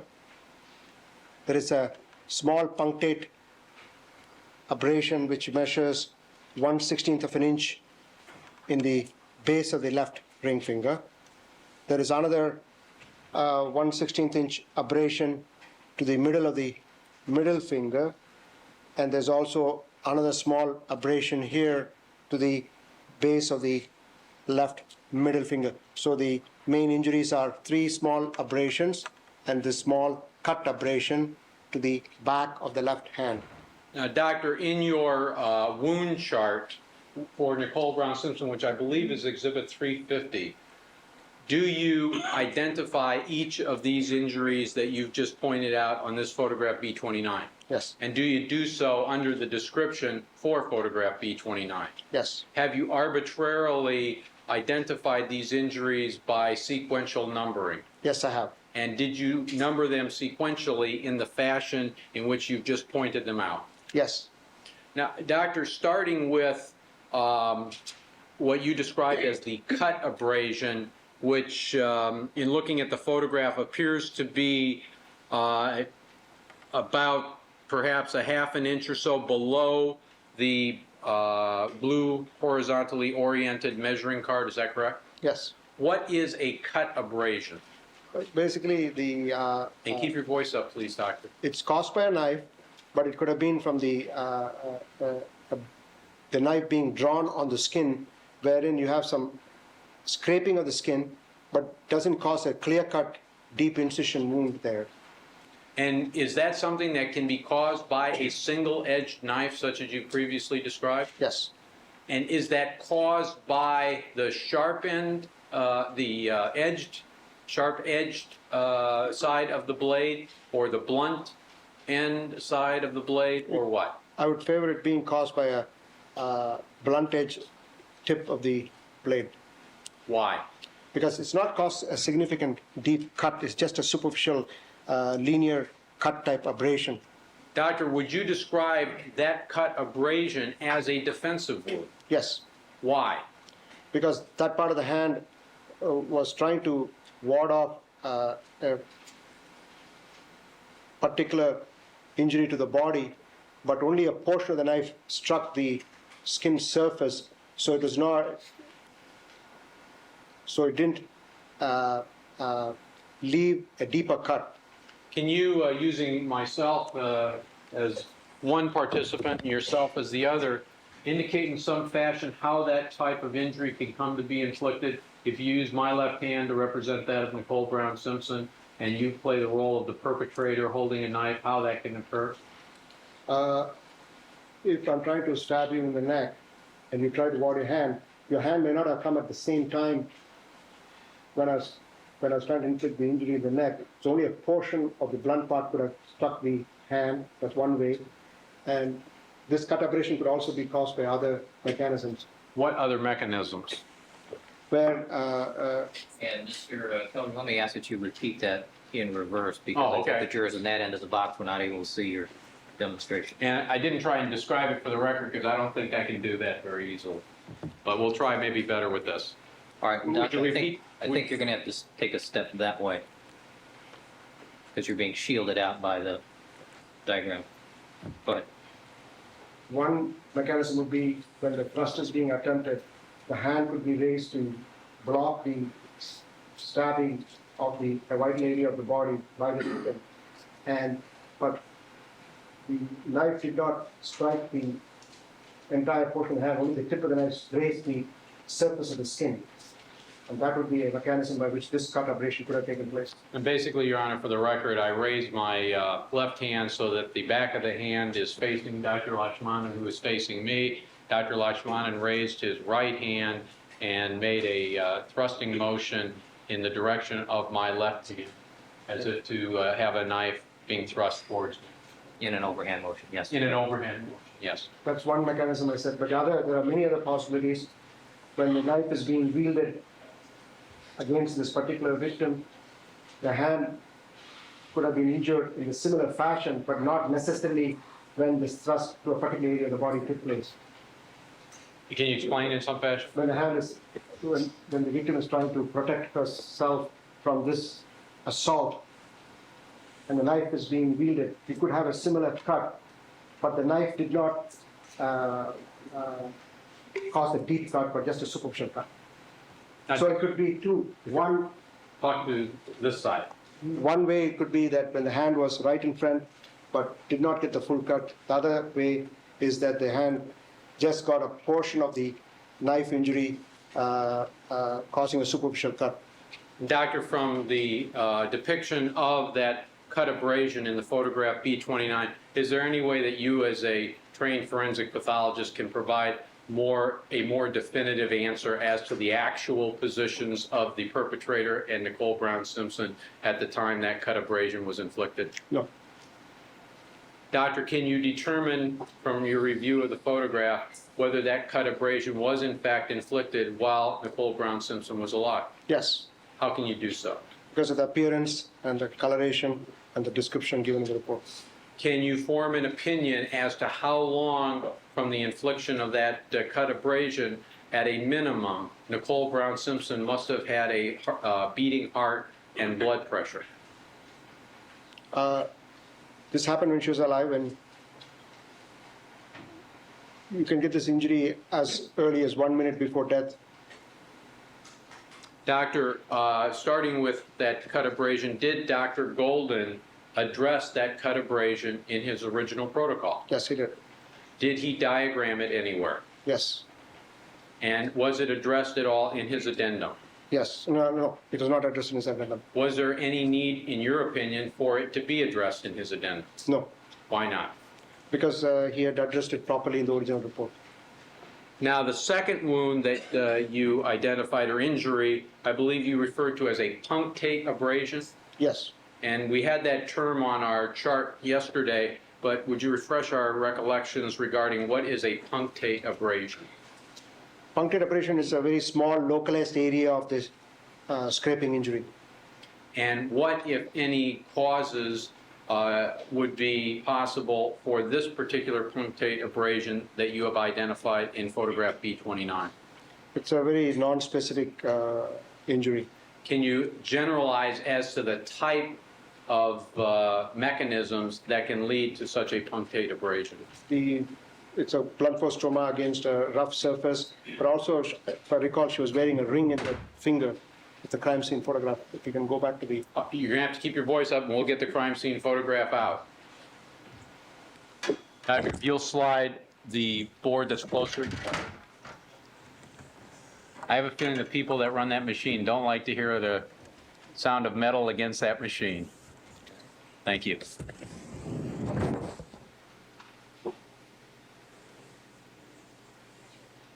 Let me put back up 354 and ask if you see something. We invite your attention to the photograph CS39. There's a ring in that same area, and the abrasion, Keep your voice up, the please. abrasion is in the same region. So during the altercation, if the hand had hit any particular rough surface, you could get an abrasion in relationship to that area. Would you describe these stairs that you visited at the Bundy location as a rough surface? Yes, Or the walkway that is shown in a number of these photographs as a rough surface? yes.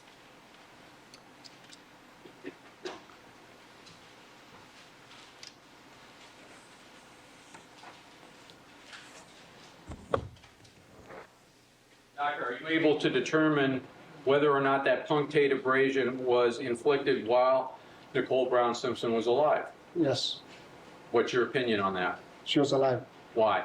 because of the appearance of the abrasion. And is it safe to say that neither the cut abrasion nor this punctate abrasion have any significance whatsoever on the cause of death for Nicole Brown Simpson? That is correct.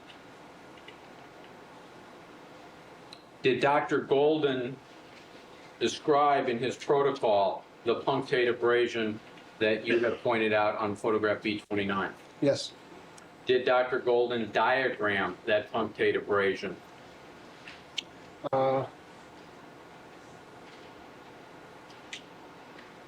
yes. And did he address it at all in his addendum? It was not addressed in his addendum because there's no necessity to. No necessity to? Yes.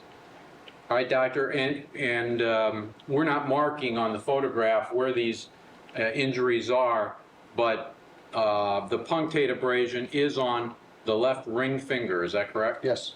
And it's closer to the hand than it is to the nail of that finger, is that correct? Yes. Now, the third injury, would you point that one out again for us where it is, please, doctor? Back of the middle phalanx or the middle of the middle finger.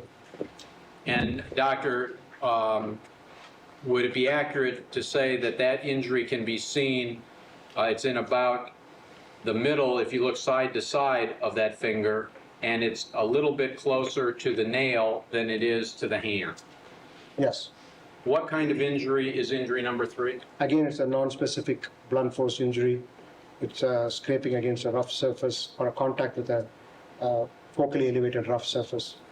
Did Dr. Golden address this in the protocol? No, Did Dr. Golden diagram this No. in any of the diagrams? no, Did Dr. Golden address this in any of the addendum? no. In your opinion, doctor, is his failure to do each of those 3 things a mistake? Yes, Is there any significance on any of these big ticket questions for his mistakes, either singularly or all 3 together? none. Why not? Because it's a non-specific abrasion and it doesn't affect the big picture, as I already alluded to earlier in my other injury descriptions. Are you able to tell from looking at this particular blunt force trauma the specific positions or even the relative positions, let me ask you that, the relative positions of Nicole Brown Simpson and the perpetrator at the time that injury was received? No, And if not the relative, then may we safely assume you cannot identify the specific positions that the 2 of them had at the time that injury was received? that is correct. Doctor, there was a 4th injury I believe you described. The proximal portion of the, Keep your voice up. it's in the base of the right middle, let's say left middle finger, and it's another small abrasion there. And for the record, that appears to be very close to where the finger joins the hand. Is that correct? Yes, And doctor, I'm sorry, that is an abrasion? yes, And again, are you able to identify the type of source or sources responsible for that? it's a non-specific blunt force trauma. Received prior to death? Yes, Of any significance in any of the big picture questions? no, Was it addressed in the protocol? no, Was it diagrammed anywhere? no, Was it addressed in any of the addendum? no, All mistakes? yes, Any significance to the mistakes? no, For all the same reasons? yes, So we have 2 that are addressed and 2 that are not. Is that accurate? yes. Let's take a quick look at the 2 that are addressed.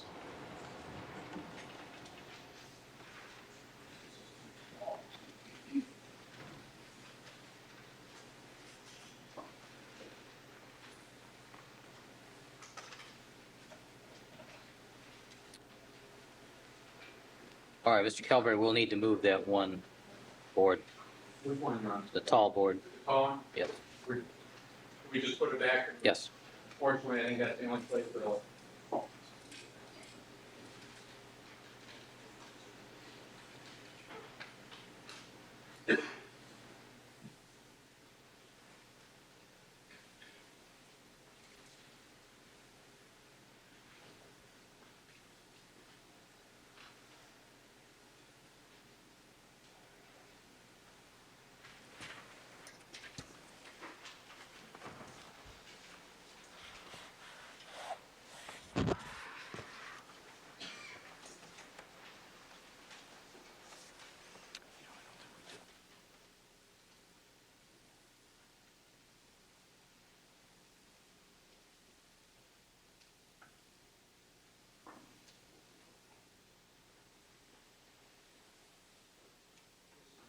Going to be 0B and 4B.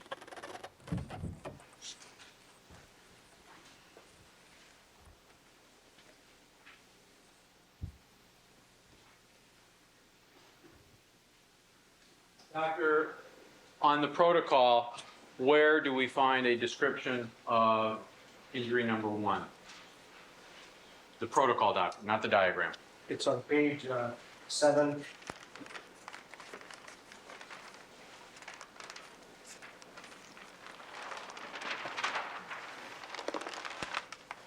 And where on this page is that? It's on 6th paragraph. You see the cut. This right here, Doctor? Yes. With a blue marker, Your Honor, I'm circling that, and that is photograph B29, I believe it was. Yes. Okay, and I'll write B29 for that. While we're here, what about injury number 2? It's on paragraph number 5. Incidentally, I think I'll write number 1 under the B29 that I just outlined. And I'm sorry, which paragraph, Doctor? Paragraph above that. Under left hand? Yes. And I'll outline that in blue also.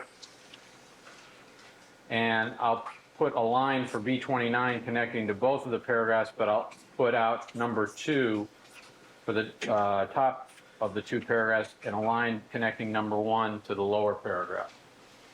Doctor, with respect to a diagram, is the diagram that is reflective of those injuries this Form 23?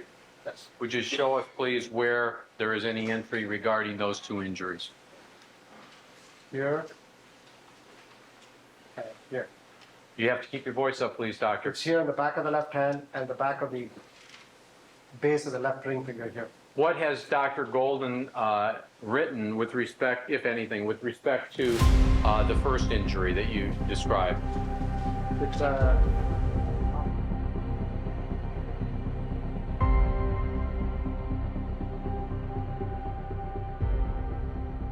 Just a second, let's circle this. On 20F, this is B26, and I've written that in as well. What's the next diagram, Doctor? 20G. And 20H. You go to 20G. That's fine. Incidentally, just the general location where Dr. Golden drew that injury, is that an accurate depiction of the area that's actually seen in the photograph? Yes. Now, 20G, why don't you show us if you would, please? This is the same injury as diagrammed here. And he's given the same measurement as 1.5 inches there. Same measurement as he had given in the earlier form? Earlier diagram, yes. Okay, the 20F. Yes. And Doctor, well, let me circle this. Is the, and I'll write, I'm sorry, B26. Is the diagrammed form of the wound accurate? That is the appearance as hand-drawn accurate to how the wound actually appears in the photograph? No. In what fashion, perhaps you can use the pointer again, in what fashion is there a difference? We don't have the photograph up. The wound doesn't have this forking and it actually tapers off like a superficial incised wound here. So the wound diagramming is not accurate. Let me just briefly put this up so the ladies and gentlemen of the jury can have a comparison. You look here, there's no forking and then it tapers off on both sides. Now you said 20H, Doctor? Yes. And if Mr. Lynch can.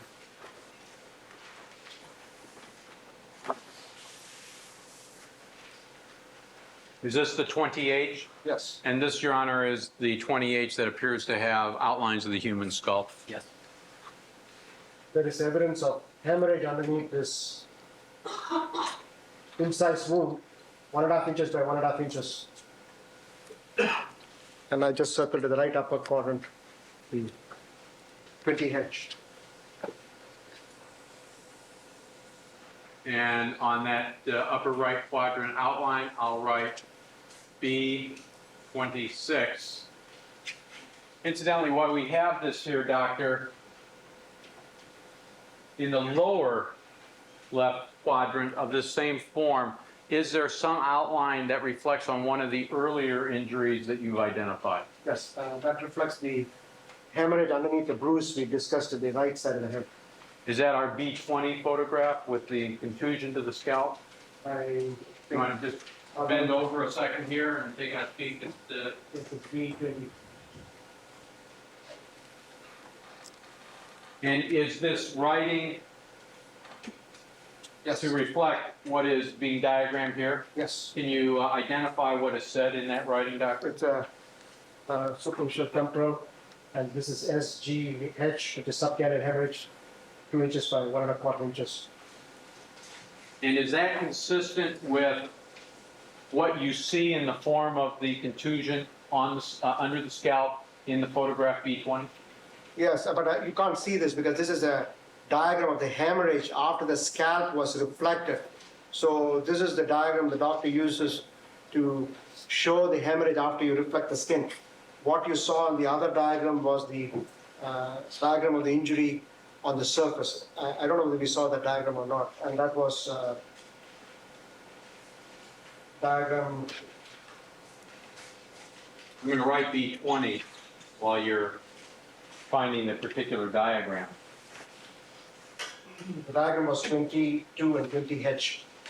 Okay. This 20H we have covered. That is the inner. That is the documentation of the hemorrhage underneath the scalp.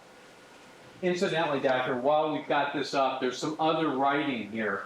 Can you, that's between the 2 outlines above and the 2 outlines below? What he's trying to say here is that it's deep scalp hemorrhage under the same bruise. It also belongs to the same injury, and he says there was no abrasion or laceration. So does all of this writing that is between the upper and lower half go to the B20? Yes. And I'll circle that as well. And connect up to the lower diagram that was circled.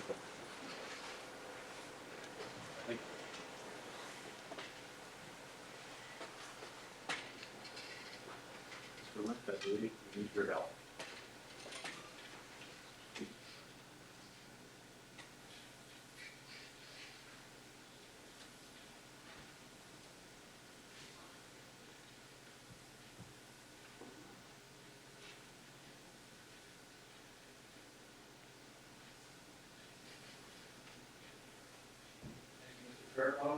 And it's good to see that it takes 3 people from our office to get an easel to stand straight. Doctor, the other diagram is 22, is that correct? Yes. All right, let's get that up. We can take 20H down.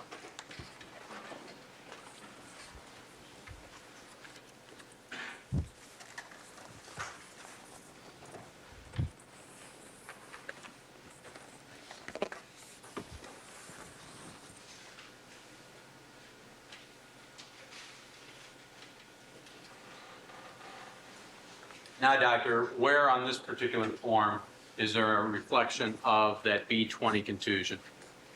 Like this. Perhaps And- we ought to use the word mention, since reflection has a specific meaning within this context. Okay, first of all, when you say the skin is reflected, why don't you tell us what that means? As I think yesterday when I discussed the autopsy process, I said when the head is open for examination of the brain, the first process is opening up the scalp, which is reflection of the scalp skin. So when we describe an injury on the skin surface, is what we see on the skin surface. Once you reflect the scalp skin away from the skull, Again, doctor, you're using the same term we're asking you to define. Reflect means what, pull away? pull away, and the scalp has got 5 layers. The letters itself reflect the different layers. Skin, C stands for connective tissue, and underneath the scalp, part of the scalp is a muscle called the occipitofrontalis muscle. Excuse me, Mr. Cover, I was just getting you to try to use a different word than reflect as to the board. All right. That it mentions it in the report. That's all we need to do at this point. Okay, that's fine. All right. Doctor, why don't you point out where there is any entry on Form 22? Is that satisfactory, Your Honor? It just shows the hemorrhage on the scalp surface. It doesn't show the hemorrhage in the deep tissues as we saw it on the skull diagram. Is there any handwritten notation to go along with that particular outline that's on this Form 22? The handwritten notation is on the 20H we already saw, and the combined effects of this description is seen on page 7, number 8. All right, we'll get to page 7, number 8, but let me just circle this area on our Form 22, and this goes to B20. B20. Is that correct, Doctor? Yes. I've done that in blue marker. All right, now which page, Doctor? I'm Page sorry. 7, number 8. Mr. Lynch, could we move to the protocol? Is that correct?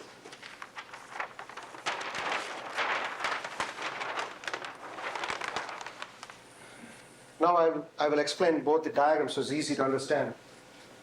22 shows 4 inches above the right ear canal is a bruise, and you can see here on the right side of the scalp, 4 inches above the right ear canal is a scalp bruise. Now if you go to the other diagram, 20H, you can see the rest of the information which is there is has been dictated to be transcribed as number 8 on page 7.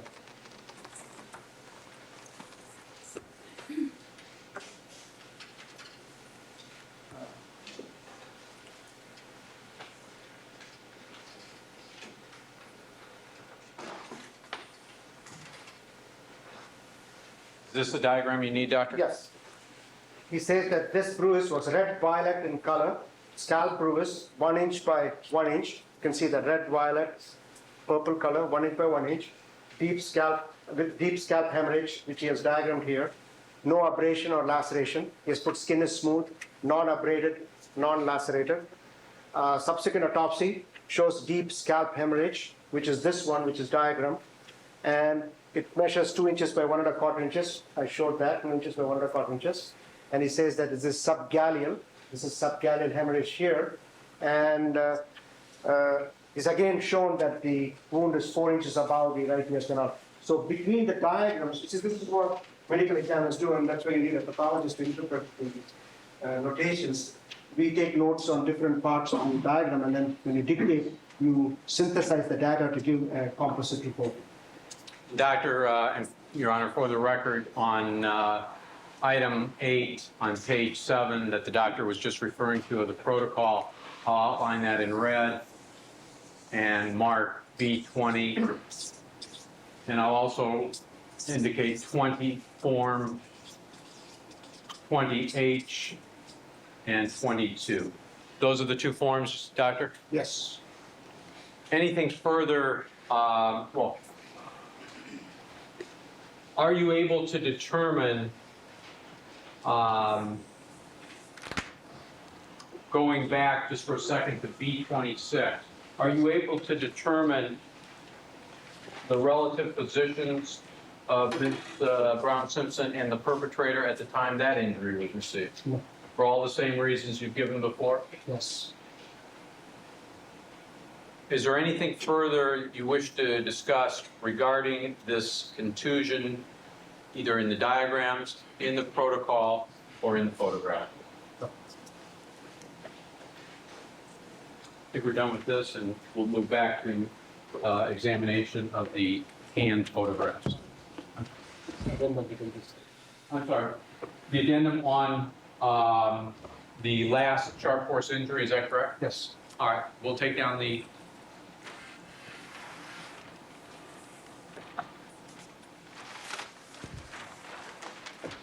protocol, and I'm going to put up Form 8B from Exhibit 349 here.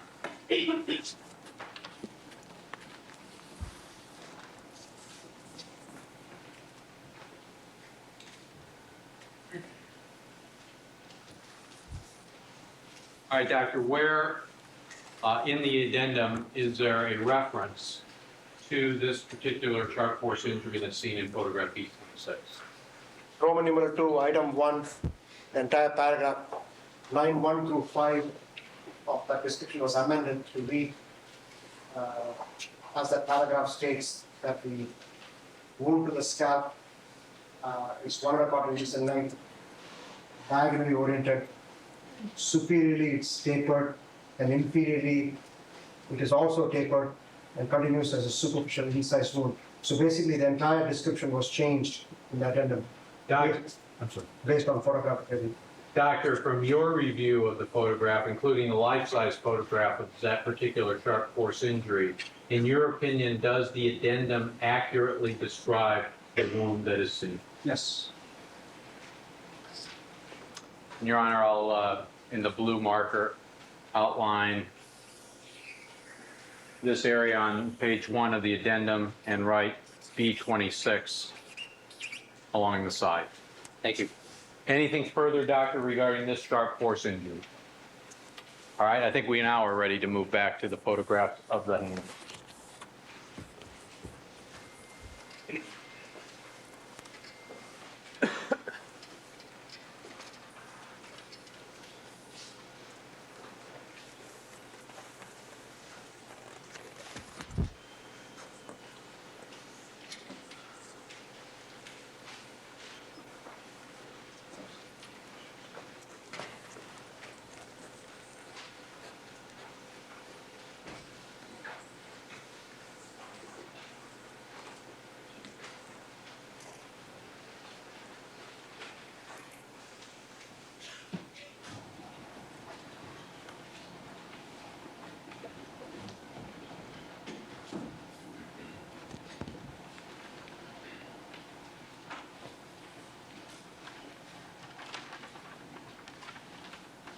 Proceed. Thank you, Your Honor. Doctor, let me invite your attention now to photograph B31 in the lower right corner of this array of photographs. What is shown? Yes. What is shown in this photograph? B31 shows the palmar aspect of the right hand, and you can see an area of injury to the right ring finger. It's a superficial cut, but photograph is a little dark here, but there's a cut here. It's seen better in another photograph. Which photograph is it better seen in, doctor? If it's one of these that is on the board. Yes, it's seen better in B12. You can see the cut here better. Yes, you can see it better here in this. Keep your voice up, doctor. You can see it better in B12. If you use a magnifying glass, you can see it very well. All right, and which finger is it again? Right ring finger, palmar aspect. Okay, and is this, in your opinion, what you would call a defensive wound? Yes, And are you able to tell in any generalized fashion the manner in which that was received? it was a defensive wound which happened when Ms. Simpson tried to defend herself when she was being stabbed. Doctor, is there more than that one defensive wound on the palmar surface of the right hand? No, What, if any, significance is there for you that there is one and only one defensive wound to the palmar surface of the right hand? this would indicate to me that she was probably rapidly incapacitated and was not able to offer much resistance, On what do you base that? because there's very few defense wounds in her upper extremities, because whenever you see defense wound in the upper extremities, that is the hands and forearms, that means the person was conscious and was able to defend themselves. But when you see a paucity of defense wounds, it would signify as a forensic pathologist that the person was rapidly incapacitated and was incapable of offering much resistance. Doctor, did Dr. Golden address in his original protocol this particular defensive wound to the palmar surface of the ring finger of the right hand? Yes, he did, but in the anatomic summary, he described it properly. But in the protocol itself, he described it in the report as index finger, but in the diagram, he has diagrammed it correctly. All right, let's break this down. There is a reference to this defensive wound in the protocol, is that correct? Yes, And there is an entry on a diagram that reflects this defensive wound, is that correct? yes, But there is a difference between what the diagram shows and what the protocol says, is that correct? yes. Is either one of them accurate based upon what these two photographs, B12 and B31, show? The diagram is accurate. The description of the wound in the protocol is wrong because it was said as index finger, but the anatomic summary reflects the injury correctly. The anatomic summary says right ring finger. When you say the anatomic summary, what is that? That is the front page of the autopsy report where all the injuries are summarized. All right. Is this defensive wound one which, in your opinion, was received before death? Yes. And with respect to the minimum amount of time before death, would your answers be the same as they've been to the last series of wounds? Yes, Also, that this is not a fatal wound? that is correct. And in the big picture of things, does this have any significance beyond its significance on the issue of a defensive wound and the absence of other defensive wounds? No, Anything further that we need the photograph for either B31 or B12 for the purposes of identifying that injury? no. Then perhaps we can, I believe we have till 3:30, Your Honor. If we could just finish with let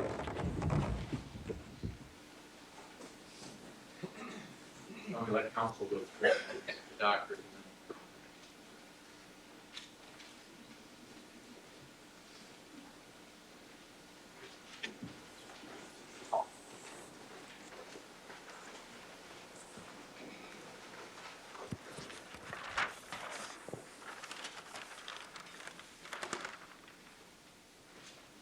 By the way, Doctor, is the addendum, does the addendum include any reference to the difference between the diagram and the protocol description? I'm sorry, keep your voice up. Would you expect the addendum to include, I have to get that word out of my vocabulary, to include something to show that there was in fact this difference and to show which is the accurate identification? Should have included. Keep your voice up, It Doctor. should have included. And again, would that be a mistake by Dr. Golden? No. Significant on any of the big ticket questions? No. For all the same reasons? Yes. All right, if Mr. Lynch can put up, this is 0B. Where is there an entry on this summary that you described that accurately reflects the right ring finger defensive wound in photograph B31 and B12? Page 1 of the autopsy report, Roman numeral 3. And I'll outline that. And this, I'll mark B31, B12, and I'll write the word correct in the margin. Now, Doctor, in the same protocol, there is an inaccurate description provided. Yes. Where is that? Page 7.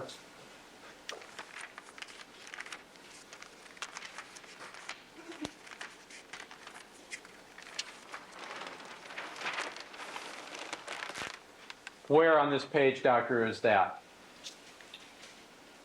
Paragraph number 2, right hand. It says there is a 5/8 inch incised wound on the volar surface of the right index finger. And is volar another term to indicate the the palm of the right hand? Palm and So- ventral surface of the right hand. So these are somewhat interchangeable terms? That's correct. But this is the description that we're talking about. Yes. And I'll write again, I've circled it in red, B31, B12, and it's this particular indication of right index finger that is inaccurate. Yes. And I'll write inaccurate after circling the right index finger area, and SB should be ring. Would that be accurate, Doctor? Yes. Ring finger. All right, and you said there was a diagram that had an entry to indicate the identification of that defensive wound, Yes. 33. Palm 33. and I'll ask Mr. Lynch to put that up.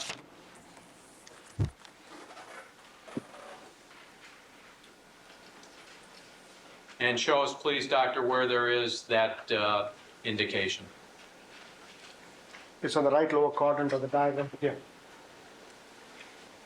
And Doctor, is there an entry that is a written description of any type? Yes. What is written in there? It says 5/8 inch tangential cut skin avulse, and he has given a diagram of the injury here.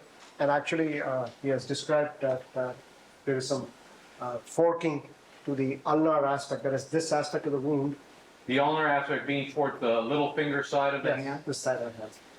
And we have to add that paragraph also in the description here. All right, let me first cover this whole area that I'm circling here, Doctor, Yes, indicates the defensive wound for B31 and B12? yes, And is this an accurate description? yes. And I'll write accurate. Incidentally, Doctor, this word defense and is it antemortem that appears there? Yes. To which of any of these things does that go? Well, all of these are anti-mortem wounds, so it could reflect for all of them. I think you used the wrong term. He did. It would have significance to all of them? Yes, All right. The area that you talked about, the ulnar area of the hand, the palmar area, is also discussed in a paragraph. yeah, the next paragraph here. And that area I'll outline also in red on page 7 of the protocol and draw a line to connect up also with the B12 and the B31 of the first paragraph that you've already identified. Is that description in that second paragraph accurate Yes, and corresponds to what Dr. Golden has diagrammed in the lower right quadrant of Form 23? yes. Your Honor, would this be the appropriate time? Yes, it would. All right, ladies and gentlemen, we're going to take our recess for the afternoon. Please remember all of my admonitions to you. Do not discuss this case amongst yourselves. Do not form any opinions about the case. Do not conduct any deliberations until the matter has been submitted to you. And do not allow anybody to communicate with you with regard to the case. As far as the jury is concerned, we'll stand in recess until 9 a.m. tomorrow morning. All right, thank you, counsel.